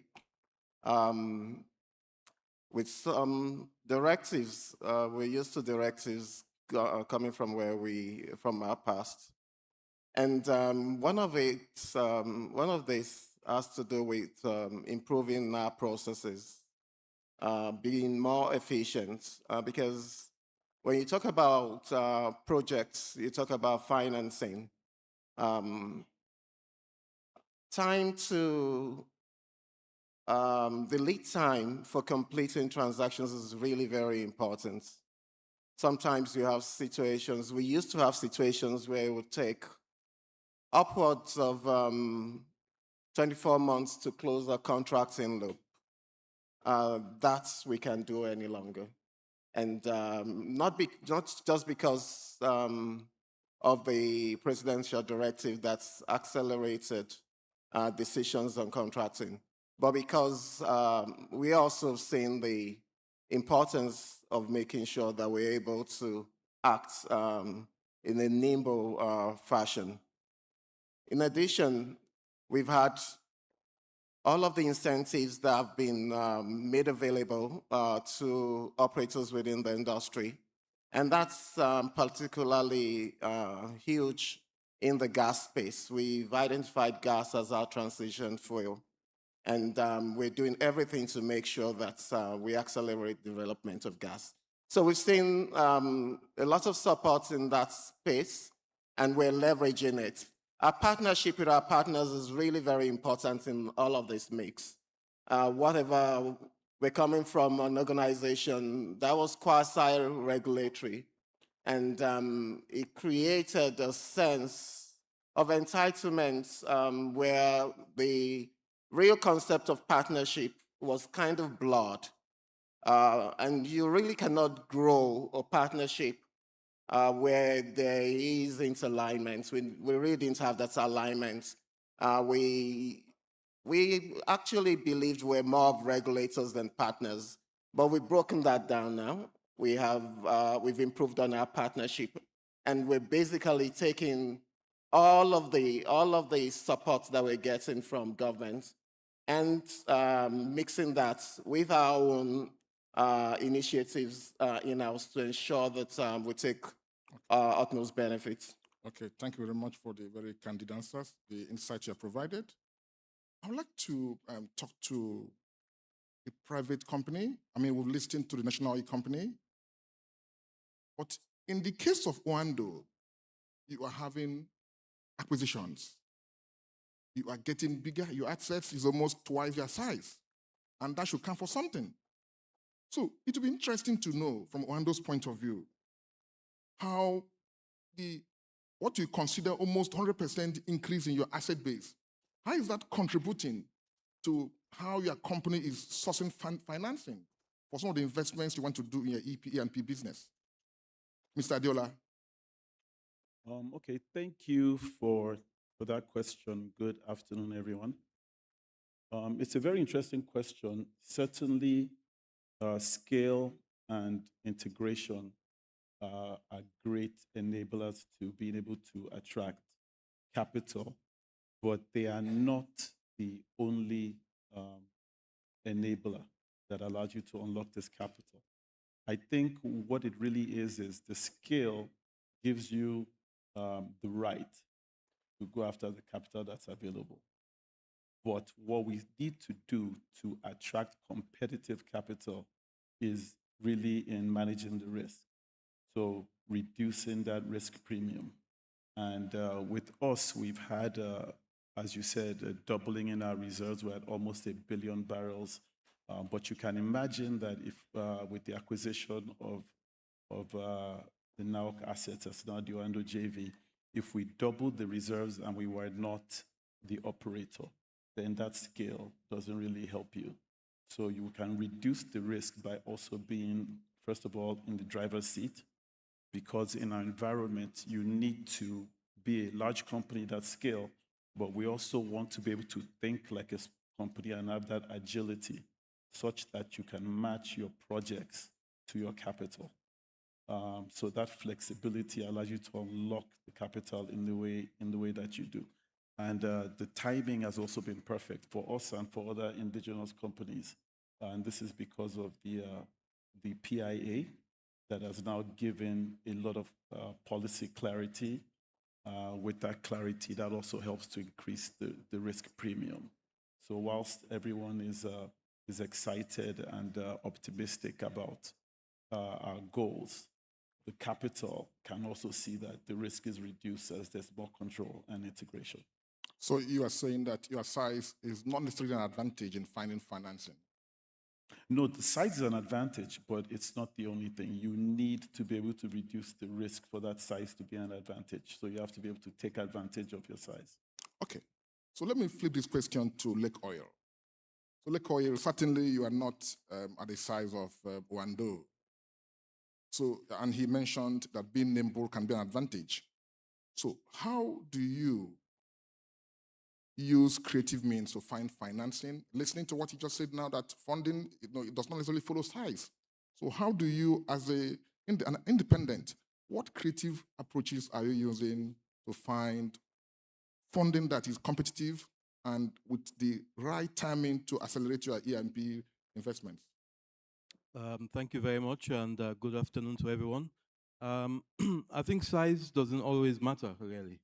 In Lake Oil, for example, which was founded, close to 15 years ago, we now have about 4 world-class blocks. One of them, which is offshore Lagos, offshore Eco Hotel, is got more than 1 billion barrels of oil. That was the first one, and to actually enter that, which was a farming, we actually went to the capital market and was listed in the London Stock Exchange, obtained the funding that was needed to drill the first 2 wells. Luckily, and not just luck, I'll explain, that was a success in 2013.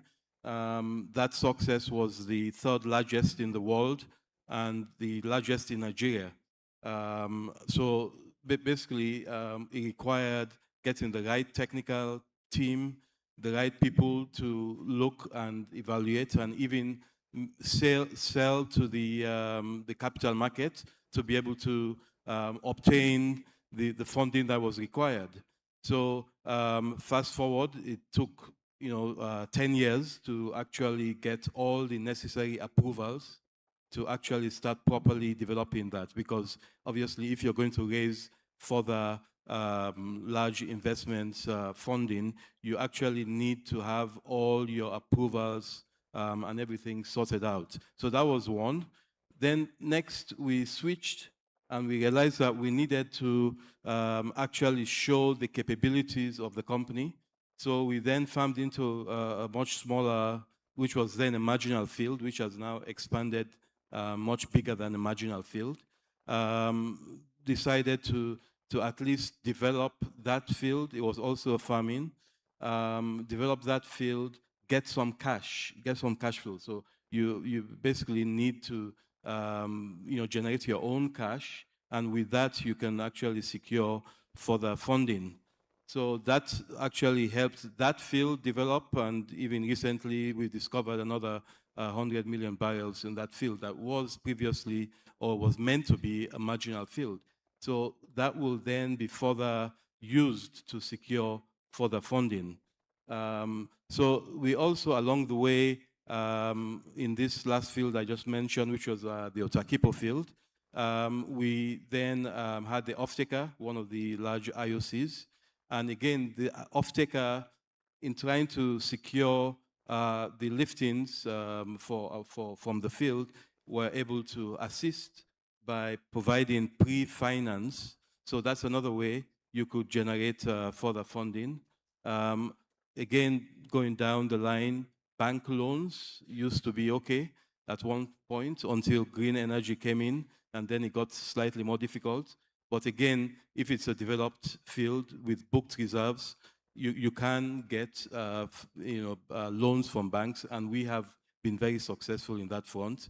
And moving further as well, we have also got even vendor financing, which is essentially just basically getting longer terms for payment. So there are many ways. Now we're looking forward, looking to use equity to attract capital, looking to get into bonds, because the problem that you always have is that you have fields that are going to take tens of years to produce, but yet still the funding that you're getting is only for a short period. So there's a mismatch, tenure versus what you actually need. So again, things like bonds, going again into the capital markets, using equity, all of that helps.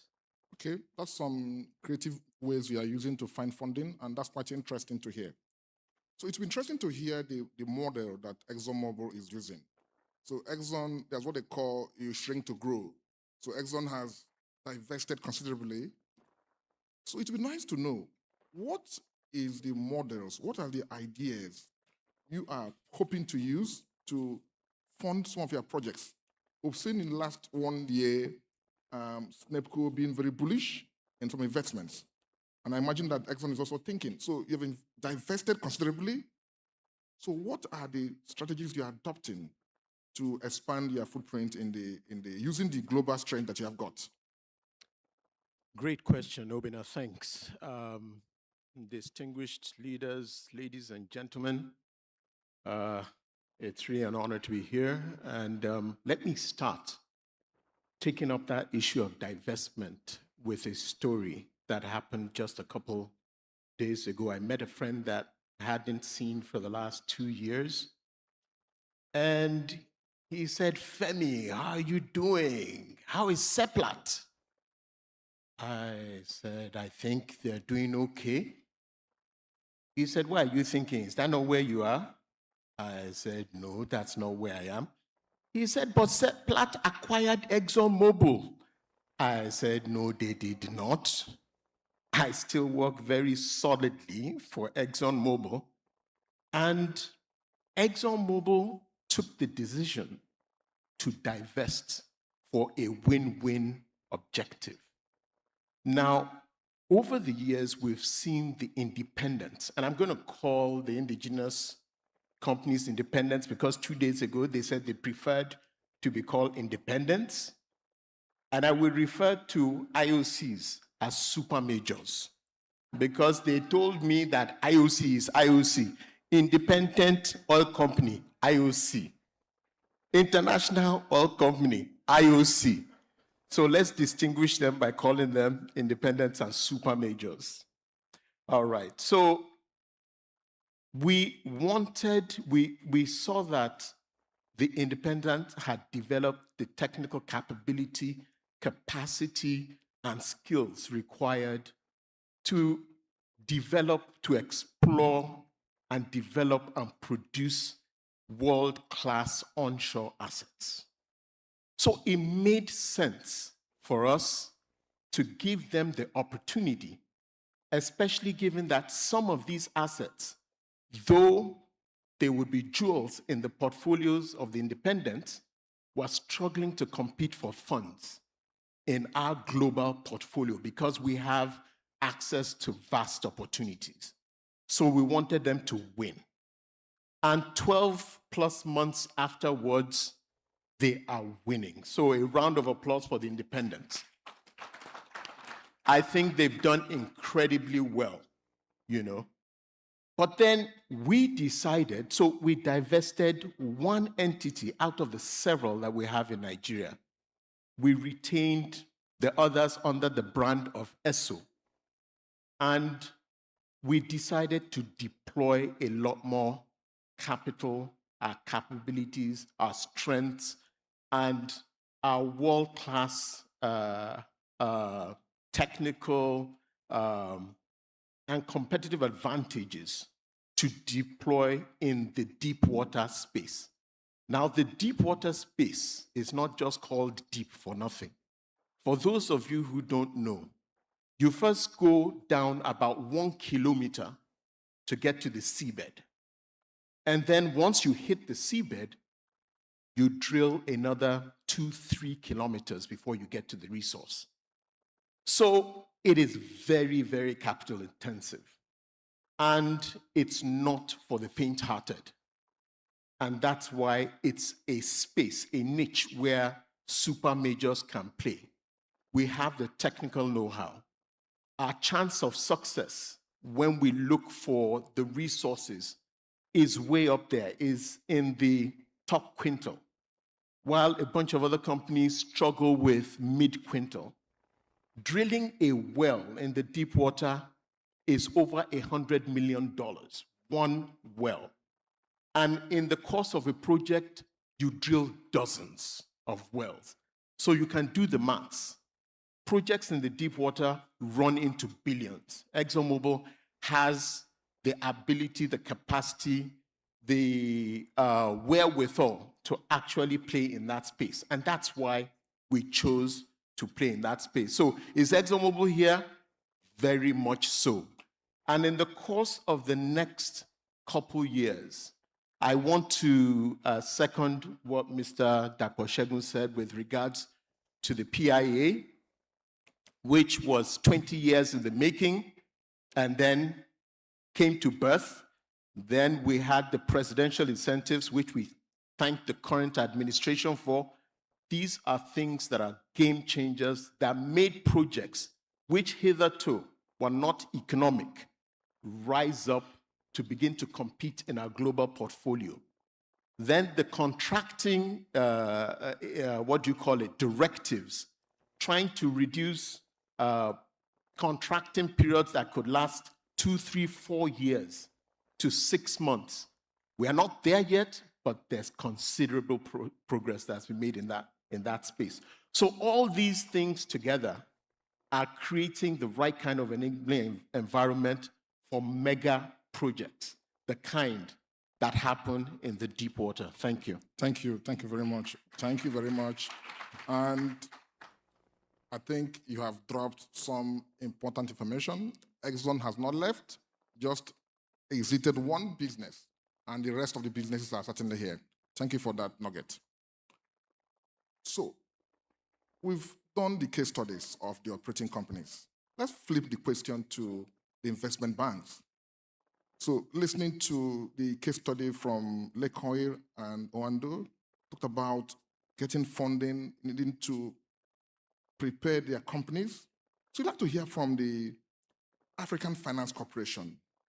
So, when Lake Oil is approaching the AFC for funding, or any other operating company here, and using the analogy you gave, it's a small IOC, what should they be doing? How should they position themselves, be able to impress you, if you like, to make themselves attractive to the funding you provide? So what are you going to be looking for? Because in this room you have independents who are hoping to approach the AFC or other international banks for funding. What should they be doing to get positioned properly for funding that they need?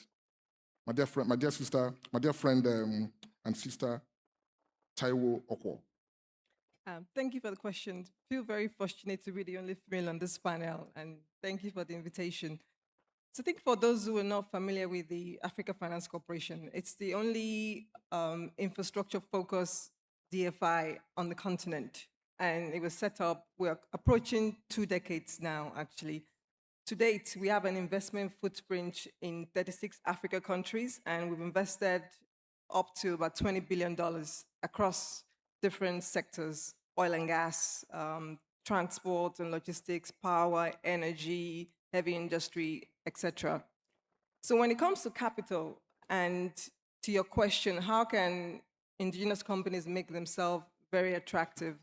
There's a lot of ways you can answer that question, because the reality is we've been in Africa now for almost 2 decades, and the risk perception for Africa is actually much higher than the reality. We're on ground, we've invested, like I said, $20 billion, and we know what some of the challenges are. Therefore, we tend to be a bit more practical in terms of the solutions that we provide to companies. The other reality is that when you look at the numbers, the default rate for Africa is actually much lower than the rest of the world. I believe it's 1% relative to about 3% on average. And even the recovery rate for Africa projects is almost 100%. But yet, you still have this risk premium that Africa project carries. So what's the solution? And how do we get more projects to get financed? So when you come to AFC, for example, I think one of the key things that we do like is to have early engagement. The reason for that is whether it's a greenfield project or an acquisition, brownfield project, when you have early engagement, you're able to understand lending requirements. And I'm glad we have Peter Frexim on the panel as well. You're able to understand some of the key things that we look at. So for example, where are the gaps in the project? How has it been prepared? And to what extent can we bring value to be able to close the gap and make it much more bankable? So that early engagement is very, very important. We've been able to invest capital as a co-investor because with our early engagement, we're able to accelerate deal closure and also reduce the time to execution. That's why it's important to start talking to us very early. The other thing we also prioritize is around governance and transparency. You spoke about the scale. The scale is not enough. We need to be able to demonstrate to us what your operating framework is, what is the governance structure, and even if you don't have it from day one, we will work with you to build it out on a long-term basis. The third part is around highlighting some of the social, economic, and environmental benefits of your project. Like I said, we are a DFI. We provide capital for long-term sustainable capital, but you'll be good to know that a lot of projects in the oil and gas and power sector has so many socioeconomic benefits that it's not highlighted on projects, and we do like that a lot. I think the final point I wanted to highlight, just to give the other panelists time to speak, is around these studies. It's important that when you approach financiers, you've started the process of conducting the necessary feasibility study, technical study, financial study, environmental study, so that we are able to identify, we're able to take it to bankability essentially. So I guess in conclusion, what I'm trying to say is that you don't have to have it all figured out when you talk to financial institutions. We also have the benefit of providing early stage capital, which enables projects to get accelerated. So come speak to us, and we're able to be a co-investor, also collaborate with you to be able to get more projects across the line. At the end of the day, our role as a development for institution is to create more value for Africa, bring more infrastructure projects online, and essentially allow African economy to grow on a long-term basis. Thank you. Thank you very much, Taiwo. Thank you so much. So when I was listening to Femi talk about how Exxon has been able to find funding, Femi mentioned that it could cost 100 million to drill a well in deep water. So that's some good money. So what I have in the room, my good friend Jubril, who earlier we were speaking, talked about how the capital market can do so much in finding finance. So Jubril, when you listen to what Femi said that you need 100 million to drill a well, do you think that we can find that kind of money in the capital market to mobilize to do some of the big things that we want to do in the deep water? Jubril. Thank you, and good afternoon, everyone. We don't have a lot of time, so if you don't remember anything I say, remember this. To fund or finance African energy, our future, we must move away from importing capital to mobilizing our own local balance sheets. And that balance sheet sits in the capital market. And let me explain. Think about sub-Saharan Africa. Not North Africa, sub-Saharan, all the way down to South Africa. Pension funds alone, and there are other investor groups, right? Pension funds alone control about $600 billion. Again, $600 billion. If you take out South Africa, that's the big giant, then the big elephant in the room. The rest of Sub-Sahara controls about pension funds, about $200 billion. Nigeria is about $20 billion, pension funds alone. I haven't included the collective investment schemes, other fund managers, which could probably be about half of that, so about $30 billion. It is possible to fund transactions in the energy sector in the capital market. And they're demonstrated, even at Ion Capital, we've done one or two of them. Last week, we advised, or not advised, we were one of the issuing houses on the NBET transaction that raised 501 billion naira to sort out legacy debt owed to Gencos and gas companies. That's over $300 million equivalent. And you say, oh, well, we don't need naira.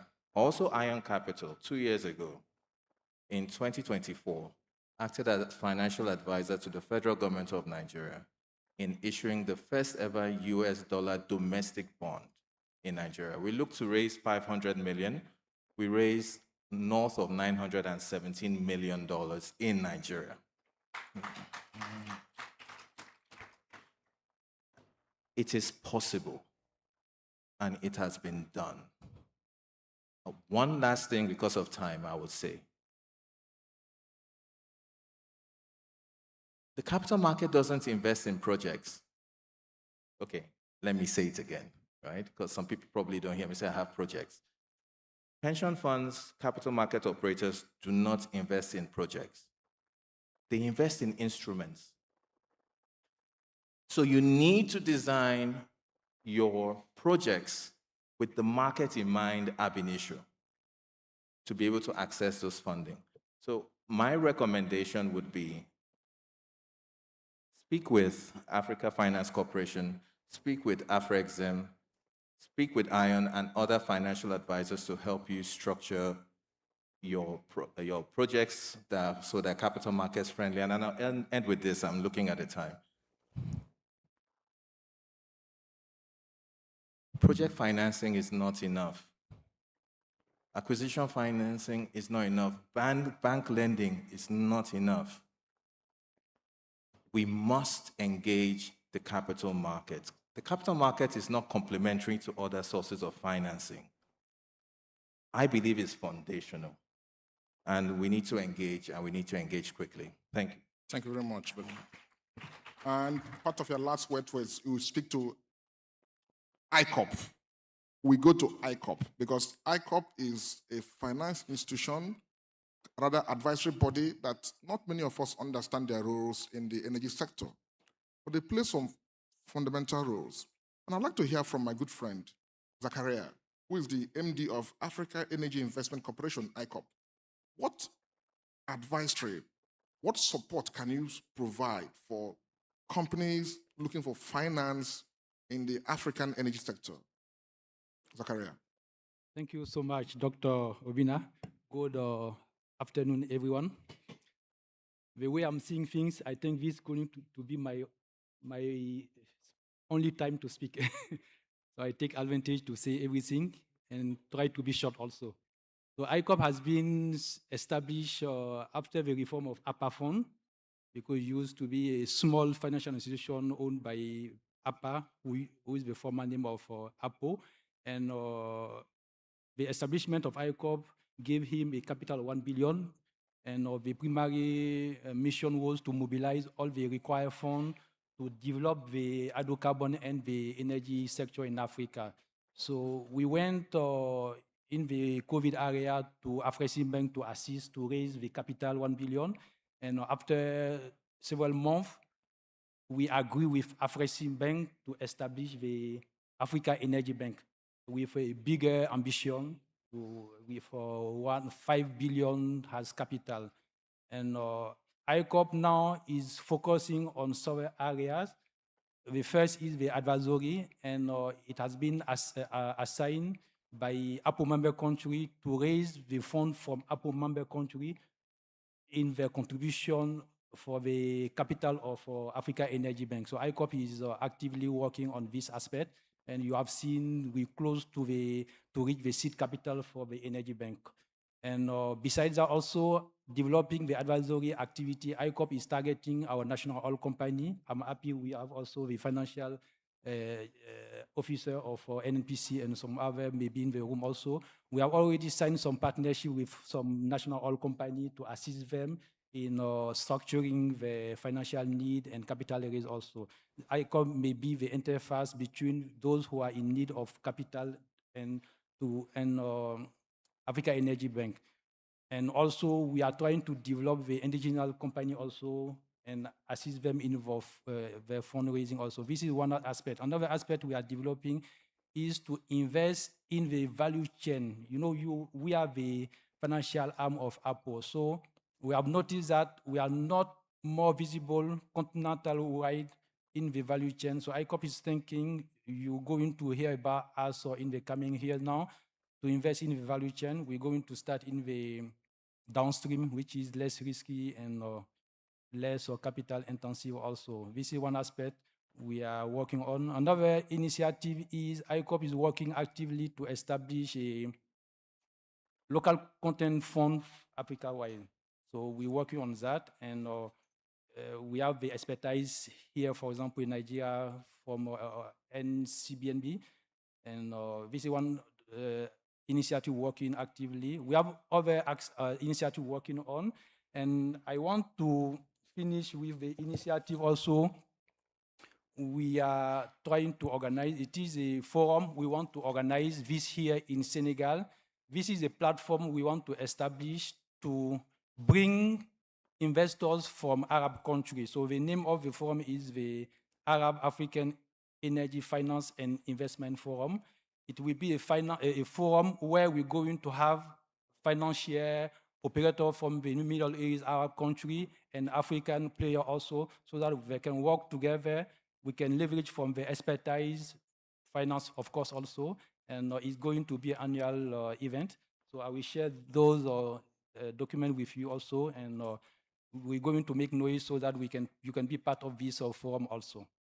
Thank you. Thank you, Zachariah. And indeed, ICOP has not been very visible, but this platform and sometime in Lagos next week is the efforts we are making to make ICOP more visible. And hopefully, when we work with the NCDMB to develop the fund you refer to, I'm sure ICOP will become more visible and more beneficial to players in the energy sector.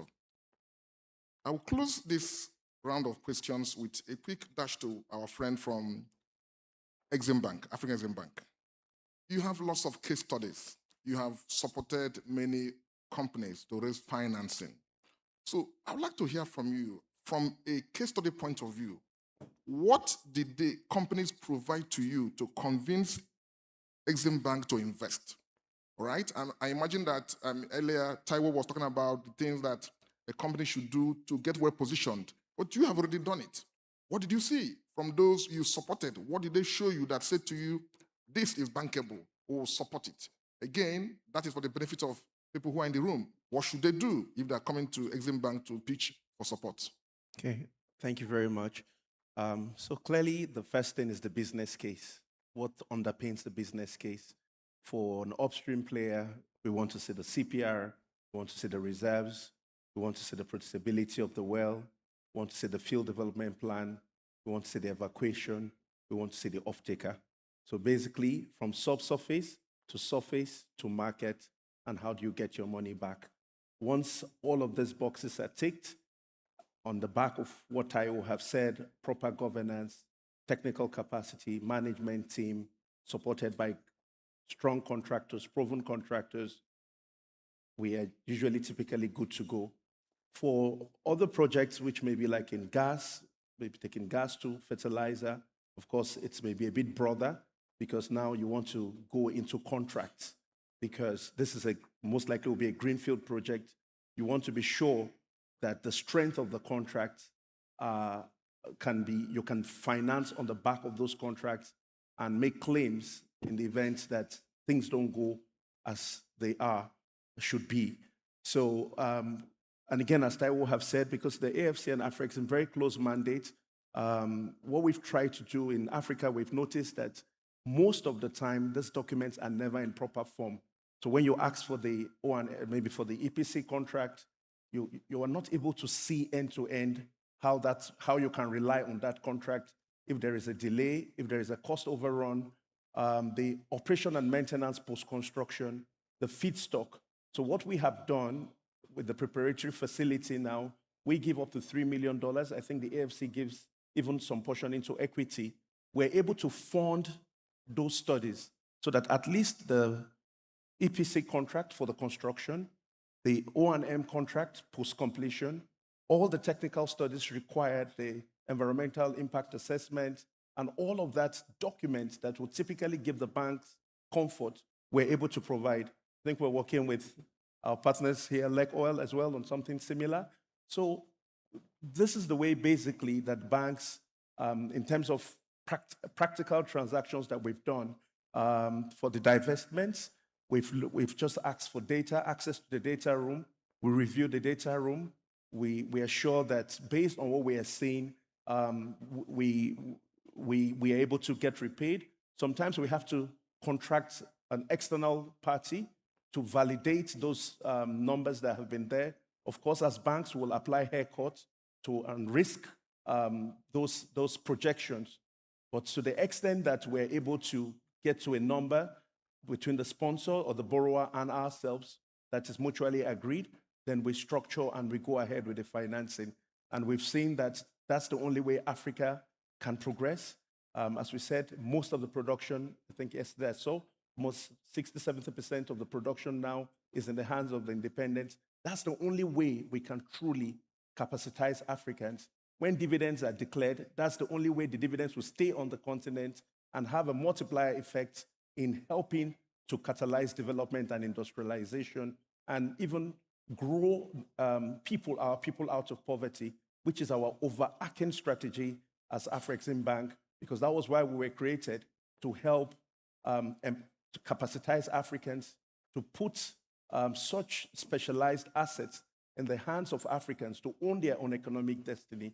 And that's what we're doing with the likes of Oando, with the likes of NIES, Lake Oil, and a couple of other partners. And of course, shareholder, strong Big Brothers, NNPC, to ensure that we can push this agenda across Africa. And just as Zachariah have said, with the African Energy Bank as well, which is now going to help in focusing and ensuring targeted financing for the sector. But essentially, this is what we look at in ensuring that we can provide financing. Thank you very much, and I'm so happy that you have read out lots of guidance for, anybody in the room who is looking for tips on what to do to assess finance. So we are winding down. I'm going to go around the room for quick takes, all right? Quick takes, and some of which will be parting words. And for the NNPC, we are dealing with energy transition. We're dealing with issues around pressure on financing. So we're wondering from NNPC, how are you balancing energy security, the issues of energy transition, struggle to find financing? How are you balancing all of that, even with the issue around decarbonization? How are you doing all of that and finding the funding you need for the ambitious projects that Engineer Bayo yesterday talked about? Okay, so quickly, let's start with decarbonization. We are accessing green financing for some of our flares out projects, and we also are looking to, we have we have a solar business that we're also accessing green financing for. But more importantly, we've been able to raise over 7 billion the last 5 years. And that's primarily because we've focused very intensively on growing or reducing the risk, basically managing the risk associated with our projects. One huge plus for us is the fact that with the new management and board, we've been able to gain a lot of traction in terms of belief in the market. The market believes more in us. And that's built on the platform of us having never defaulted on our debt service obligations. Right now, we used to live and die by what we call the PXF, which was built on crude deliveries. But now we're moving away from that. We recently closed on Project Nexus, which is for a gas infrastructure company. It was actually oversubscribed. And that's leveraging DFIs, international banks, regional banks, national banks. But one thing I'd like to leave us with is the need for us as Nigerians and Africans to look at our financial institutions and ask them the very difficult question. Do they have the scale? Do they have the balance sheets to finance what we need to do? I'm very happy with what the CBN is doing with the capitalization of the banks. As it is today, I see it as the first step. 500 billion naira comes to under $400 million. And that's just peanuts, as it were. We need our banks to scale up, and we need to get out of this mindset or this situation where our banks can be tagged with first names. Let's play a quick game now. There is, I'll say, the bank that has red as its color and has a whole street to itself. There's a first name associated with it, right? What's that name? What's that name? There's a first name. The issue here is that we have individuals who loom larger than the institutions, and we can't build the type of banks or the financial institutions that we need when we're in that mode. I'll take a second one. The bank for the wise man. What's the first name attached to that? Huh? Okay, you know it. So that's really what we need to break away from. We need to break away from banks that are representative of individuals and move to banks that have the deep capital to finance the projects that we have coming in. Thank you. Thank you so much. Thank you so much. Oh, I would have loved to go around the room and take parting words, but Richmond is already here trying to bully us out of the stage. So I would just like to invite one more comment, just last comment, just a last comment. I think it's fair enough to give that to Taiwo as the only lady here. Just give us parting words so we can, as we are looking for finance, just give us the parting words for us to finish and leave it. Yeah, I'll be quite quick. I think the parting word for me is it's focus on industrialization, right? We remain committed to continue to finance, oil and gas, because without financing resource, we're not going to get to the economic growth that we want. So I guess the point is that how can you cannot decarbonize an economy that doesn't exist, right? That's the truth.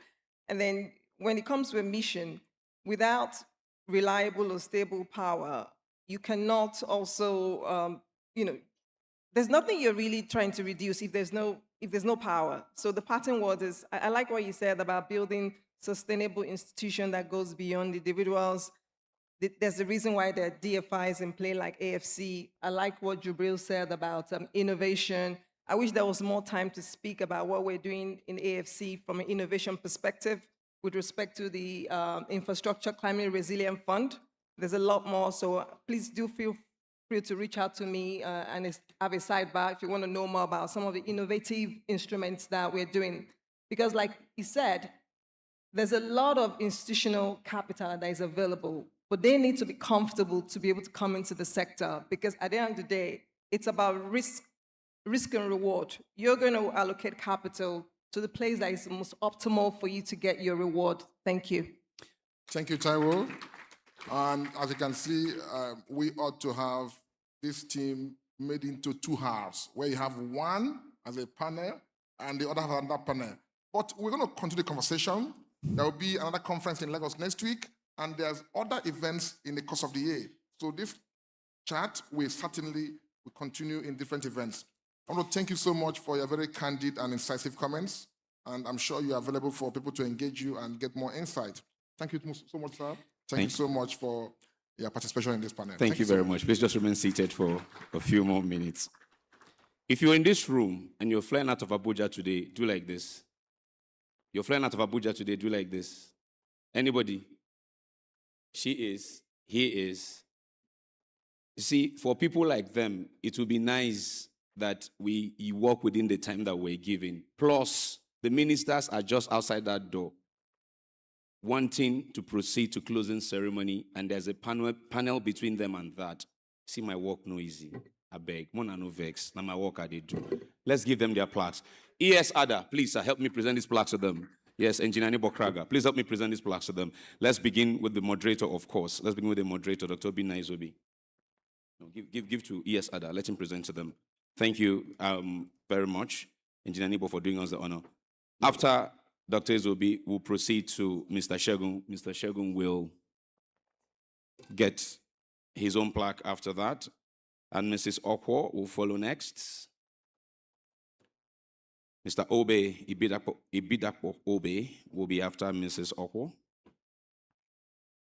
Mr. Enakele will follow after Mr. Ibidapo Obe. Mr. Doso after Mr. Enakele. Mr. Durin would follow Mr. Doso.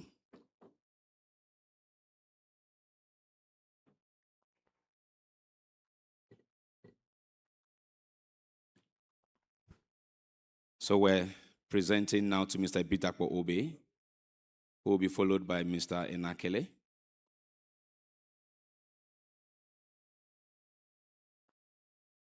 Mr. Enakele, thank you for your insights. Mr. Doso, you're next before Mr. Durin.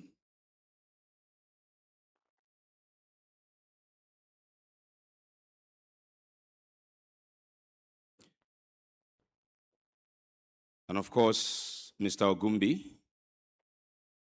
who will be followed by Mr. Olowoni. Olowoni, I beg your pardon, Mr. Olowoni. We have certificates of attendance and participation. Certificate of attendance and participation at this conference. Can I now call on Dr. Hassan Mahmoud? Please, sir, if you can come receive your own plaque. You'll be followed by Mr. Paul Edley Taylor. The both of you will receive your own plaques after Peter. Peter, then Hassan, Hassan, then Paul. And then all of you will take a family photo thereafter. So there's a certificate of participation and attendance for this event. Okay, if you would want a hard copy, go to the information desk and have them print one for you.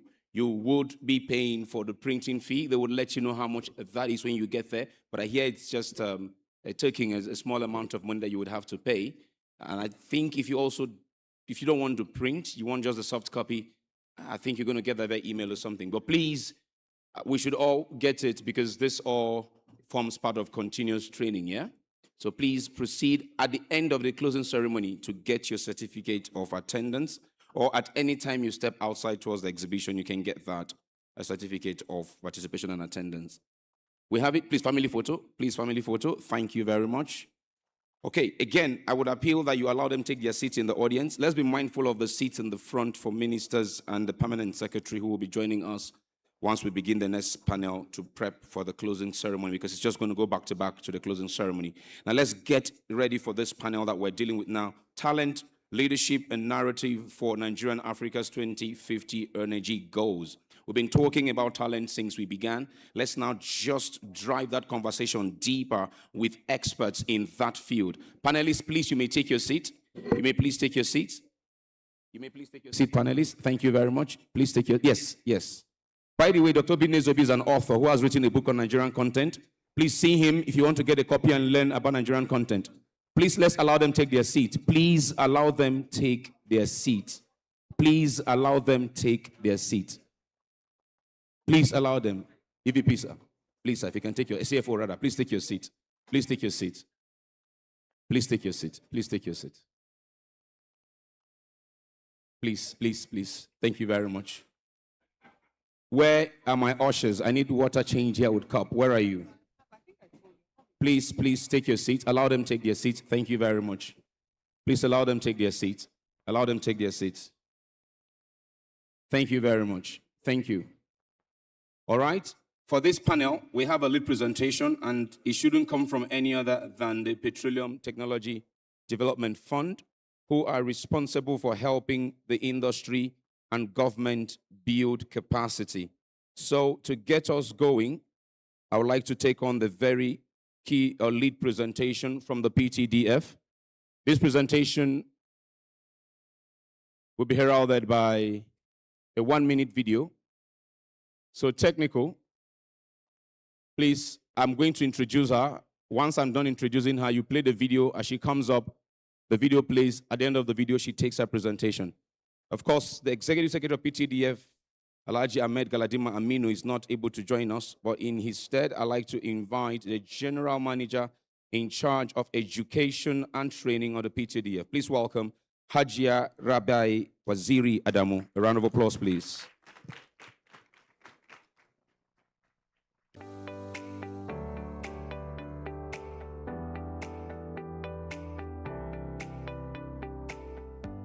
The Petroleum Technology Development Fund, PTDF, is Nigeria's leading institution for building world-class capacity in the energy sector. Established to develop indigenous expertise, PTDF invests strategically in human capital, research, and institutional capacity building, strengthening Nigeria's participation in the international energy landscape. Through competitive scholarship programs, advanced professional training, and centers of excellence, the College of Petroleum and Energy Studies, Kaduna, CPESK, and Center for Skills Development and Training, CSDT, in Port Harcourt. PTDF has produced highly skilled professionals, contributing across oil, gas, and emerging energy systems worldwide. By working with top universities, industry leaders, and multilateral institutions, PTDF promotes innovation, knowledge transfer, and globally recognized best practices. As the world moves towards a more sustainable and inclusive energy future, PTDF remains committed to developing talent and fostering collaboration that delivers lasting impact locally and globally. PTDF, investing in people, developing global talents, securing futures.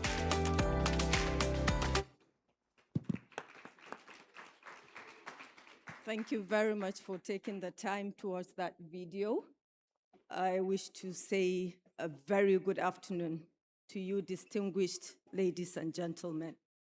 It is really a great honor to be representing the Executive Secretary at this special and important session, a theme that aligns perfectly with PTDF's core mandate.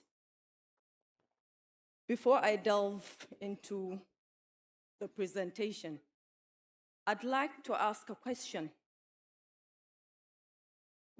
Can Africa confidently achieve its energy ambitions with the right focus on talent, leadership, and narrative?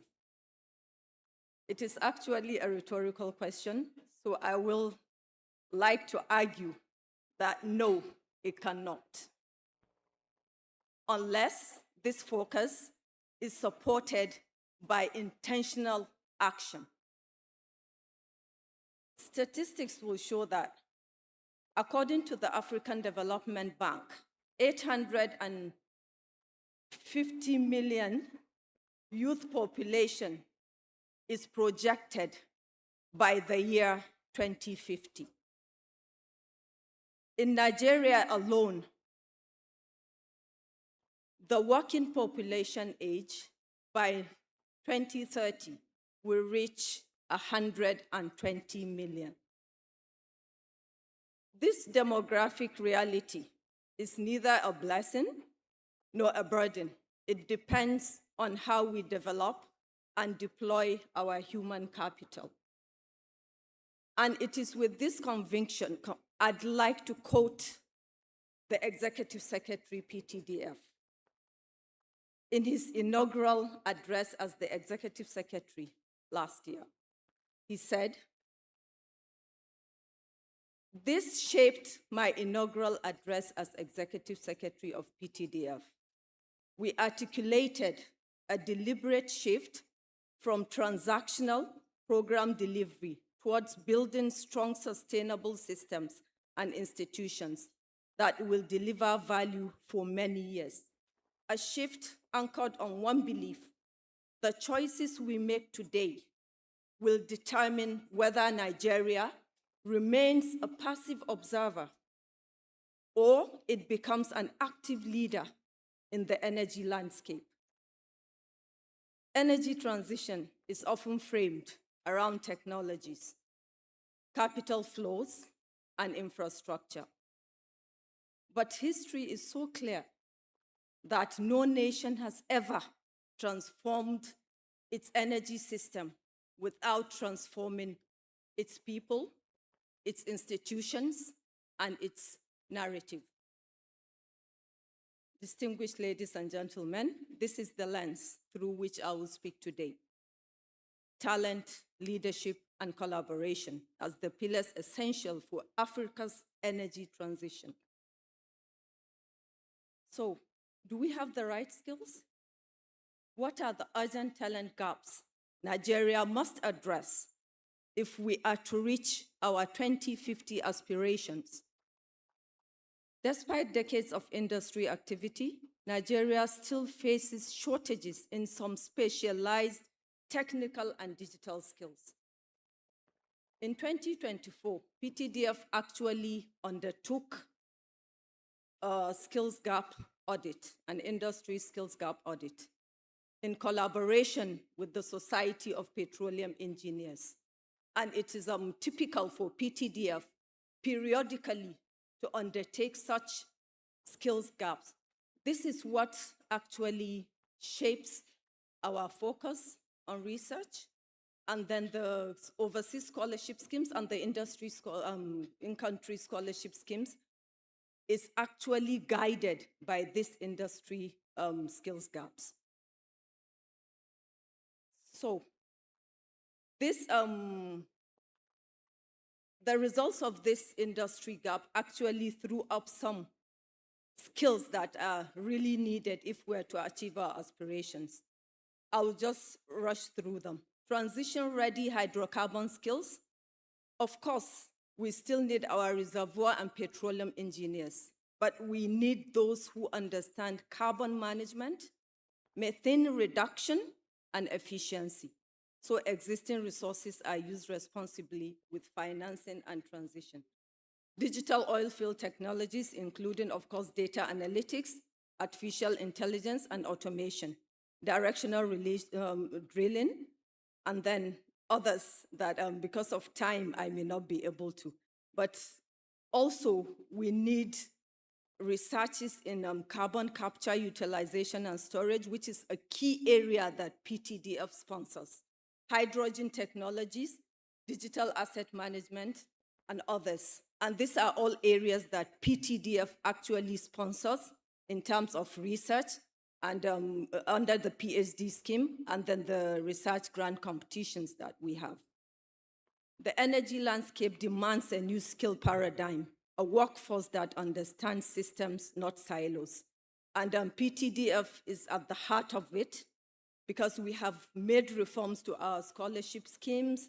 I will not go through that, you've heard that. We've built institutions, but at the heart of it all, ordinarily we intervene at the tertiary level, but we observed some foundational weaknesses at the secondary school levels while we are selecting our, the feeders actually for our scholarships. And we found some foundational weaknesses. So we decided to go down to the secondary school level, and then we instituted a STEM program. This program is going to be launched in the second half of this quarter. You are all invited. We are intervening in 1,000 secondary schools just as a pilot. We intend to cover the entire nation. So I'll go to the second point. What sort of leadership do we need for Africa's energy future? Talent alone, of course, is not enough.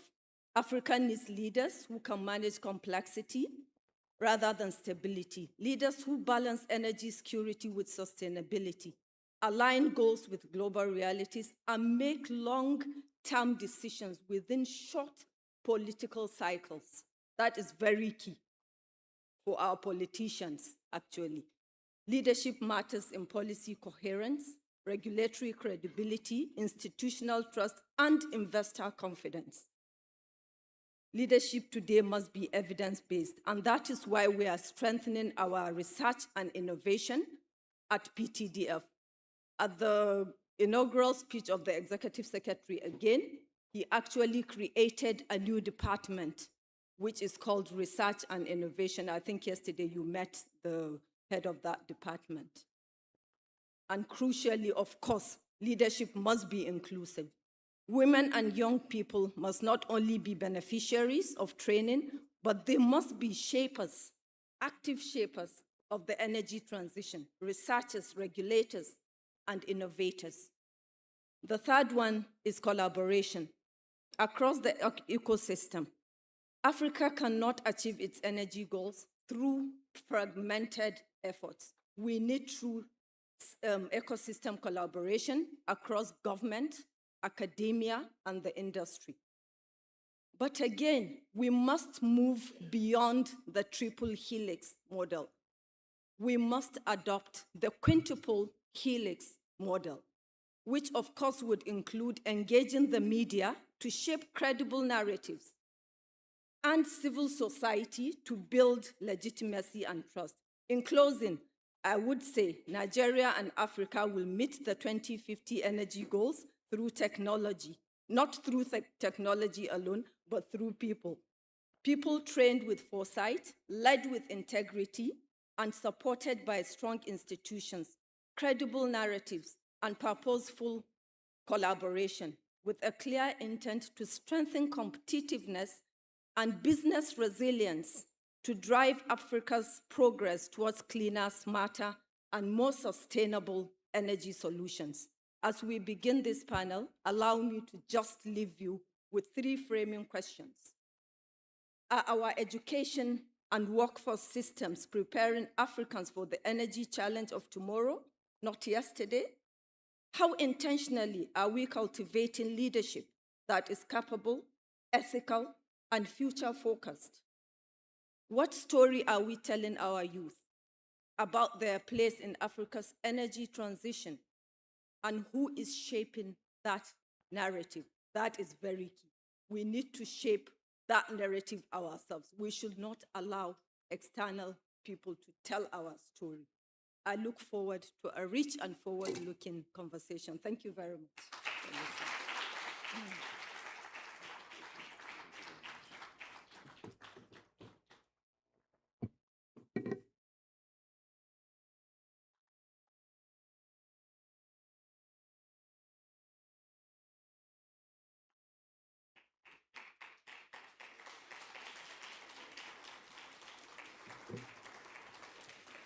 Thank you very much. Thank you. I'm sure most of those clapping would have benefited from one training or the other with PTDF. So it's understandable.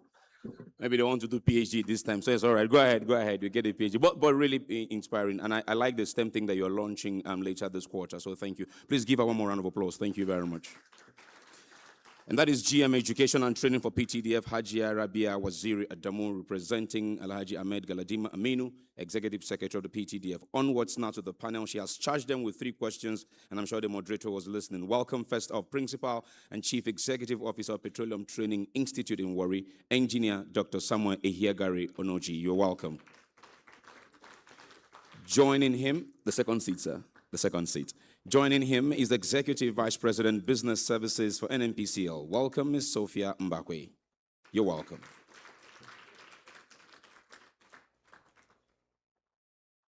On the panel as well,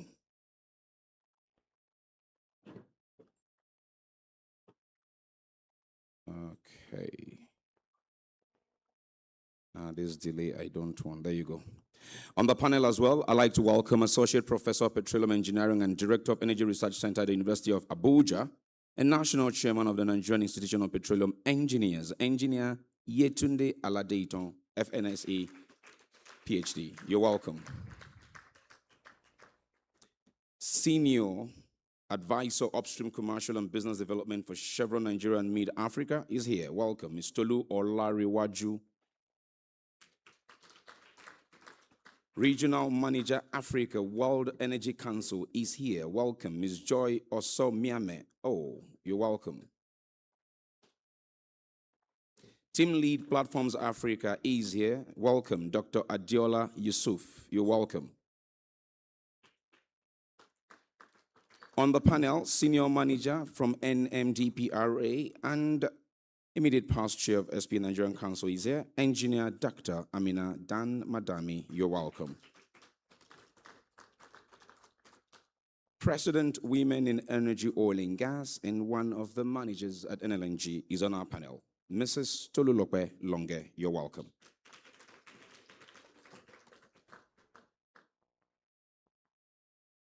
Before I invite the panel,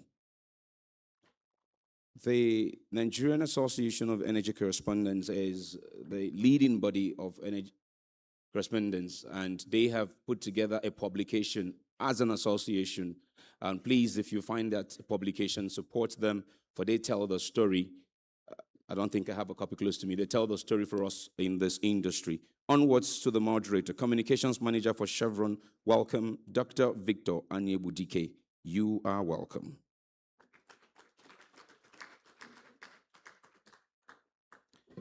So, Dr. Obinezobi, your record has just been matched. Perhaps it will be broken some other time, but for now it's been matched if you're still in the room. Dr. Anyebudike, the show is yours. Your time starts now. Thank you very much, Richmond. And I want to thank everyone on this panel. I know the day has been well spent, but we are saving the last panel for the last, the best panel for the last, right? This is the best panel, and we just decided to save it for you. Please, a round of applause for our panelists. Ladies and gentlemen, it's important that we understand why we are here. Talent, leadership, and narrative is the core and the fundamental to energy development in any polity.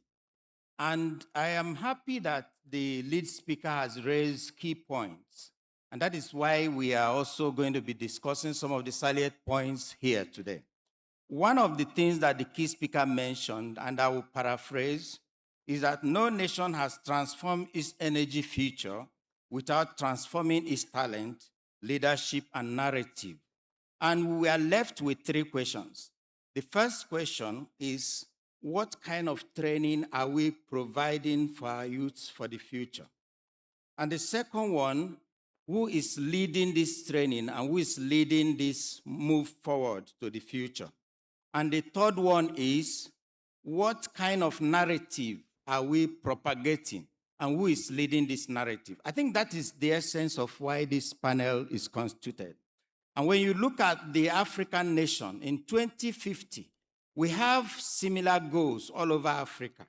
And our goals are the same, as I said. It's affordable energy, it's cleaner energy, it's using gas as a transition fuel. And then we notice that when we talk about the goals for 2050, most of these are framed around investment decisions, around volumes, around install capacities, around emission targets. But we often mistake and we leave away the important thing, which is the people and the talent and the leadership and the narrative of Africa.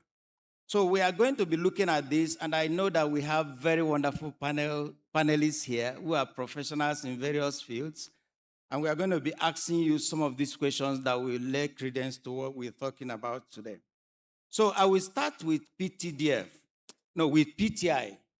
To my immediate right, Dr. Onoji is here. He is the principal and the executive of the Petroleum Training Institute. We know that the Petroleum Training Institute was established in 1972. The mandate is for you to help us build those talents that will plow back to the oil and gas industry, who will be technicians, who will be engineers, and who will provide the kind of skills that are required in the oil and gas industry. So my question to you, sir, so how is PTDF updating its programs and facilities, PTI, sorry, so that it can propel the energy industry with the kind of skills that we expect people to have in energy development in Africa? And then tied to that, we talk about our communities. How do you look at the communities as your key stakeholders and then begin to develop the youth capabilities so that restiveness and unrest will cease in the Niger Delta area especially, and then in all our communities where oil and gas are produced. Please go ahead. Good afternoon, moderator and my esteemed audience. Good afternoon, all. Yes, PTI is the grandfather of energy training institution in Nigeria. In the early 70s, there was oil boom in Nigeria. And you will agree with me that the industry at that time was dominated by the expatriates.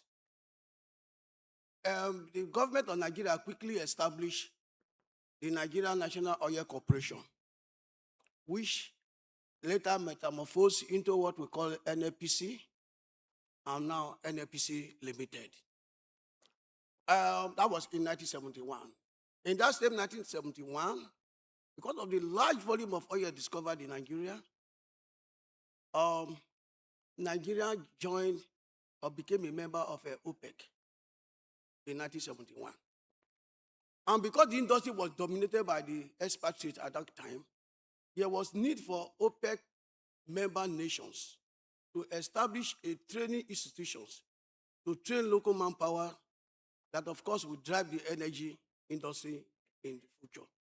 And that was what gave birth to the establishment of the Petroleum Training Institute from Delta State, Nigeria. The institute curriculum is tailored towards the needs of the industry. It's quite different from what is attainable in the conventional polytechnics and some other universities. The programs are well tailored and to the need of the industry. And PTI has been doing that since 1972 to date. The institute has trained over 50,000 technicians, technologists, and professionals that are actually required to drive the oil and gas industry. So I'm happy to tell you that large number of people seated as audience, even as participants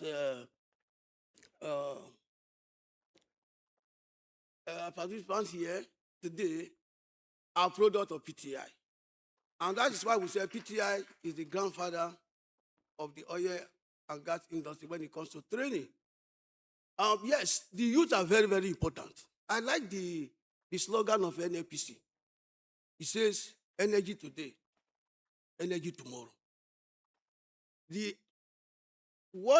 Today, the youth of today, of course, will be the elders of tomorrow. And if these youth are not well trained, there's going to be a problem. Now, we're talking of energy transition. Quite well, and we agree that natural gas is the transition fuel as far as African continent is concerned. Now, if that's taken in that context, you will discover that if you look at the volume of hydrocarbon in Africa, 125 billion barrels in the African continent of crude oil. In terms of gas, we are talking of over 600 trillion standard cubic feet of gas. And Nigeria is about 210.5 trillion, which is 1/3 of the gas reserve we have in Africa. Now, if these youth are not trained now, I can tell you for free that those of us who are earlies today will not be able to sleep with our two eyes closed.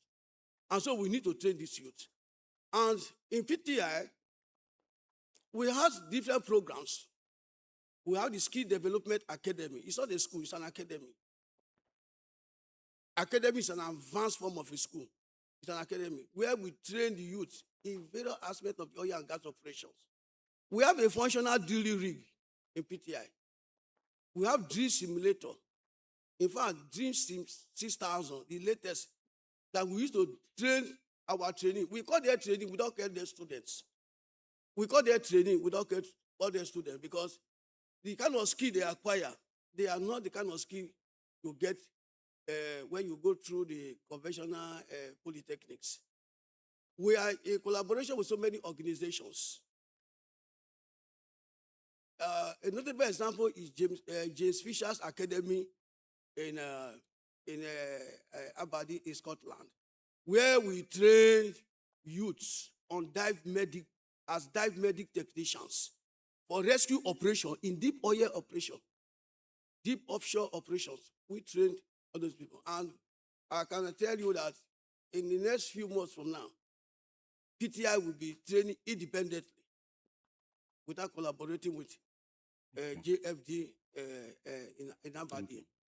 We are also looking at, because of the transition to a cleaner form of energy, we are also collaborating with Benin Energy, Cyber Crescent, in terms of area of renewables, solar panel, and so on and so forth, photovoltaic cells, and so on and so forth. So we are all doing all of this. But I will tell you that NCDMB has been very, very instrumental to our success. NCDMB midwife a training program that involves SNEPCO to establish Dive Center of Excellence in PTI. As I speak with you, our facilities are internationally accredited, especially with the International Association of Drilling Contractors, International Well Control Forum in US. They have accredited our facility to train Nigerians and Africans alike. And so, PTI has come to stay. PTI has actually come to stay. As I speak with you, we are in collaboration with other bilateral relationship with other sister Africa countries, like Sao Tome and Principe. We are in collaboration with them. We have trained participants from that country. We have also trained people from Angola, Benin Republic, and so on and so forth. In the last few months, specifically the last quarter of 2025, we trained maintenance engineers from Sora's refinery in our neighbor yet, Niger Republic. They have Sora's refinery. We have trained them. And, so we want to thank you. We want to thank you. Please, a round of applause for Principal of PTI. Very importantly, he's so passionate about what PTI is doing. And if you know PTI, you will know why he's saying what he's saying. Please, another round of applause for him. I know that PTI has done a lot in terms of capacity building, skill acquisition, in terms of even practical works in the energy industry. We have been to Warri and we know what we see when we go there. And a lot of Nigerians have passed through PTI. Thank you very much for the great job you are doing, and I know that you continue to do more. We're going to go to NNPC. NNPC is Africa's largest oil company. And then I want to come to you, because one of the success pillars of NNPC, just like he said, is energy for today and energy for tomorrow. And you want to aim to ensure that you have energy sustainability and energy security, both for Nigeria and then you go into Africa. So how is NNPC aligning this talent strategy with your commercial performance as a global energy company as it is this time? Thank you, Mr. Victor, for having me on this panel, and good afternoon, everyone. PTI has given a bit of history of NNPC, and for us, I see that if we dovetail to now, it's critical that the alignment for talent strategy goes hand in hand with commercial performance, and that's really anchored for us as NNPC. It resonates with us with the establishment of the PIA, of NNPC being a commercial entity. There's now a more bolder, amplified step for us to really push ourselves in commercializability, profitability, sustainability, and really maintaining that projection in meeting the mandate. Of course, with the new management and new board, we have the mandate of increasing production of oil and gas, attracting investments, and then also looking to progress our downstream sector. So for us, we've all said that we've saved the best session for the last, right? And it's all about people. It's not a cliche when we say people are our strength. I think for us at NNPC, we've drilled it down to the fact that we have our experienced talent, and we've blended them with a new wave of young talents. I mean, in the last years, we've had an inflow of young talents, young professionals, and also experienced hires that we've brought into the organization, and we've based from different disciplines and then different expertise. And then what we've done is to ensure that the roles and the disciplines aligns with our business objective, and then we're very big on performance management. So for us, if we look at the strategy of the build, the buy, and the borrow, so we build the new talents.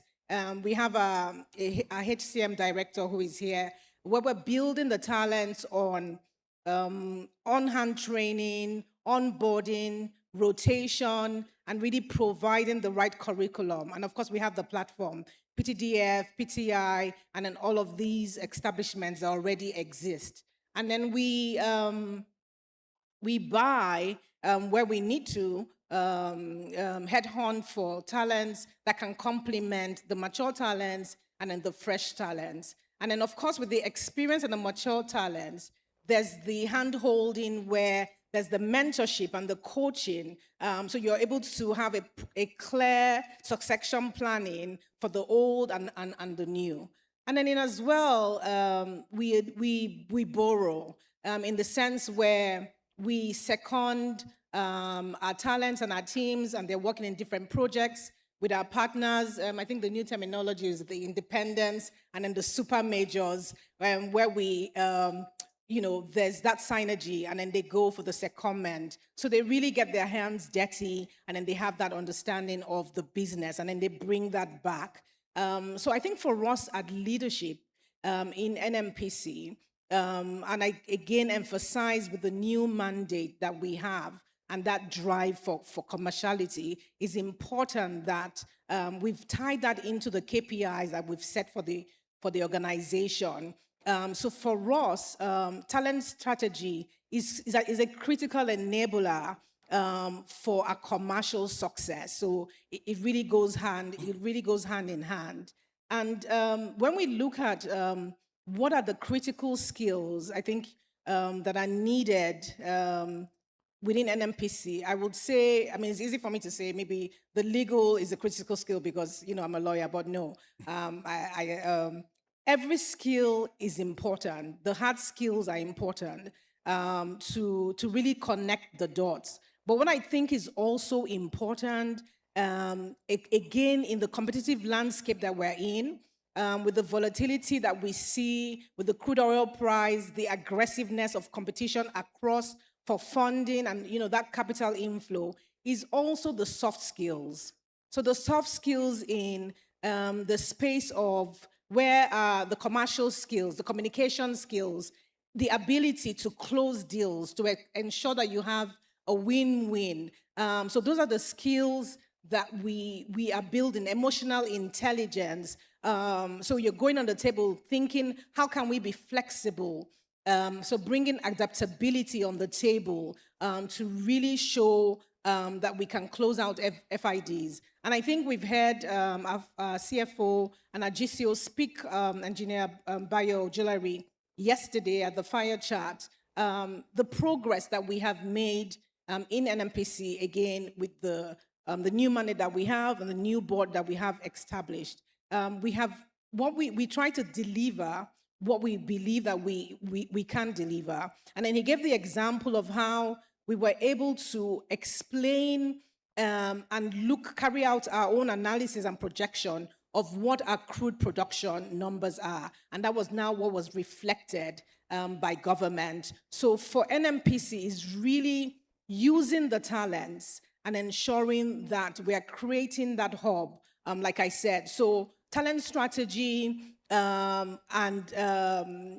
it's now has to go hand in hand in ensuring you have the various commercial levers that you can establish within the organization. Thank you. Thank you very much. Please, a round of applause for her. She talked about skill development. Every skill is important in the energy industry. both the skill, the soft skills, and the technical skills that we require. And I must say that for some of us who had a stint in the NNPC in the several years ago, what NNPC was 30 years ago and what it is now, you can see the difference. This is a commercially driven NNPC. So we thank you for the great job we are doing in NNPC, and we thank NNPC for driving this narrative about our energy future in Nigeria and beyond Nigeria. So we are going to go to the academia. We know that there is this collaboration that happens when the academia meets the industry. And we are going to look at what this collaboration are all about. So let's go to you, Dr. Yetunde Aladeton. What policy or funding gaps do you see between the industry, and how are they going to produce those ready graduates that will be available for the energy industry? And what are the academia, what is the drive for innovation? What kind of academia drive do you have for innovation that will improve this energy sector going forward? Okay, thank you very much, Dr. Victor. Basically, the gaps, I would say there are three major gaps. The first one is the translational gap. I would also call it basically the funding gap. Secondly, we have the policy gap. That's policy fragmentation of innovation. And also we have, very importantly, the curricular gaps in the curriculum, and also for the misalignment in our reward strategy in the universities. I'll start with the translational gap. For the translational gap, you realize that a lot of times, when you have research, basically we know that we don't even have enough funding, for research. I'll give you a very good example. For someone in the academia, you want to write a paper, and you want it to be in a Q1 journal, say a cutting edge, journal. Most of those journals don't come free because they are now open access. I'll give you an example. Maybe, for example, Elsevier. And then you have to spend so much money. That is a big challenge, number one. And so, you get maybe funding in schools, maybe private universities, but usually when you have federal universities, you have to sort out yourself most of the time. Now, secondly, you'd also want to upgrade the research, from the laboratory scale to the commercially viable scale. So it's always a problem. The funding also is a big problem, and that creates a critical gap. Now I'll go to the policy. Now, we also did a policy that will basically help the smooth translation of the academic research to the industry, the industry-related ones, right? So the problem is that a lot of times you see that people are doing research, but you can hardly have anything to do with it. You'll just be there hanging. And even if, normally when students are doing their defense, we ask, what is new in this? And even when they tell you, if you cannot move beyond that, beyond maybe the invention or whatever they find that is, if you cannot move beyond that and make it add value, that cannot be innovation, right? And then another one again is reward misalignment. For the university, I'm sure we've heard of this phrase, publish and perish. Before you can become a professor, from, say, an assistant lecturer to a graduate assistant, and you go up the ladder to become a full professor, you have to publish papers. But how many of these papers actually add value? It's just there hanging, right? It's not being translated into something meaningful. So that's a big problem. And so when we talk of, promotion based on maybe a professor is able to do a spin-off from his research, a startup, and then he's rewarded and promoted because of that, I think that would also, help.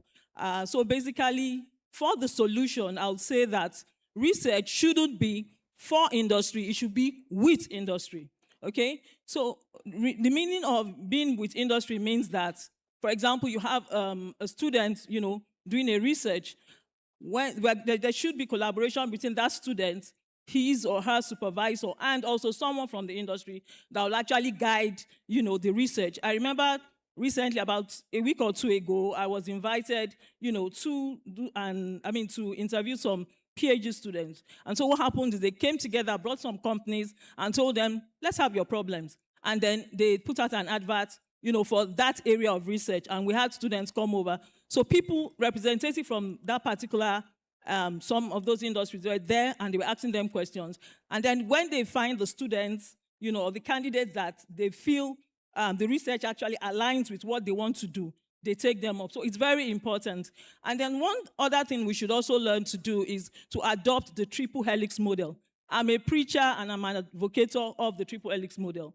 You know, for everything we do, we need the collaboration between the government, the industry, and the academia. You can't just, you know, do research and then even when the industry is ready to sponsor it, do you have, you know, the comfortable environment, the right policies in place, you know, that would help to drive, you know, this innovation. So it's very important that there's a collaboration between the academia, the government, and also, you know, the industry. I also noticed that a lot of times when we come for conference, you see people from the industry, you see people from the government, you hardly get to see people from the academia. I remember, I think, was it yesterday, somebody mentioned that where we are as of 5 years ago, when it comes to subsurface technology, we've not really gone beyond, you know, we've not done a lot concerning technology. And how do you do that? You need to do a lot of research, right? And this research are driven by funds, and these funds usually are provided by the industry. And for you to be able to operate well, you also need policies that are able to, you know, align with this and make sure that you have the, you do the right thing and you are able to drive this innovation. Thank you. Thank you. Thank you. I want to apologize to the panelists. We just took another turn. You know, we are just taking everyone at the way you are seated. So it's the same thing, not the way we wanted to do it. It may look scattered, but we are taking everyone as we are seated. Thank you very much please, another round of applause. I want to especially recognize the Minister of State for Petroleum Resources who stepped in while we are on this panel session. Please, a round of applause for Dr. Lopobri. So what she has raised about the academia and collaboration with the industry is very important. For some of us who have also been in the academia, who have been teaching for quite some time before they came into the industry, it's important that we understand what this collaboration is all about. There is what new concept we call the town and gown. You know, when we were doing PhD, I know that I used to teach master's students, but I was not a lecturer again then.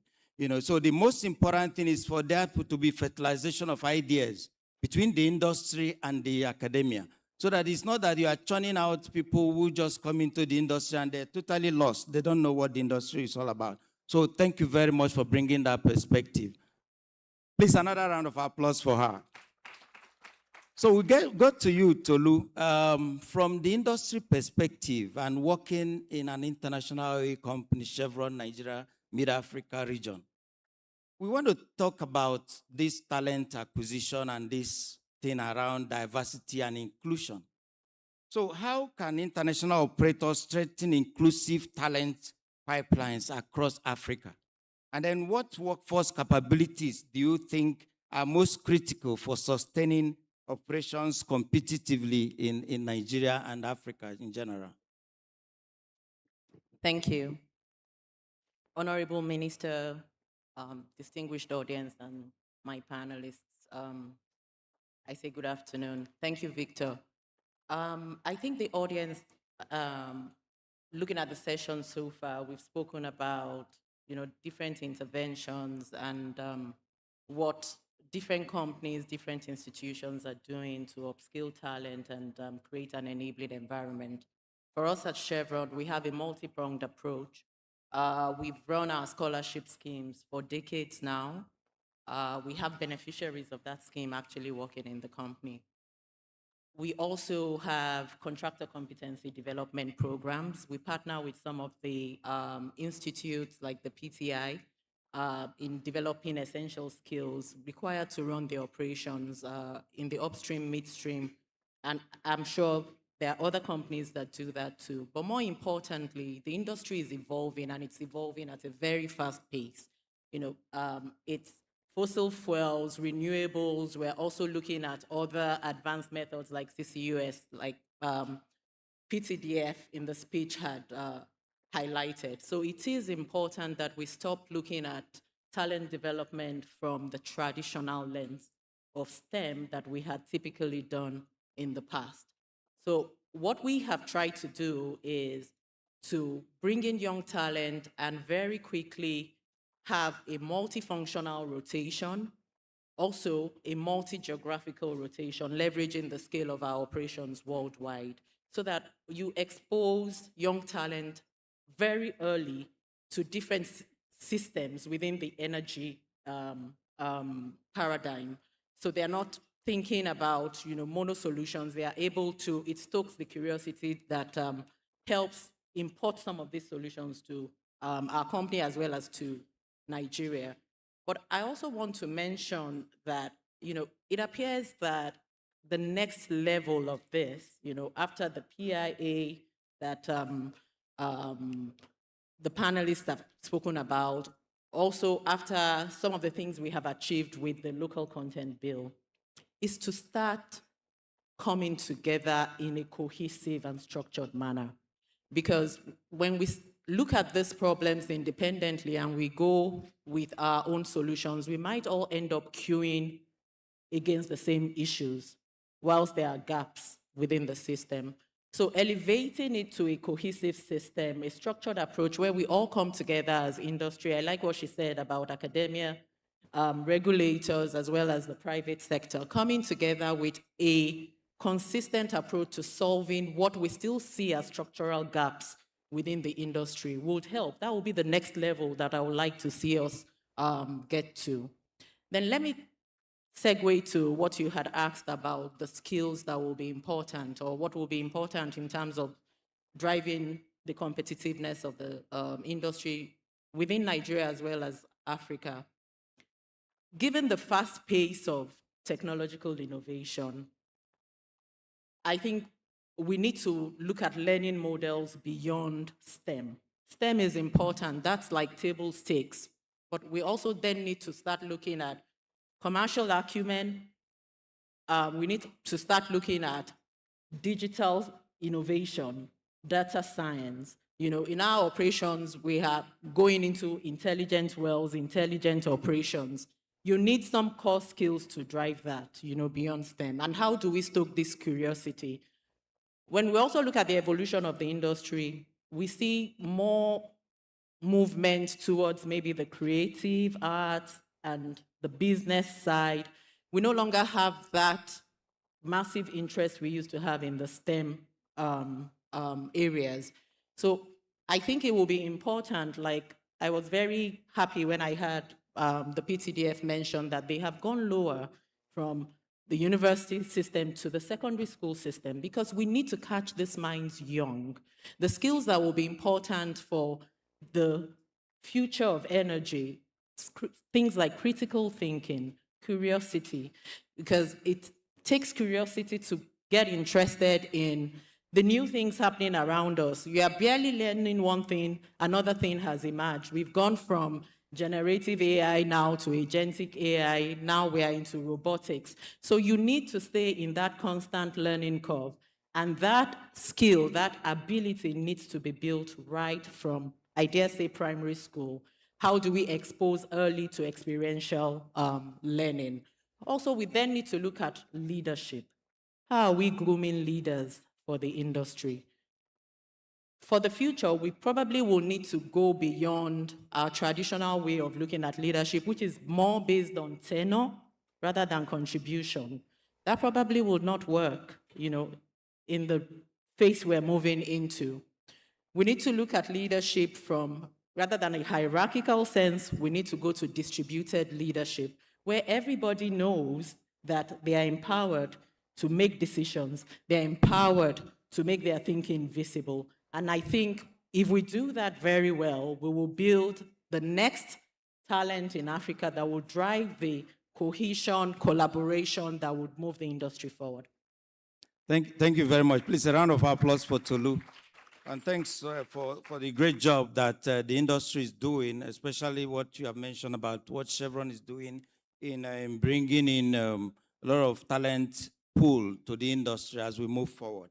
I'm going to go to the World Energy Council. I know we have our own Dr. Omar Farouk Ibrahim as our regional chairman for the World Energy Council. And today we have Joy here, who is representing the World Energy Council. I have a question for you. and it's about integrating. When World Energy Council came up in 1923, the idea was to have a central body or forum where energy leadership in Africa will be propagated. And then my question is, how can Africa balance transition goals with development realities? And how do African countries have one energy voice that will deliver to the world the kind of thing we are doing in Africa? Thank you very much, Mr. Moderator. Good afternoon, the Honorable Minister, Farm Secretary, distinguished ladies and gentlemen. I want to understand in your question in a nutshell, it's more about the global ambition and aligning them to our local realities. Sure. So that's a very funny conversation because globally I've been an advocate for sustainable energy in over 10 years, and now currently sitting on this desk, we're in the heart of the World Energy Council. Our mandate is simple. We are humanizing energy for the betterment of the people. So that's the agenda for the World Energy Council, and we work regionally. So Africa, being my portfolio I manage, has about 55 African countries, and currently we have only 12 member countries in Africa. Now, when we say humanizing energy, just like our regional clients are different, so our needs are. And the distinguish between, we want to talk about the transition, distinguishing between green energy and greener energy. So when we talk about the transition, I'll borrow words from the SG of OPEC, talking about transition as not taking any form of energy, but always adding additional forms of energy to ensure that we meet the global energy demand. So having said that, it's important that we look at alternative forms of energy according to our natural resources, going by the World Energy Council project report and impact, is that if Africa has a lot of natural resources, why can't we identify our low-hanging fruits and see how we can align to global ambitions on the decarbonization agenda? So if the COP agreements are saying we need to triple renewable energy impacts, we need to do, that is not applicable to our regional climate. So we need to actually, look inwardly and, utilize our own strength to align to global ambition. And this brings me to the conversation about gas to power. We've got a lot of natural talents. We also got a lot of natural resources.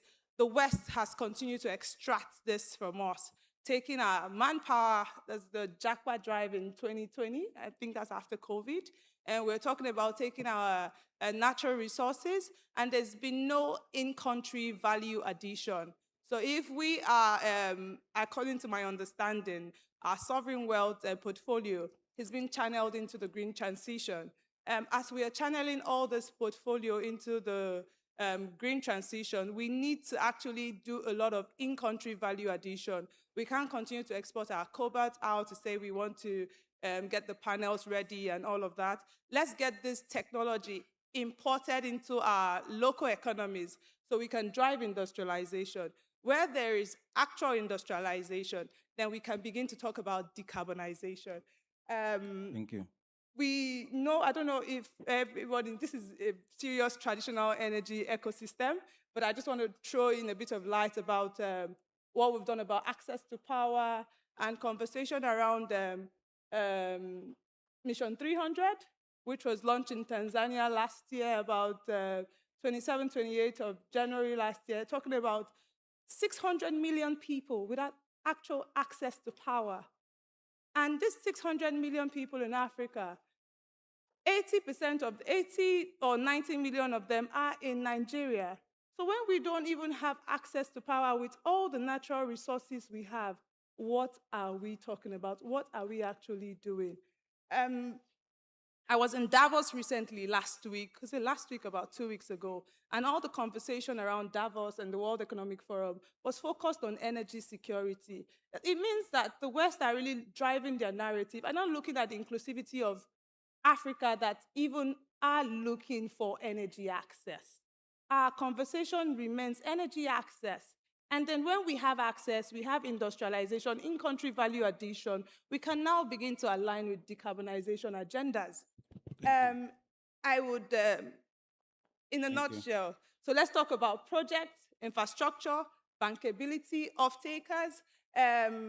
We talk about project guarantees, infrastructure, bankability, off-takers, but we also need to understand that the political will of the people is very, very important to drive the necessary tools to unlock capital, because without capital, we cannot do. And another important thing is inclusivity.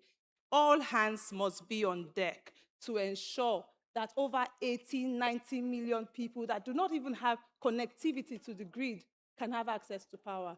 Power is very fundamental, and that remains the silver lining that drives industrialization, sustainability, and a prosperous economy.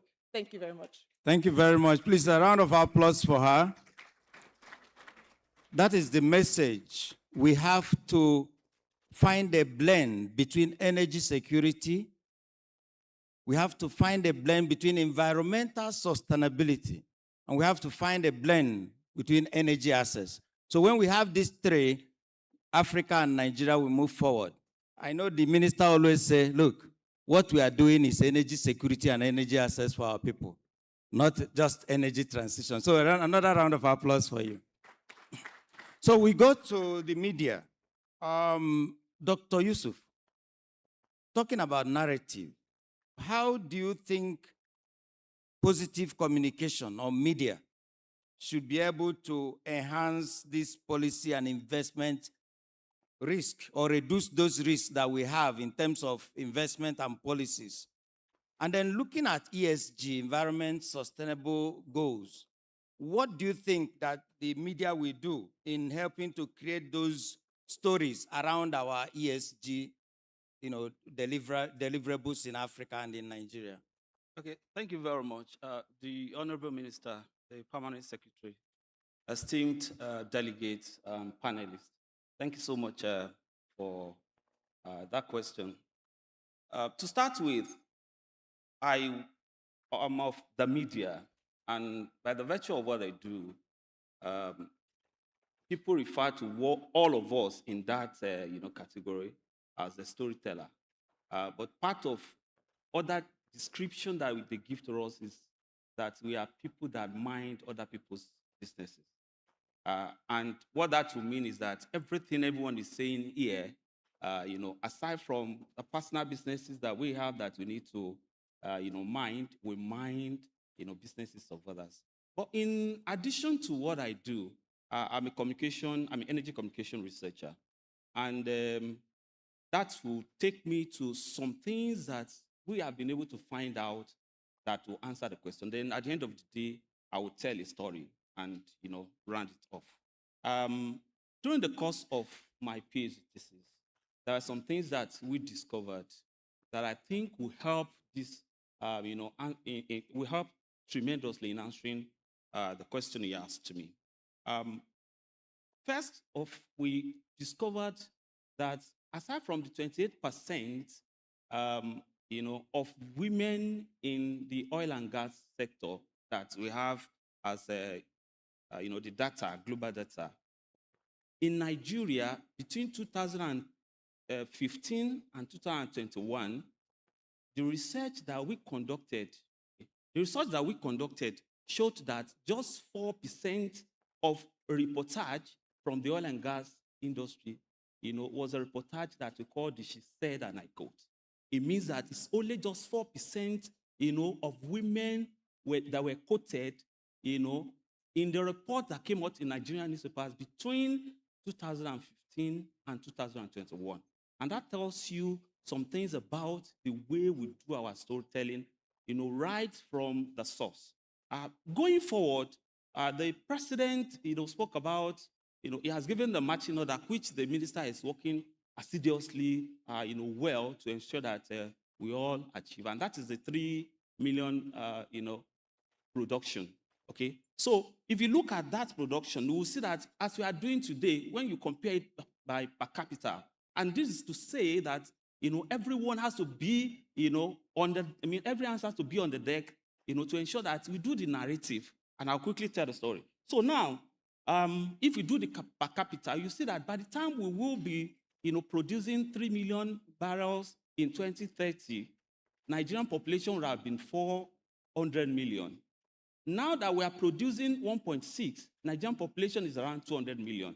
And if you do the per capita, it will mean that, as at today, it is 0.008%, 0.008 barrel, per every Nigerian. But by that time that we even be doing 3 million barrels, it is going to be 0.07%.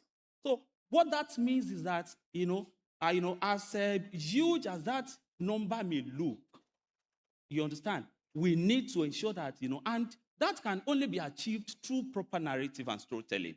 Of course, findings have shown from research that I've been a part of that, policies that are strategically communicated are better achieved. Let me do this story to, round this off, and for us to all understand that, so that as everyone is given what to do, there should be a strategic communication plan as to, follow up on how we have been able to achieve whatever we have been asked to achieve. Remember in 2018, August 2018, when, July in 2018, when the PIA, when the former President Muhammadu Buhari descended, assent to the PIA, you see that reportage and storytelling around that time was very, very low. In fact, it was when late President Muhammadu transferred a letter to the National Assembly. He did that letter and sent to the Assembly on July 29, 2018. Nobody heard that the president has declined assent to the bill until Platform South Africa published the story. And one thing we need to understand is that whether we are telling our stories or not, people will hear about our story. So it's better that we be the one to tell our story. All right, so now, when Platform South Africa and the cable newspaper published the story saying the president has declined assent, that was when Senator Etan Ewan came up now to say that, okay, truly, and the press statement came exactly 1 month after the letter has been sent to President Muhammadu Buhari. The President has sent the letter to the National Assembly. And what he has just done with that letter is to now try to, tell the story, giving the reason the president declined assent to that. So in a nutshell, it is important that whether we like it or not, people will hear about us. And to be on the safer side, the communication has to be originated from us so that we'll be in control of whatever narrative is outside. Thank you very much. Please, a round of applause for him. We have to tell our story. If you don't tell your story, another person will tell your story, but maybe in a wrong way. So we go to Nigerian midstream, downstream petroleum regulatory authority. So we have Dr. Dami. Dami.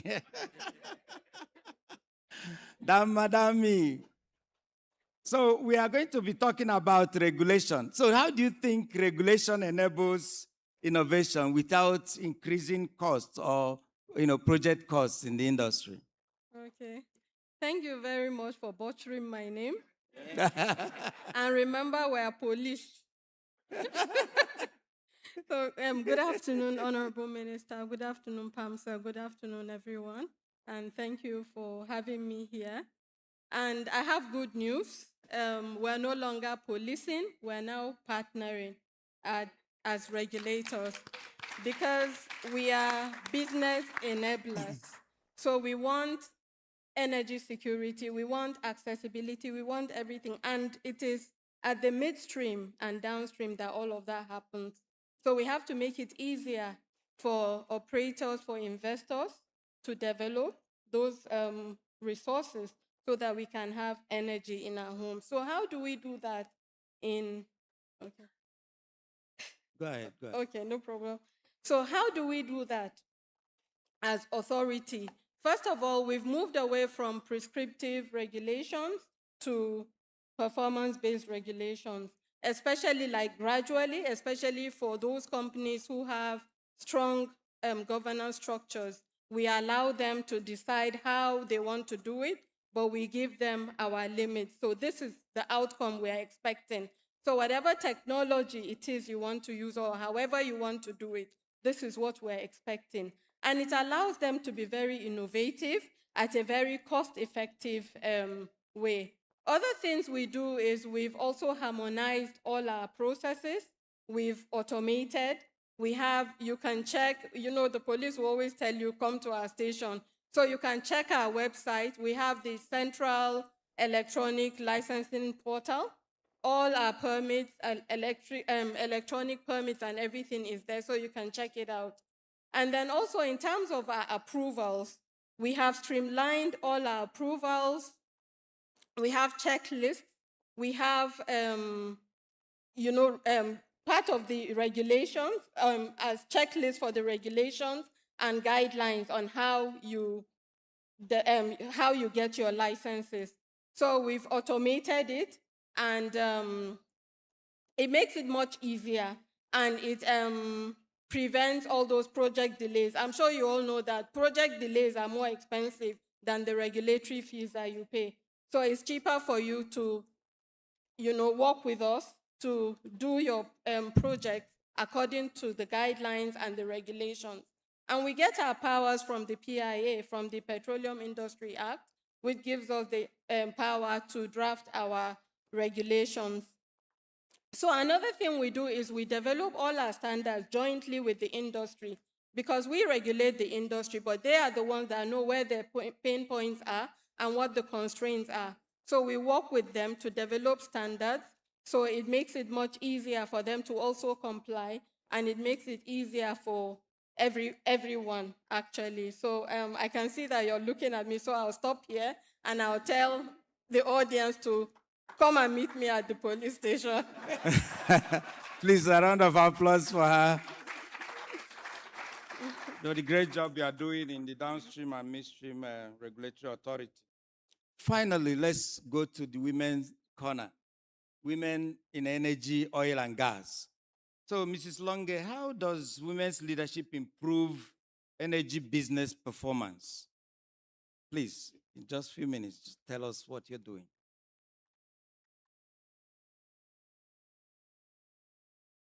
Okay, good afternoon, everyone. Honorable Minister Pamsek and everyone here seated. So first and foremost, I'd just like to say thank you for the opportunity to be able to sit here and represent women and advocate on behalf of women. So usually the discourse around women and what we bring to the table is always about merits. That we want people that merit a position to be in place before value can be generated. And as advocates on behalf of women, we are very much in tune and in line with this, that merit, first and foremost, is the first thing. But a couple of thoughts just to help bring the conversation to the right place. Today, globally, we're talking energy transition. And for us in Africa and in Nigeria, we're saying it's not just about energy transition, it's about just energy transition. Why? Why do we want it to be just? Because we want equity, we want fairness. Looking at the Nigerian oil and gas industry, in the beginning, it was largely IOCs that were prevalent in this area. But we clamored, we advocated to have indigenous companies in this area. Merit was also required, but it was important, just as the narrative about being able to tell our own stories. It was important that we were also playing in that space. Another area I want to look at is the NCDMB and the NOGIC Act. It was a deliberate thing to say, as Nigerians, we need to play in this space, recognizing that potentially we may not yet have the right capacities and competences, but that we intend to develop it along. And it's the same narrative when you start to talk about women. participation in various areas within the industry. It's a similar thing. It's just that whilst in the Nigerian content, it's about us Nigerians participating in the industry. Now it's about women also participating in the industry. And for us, so when you ask that, when we're deliberate about inclusion, what value does it bring? I think time over time and studies have shown that when women are at the table, there's immense value that is brought to such organization. A classic example, particularly being in the ESG area, because we see things from different perspectives. We have this thing that is called the echo chamber. When you work with people that look like you, sound like you, have same backgrounds as you, believe in the same things as you, there's a blind perspective that you miss, which women tend to bring to the table. And there are lots of examples about how women participation has led to significant successes. A classic example I like to use is when you look at the COVID era, when we had COVID, if you look at that period, the countries that survived in the most sustainable way were the ones that were led by women. Bringing that home. For those that are familiar with eco-electricity, check it out. Since they've been having women as the CEOs of that particular organization, there's been a significant difference in their bottom line. And that's why we say it's important that about 50% of the population be represented at the table, be able to speak and bring to the table what the blind sides of those currently on the table can see, bring the searchlight into that particular area so that we all can be a beneficiary of the final outcome in a sustainable way. Thank you. Thank you very much, ladies and gentlemen. Thank you very much. We are not going to get the audience to ask their question, unfortunately, because of time. But I know that these panelists have been able to do justice to the importance of talent leadership and narrative in the African and Nigeria's energy sector. I just want to buttress what she said. When we were in California the other day, we were discussing something about the transition and the economic development of Africa. I know I asked Dr. Condoleezza Rice, who came as a guest speaker, what do we do to change African narrative? She just answered, empower women. And that was her answer. And she said, if you empower women, you have empowered generations of Africans yet unborn. On that note, ladies and gentlemen, I want to thank everyone for being part of this panel. I want to give it back to Richmond Osuji to continue. Thank you very much. Just remain seated for a bit. Thank you. Okay, so once they get up, they will go back to their seats. Now I feel like dobalaing. Dobale means to prostrate in Yoruba, to beg you. Don't come to them for networking. Please. We're moving over straight to the closing ceremony. Our minister is here, Pamsek is here. I'll play video. Pamsek will do her vote of thanks. Minister will do his remarks and then close NIES 2026. The family photo will follow, and that's it. Again, do not come to them for networking. Respectfully, I'm begging. I'm your errand boy. Allow me to serve you better. Give them one more round of applause. Can I have my plaques now, please? Permanent Secretary, ma, please, if you can present the plaques to them. Thank you, ma. Please present the plaques to them. All right. Thank you. Let's begin with the moderator, Dr. Anye Budike. Thank you for moderating beautifully. Thank you for driving and stimulating important conversations. Please give it, Victor. Which one is Victor? That's him. Give it to madam. After Victor, it will be Dr. Samuel Onoji. You have for Dr. Samuel? All right. After Dr. Samuel, it will be Ms. Mbakwe. Ms. Mbakwe will be followed by Engineer Aladeiton. That's Dr. Onoji. The grandfather of CEs in petroleum training in Nigeria. It's not easy.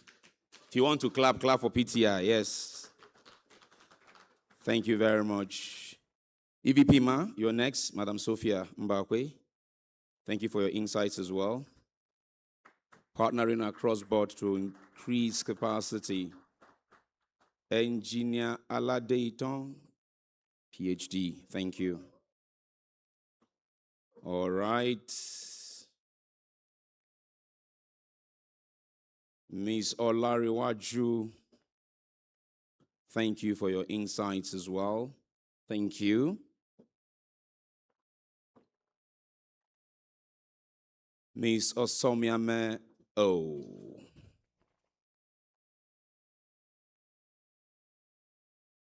Thank you for your insights as well. Dr. Yusuf.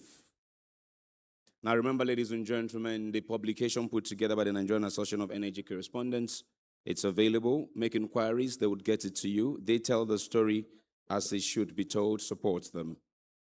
Next, Engineer Dan Madami, so I don't get called to the police station. Thank you for your insights as well. Mrs. Longe just gave us a statistics that during COVID, women-led countries did better, and how true. I pray there's no other COVID, so we don't start looking for a country led by women to migrate to. Trust Nigerians, they like Jakwa. All right, Alhaji Ahmed Galadima, as represented, ma'am, if you can please come for your own plaque as well. We have a plaque? Okay, madam, I'm told Oga was given a plaque before. Okay, forgive me, thank you. But you come for the photo, madam, come for the photo. Yeah, photo, please. Ladies and gentlemen, please for photo with the permanent secretary. Madam, please join them for the photo. Again, allow them take their seat when they rise, please, I beg you. So we'll just move over. This is the order of the closing ceremony. We will take the national anthem, just the first stanza. After that, we'll play a summary video of the last 4 days. After that, the permanent secretary will do a vote of thanks. After that, the minister will then take center stage with his ministerial address and the declaration of NIES 2026 close. On that note, give them one final round of applause and allow them take their seat. Thank you, ladies and gentlemen. Photographers, you're far too kind. You can now retire to the flanks. Thank you very much. Allow them take their seats. Please take your seats. Thank you. You can occupy the seats on the front. I mean, nobody's coming again. Occupy the seats on the front. My panelists, whatever you see on the front, occupy it. Let's get it going. And so, Your Excellencies, distinguished ladies and gentlemen, we have now entered the final lap of our NIES 2026 conference, the official closing ceremony. To kick-start it, I would like technical. First stanza. Ladies and gentlemen, please rise for the national anthem of Nigeria.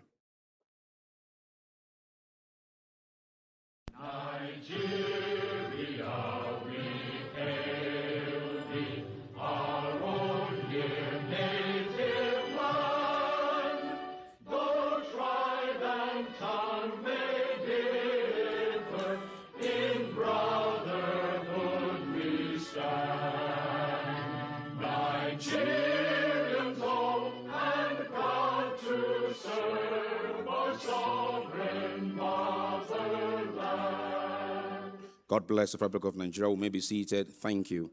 Before I proceed with any other activity,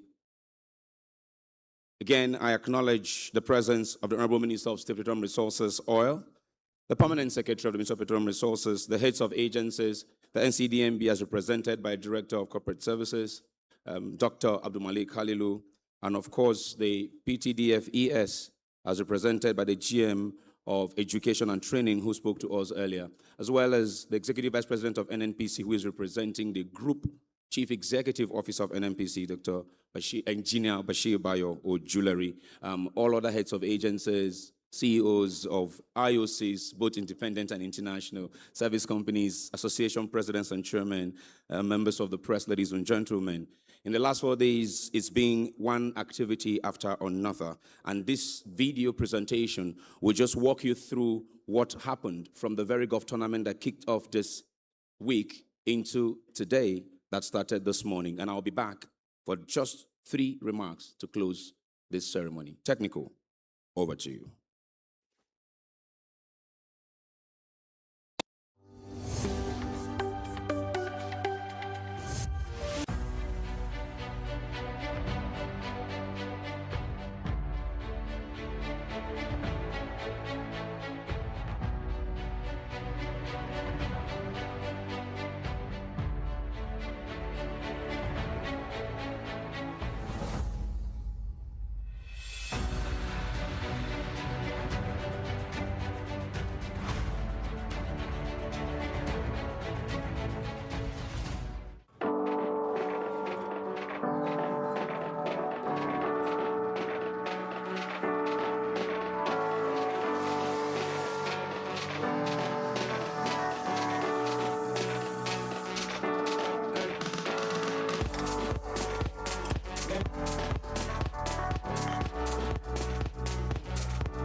Africa must secure her shared energy future. This is day one of the Nigeria International Energy Summit, the official federal government of Nigeria's event, hosted by the Ministry of Petroleum Resources and produced by Brevity Anderson.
What happened?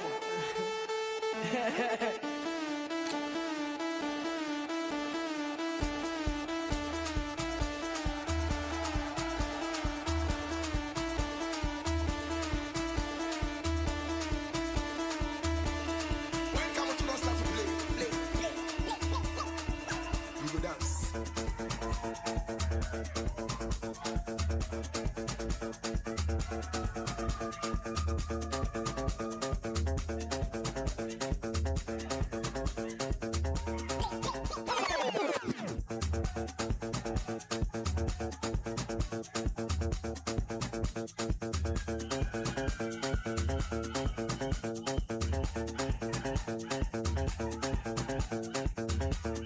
Shakira.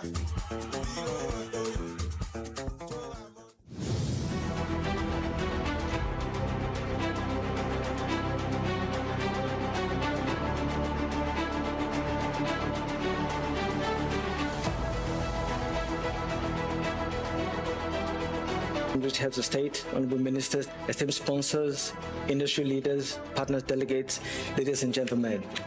On behalf of Brevity Anderson, it is my distinct honor to welcome you to the 9th edition of the Nigeria International Energy Summit 2026. Theme: Energy for Peace and Prosperity, Securing Our Shared Future. This year's summit will be very deeply engaging, very thought-provoking, and solution-driven. Energy is no longer a sector. It is the lifeblood of global peace. I must use this opportunity to congratulate Nigeria for the landmark achievement of formally handing over Energy Bank headquarters in Abuja to Apple yesterday. Energy is no longer viewed solely as commodity. It's actually a call to action. because all of us are responsible not just to meet the needs of today, but to ensure that the population of tomorrow, that their needs are also met. The theme of this summit, Energy for Peace and Prosperity, fully reflects Equatorial Guinea's vision.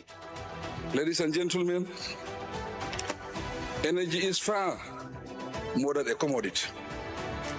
It is a strategic enabler of development, a foundation of national security, a growing determinant of peace and stability.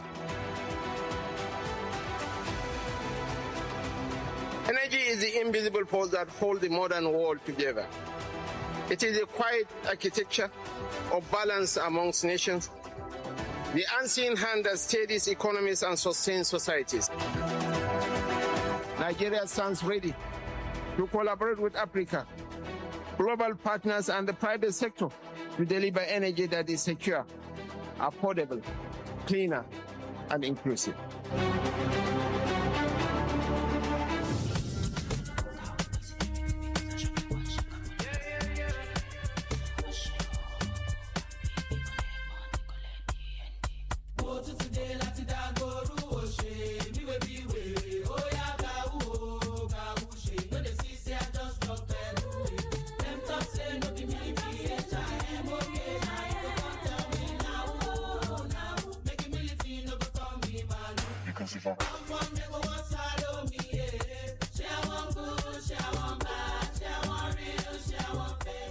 A round of applause, please. You all made it, and we're excited to have you here. The post-waste or thermal systems, water infrastructures as well, we all use renewable energy. But what is the challenge now? Over 600 million people in Africa still lack access to what? Reliable electricity. And we have them in so many countries, even from our homes where we come from. And the heavy dependence is on fossil fuel. And that is one of the challenges we are facing today. High amount of fossil fuel or carbon emission, which tends towards degrade our climate. So now what do we do? What is this gap, costing Africa? It's costing us a lot.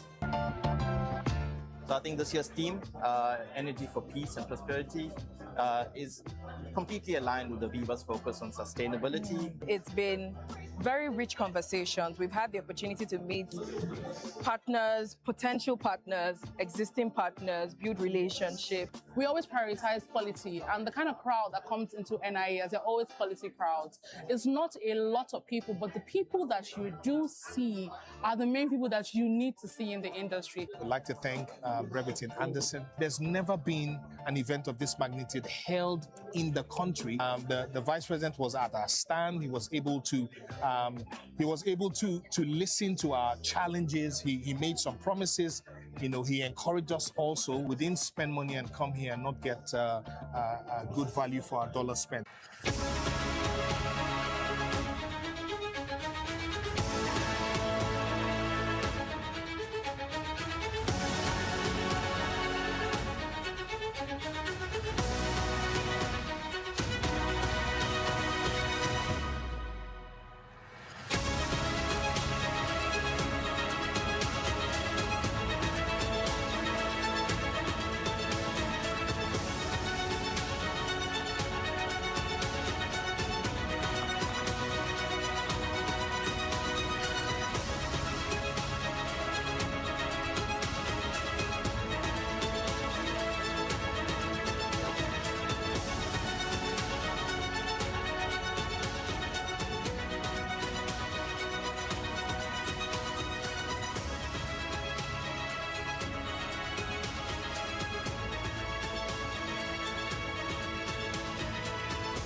6.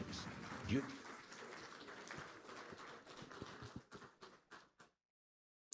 Thank you very much for that applause greeting, that video reel that summarizes what we have done this past 4 days, and we're just about to put a final stamp of approval of having an excellent conference here with these final leg of the ceremonies. To begin the 3 remarks this afternoon, it will be one who, when the federal government called, they answered. They came, they've conquered and continue to conquer on behalf of the federal government of Nigeria. The producers of this event, the project director and CEO of Brevity Anderson. Please welcome Dr. James Shindi.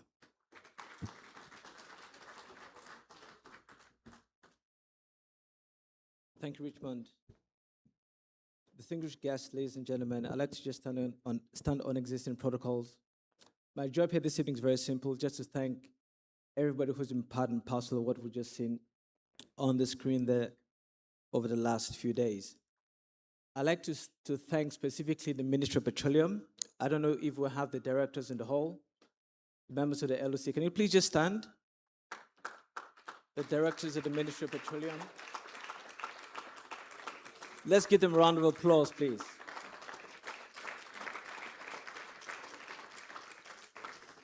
Thank you all so very much. Those late nights and late meetings, we thank you all for the support. We thank our stakeholders, our sponsors. The PS, she's been absolutely amazing, and I thank her very much. I'd like to thank very especially the Honorable Minister of State for Oil. There's few people you meet in life that literally change your life, and he's one of those people. There's things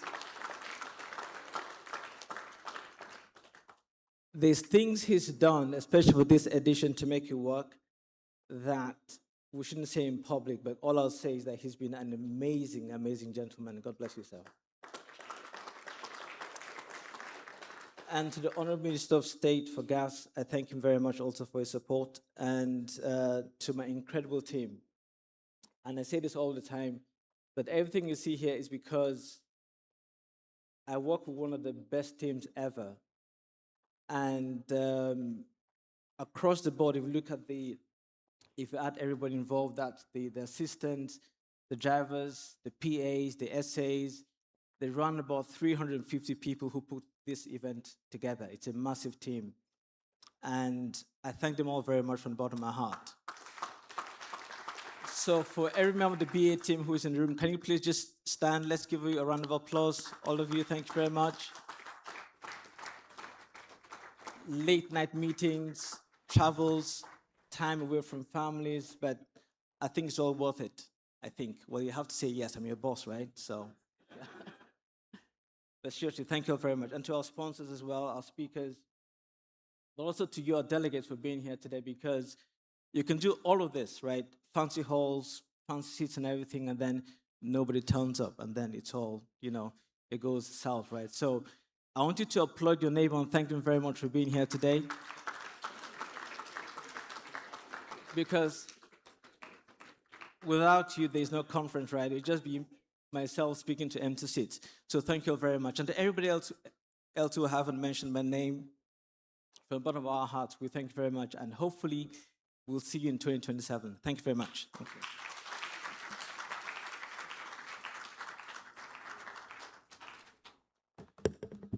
Thank you to James Shindi, the CEO of Brevity Anderson and Project Director for NIES. Okay, I think he deserves a round of applause himself again, don't you think? Well done, well done. You know how you know a good team player is when a football club buys the new player and they come into the team and the team doesn't start to struggle to integrate them. The team continues to flourish, do well, excel. You know that person has come as a great team player to bring a positive energy to the team and give them great advantage. That is what our next speaker has done, because she's just been in office not so long and she did not become a clog on the wheel of progress, but has enabled the progress to deliver this event. Please welcome Permanent Secretary, Minister of Petroleum Resources, Mrs. Patience Oyekunle, for her own words of thank yous this afternoon.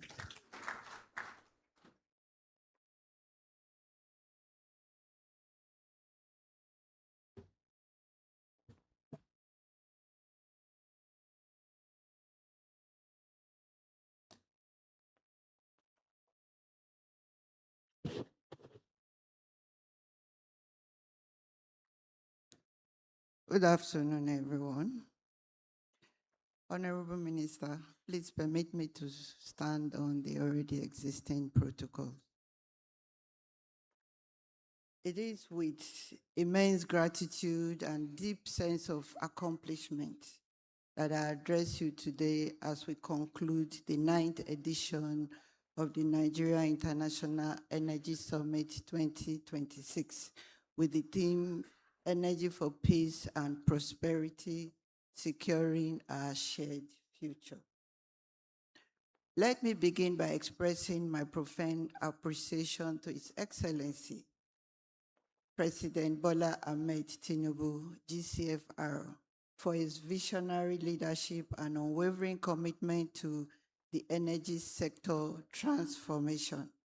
Mr. President's steadfast support continues to provide the strategic direction needed to reinforce Nigeria's position as a pivotal force in Africa's and global energy dialogue. His Excellency Vice President Kashim Shettima, thank you also for coming and honoring us with your presence. We also especially honored by our participation, we are especially honored by the participation of our esteemed African counterpart. We extend sincere appreciation to His Excellency Adama Barrow, President of the Federal Republic of the Gambia, and His Excellency Theodora Obiang Nguema Mbasongo, President of the Republic of Equatorial Guinea, whose presence and contributions have exemplified the spirit of Africa's solidarity and regional cooperation that this summit proudly upholds. Over the past 4 days, the Nigeria International Energy Summit has once again proven to be a premier platform for cross-sector engagement, where policymakers, investors, industry leaders, innovators, and development experts have come together to advance our energy agenda. Our deliberations have been rich in substance, visionary in outlook, and pragmatic in orientation. We have explored strategic pathways to energy security, affordable and inclusive access, the transition to cleaner energy system, and the effective utilization of our abundant resources to stimulate industrial growth and social advancement. A central takeaway from this summit has been the strong convergence around innovation, investment, and collaboration. The partnership initiated, the commitment announced, and the policy perspectives shared here will undoubtedly shape the next chapter of our sectorial growth. To our sponsors, speakers, panelists, we extend our heartfelt appreciation for your thoughts, your leadership, and constructive dialogue. To our delegates, your active participation enriched the summit's outcome. To the media, we appreciate your role in conveying our collective message to the audience at home and abroad. We also applaud our event organizers, along with the local organizing committee, for your professionalism and dedication in delivering a summit of exceptional caliber.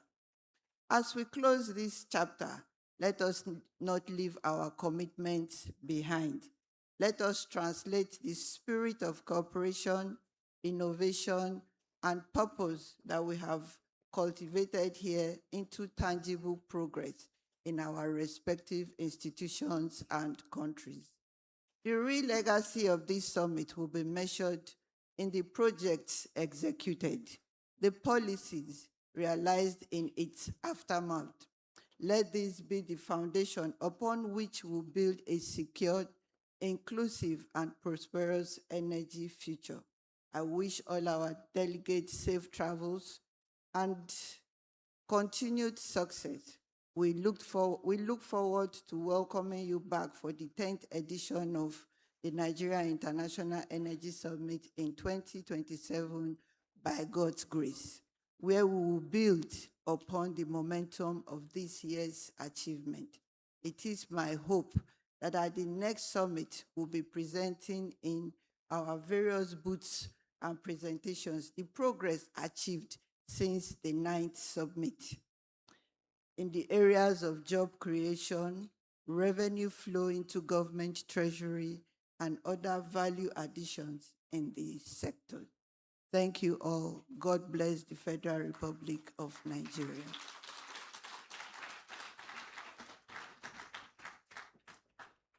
Thank you very much, Mrs. Patience Oyekunle, the Permanent Secretary, Minister of Petroleum Resources. If we can please give her another round of applause.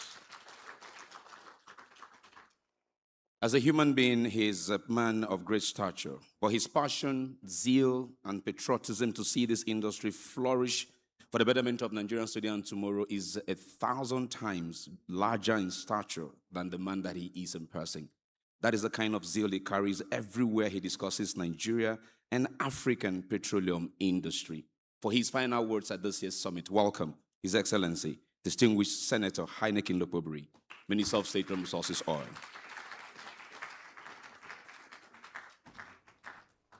Thank you. Distinguished ladies and gentlemen, if, what, the MC did today, together with President Anderson, it happened some 30 years ago, I would have sued them. You know why? They made me look 3 times of my size. When I was looking at the reviews, the videos, I say, is this me or someone else? Well, I was happy when I saw, James, Shindy, and he too was expanded.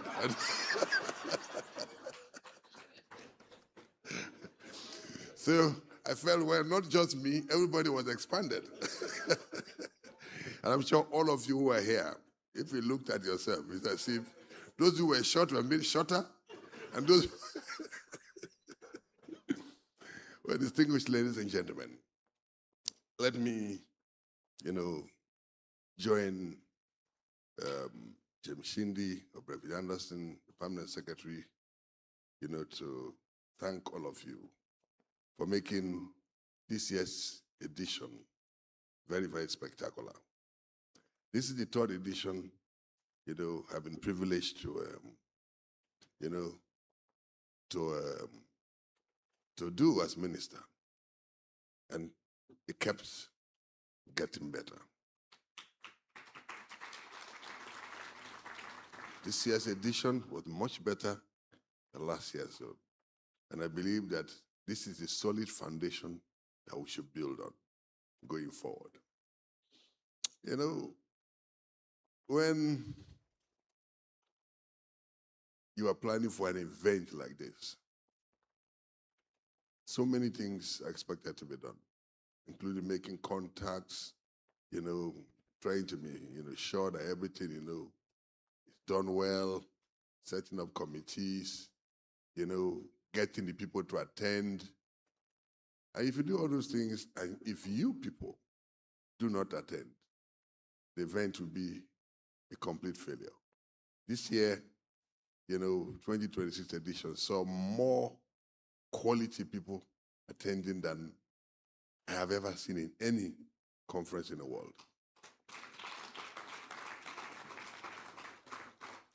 Anytime I go to, global events in America, I go to OTC, I go to Cape Town, I go to Ghana, I go to, Europe, I see so many Nigerian companies attending.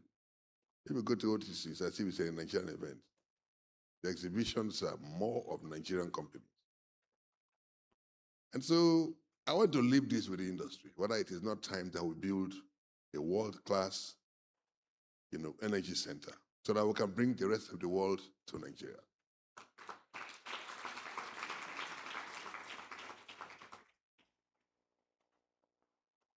And I think it is doable. Government doesn't have the money to do it, but you, certainly the industry has the money to do it. Because when you go to Houston, you spend plenty of money acquiring small space. And sometimes the spaces Nigerian companies acquire are very large, which means they're paying so much.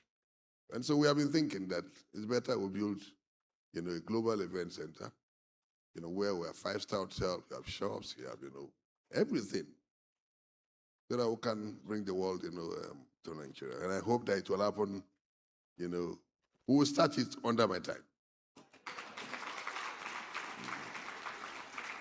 And because we have been thinking about it, we've already gotten the land for it. And so very soon I will approach the industry and I'll lay our plan to you. You own it, build it, get world-class, managers to run it so that that event center will self-sustain and then be well-maintained in line with global best, standards.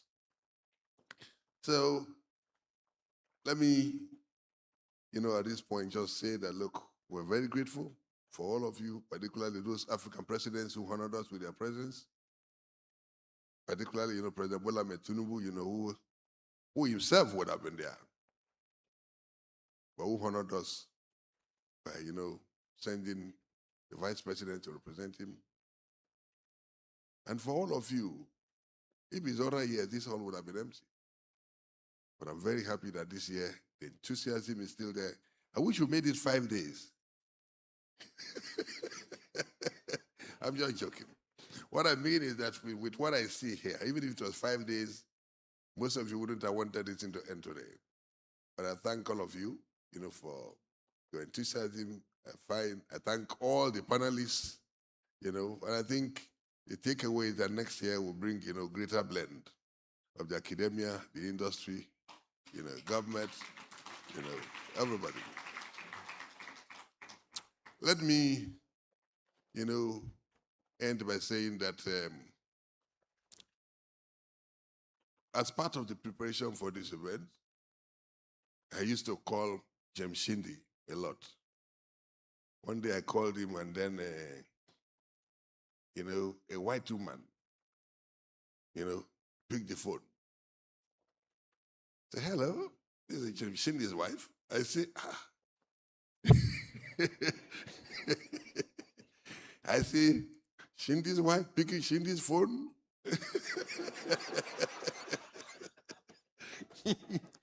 She said, drop the message with me. I'm going to deliver it to him. I said, no. I said, don't worry. Tell him to call me back. The one that told me was that maybe Shindi's phone has no onion. If there's onion in a typical Nigerian man's phone, that woman would have shed some tears. So, Shindi, I want to safely deliver you back to your wife.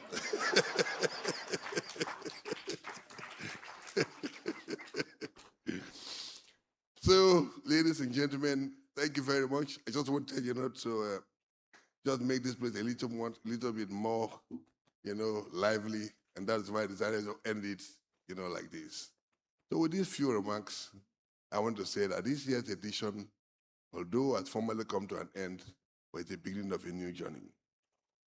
And I believe that by 2025, when we meet, we'll have better stories, to tell. It's my singular honor and privilege at this point in time to declare the 2026 edition of the NIES closed. I wish you safe journey to your destination.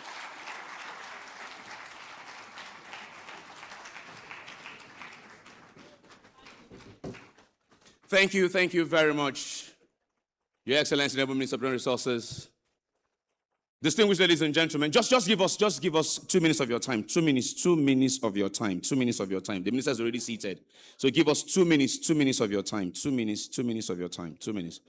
Just a quick announcement again. We will be giving out the certificates of participation out there when you go there. This evening, we'll be back here at 6:30 or 7 p.m. to have our final evening event for this year's summit, this year's conference. Can I then ask, the communique is ready, but the communique will be delivered via your emails. Please look out in your emails. You get a communique. If you want an input to the communique, reach out to Brevity. We want to say a big thank. Please give a round of applause to all of our rapporteurs. Give me a round of applause. Thank you. Thank you. Where are rapporteurs? Can you please stand? Rapporteurs, can you please stand? Where are you? Where are you? Our rapporteurs, thank you very much. Thank you, thank you. Want to also say a big thank you to our ushers, to our audiovisual team, to every single person, the people that provided the food. Want to say a big thank you to all of you. Minister, one final photo. Permanent Secretary, one final photo. Please come. James Chimdi, please come this way. EVP, please come. The CEOs were in the room. Petan Chairman. Now I want the association presidents who are here, if you can come. Association presidents, chairmen who are here, please step forward. Okay, Luca, please join them. Principal, please proceed. It was given to me, I don't know where it is. It was given to me, I don't know where it is. I don't know where it is. I don't know. One final photo, and we are done. One final photo, and we are done. Ladies and gentlemen, there you have it. Richmond Osuji is my name. It's been my pleasure serving you, and we will see you at the next summit, or perhaps the next event. Oh yes, we have this evening the Energy Rhythm Night. If you want to get some money from Brevet Anderson and myself, we'll have a lost and found missing car key. If you want to get we'll have Mr. Meidi in the room. We'll have our world-class DJs as well in the room tonight. And your humble self giving out some prizes for some exciting games. We like to play games at the end of this summit every year. Tonight is not an exception. Come, let us play. Come, let us party. Don't sit in your hotel. Don't sit in your house. It's party time. It's go time. Formality is over. Party begins. Ladies and gentlemen, enjoy the rest of the evening. Bye-bye.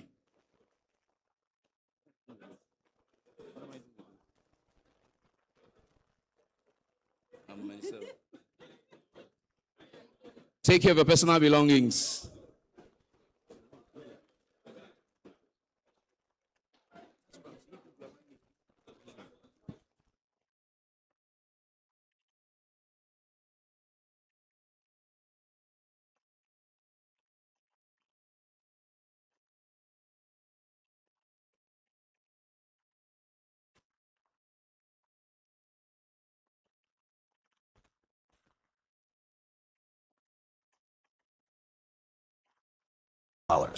AI skills,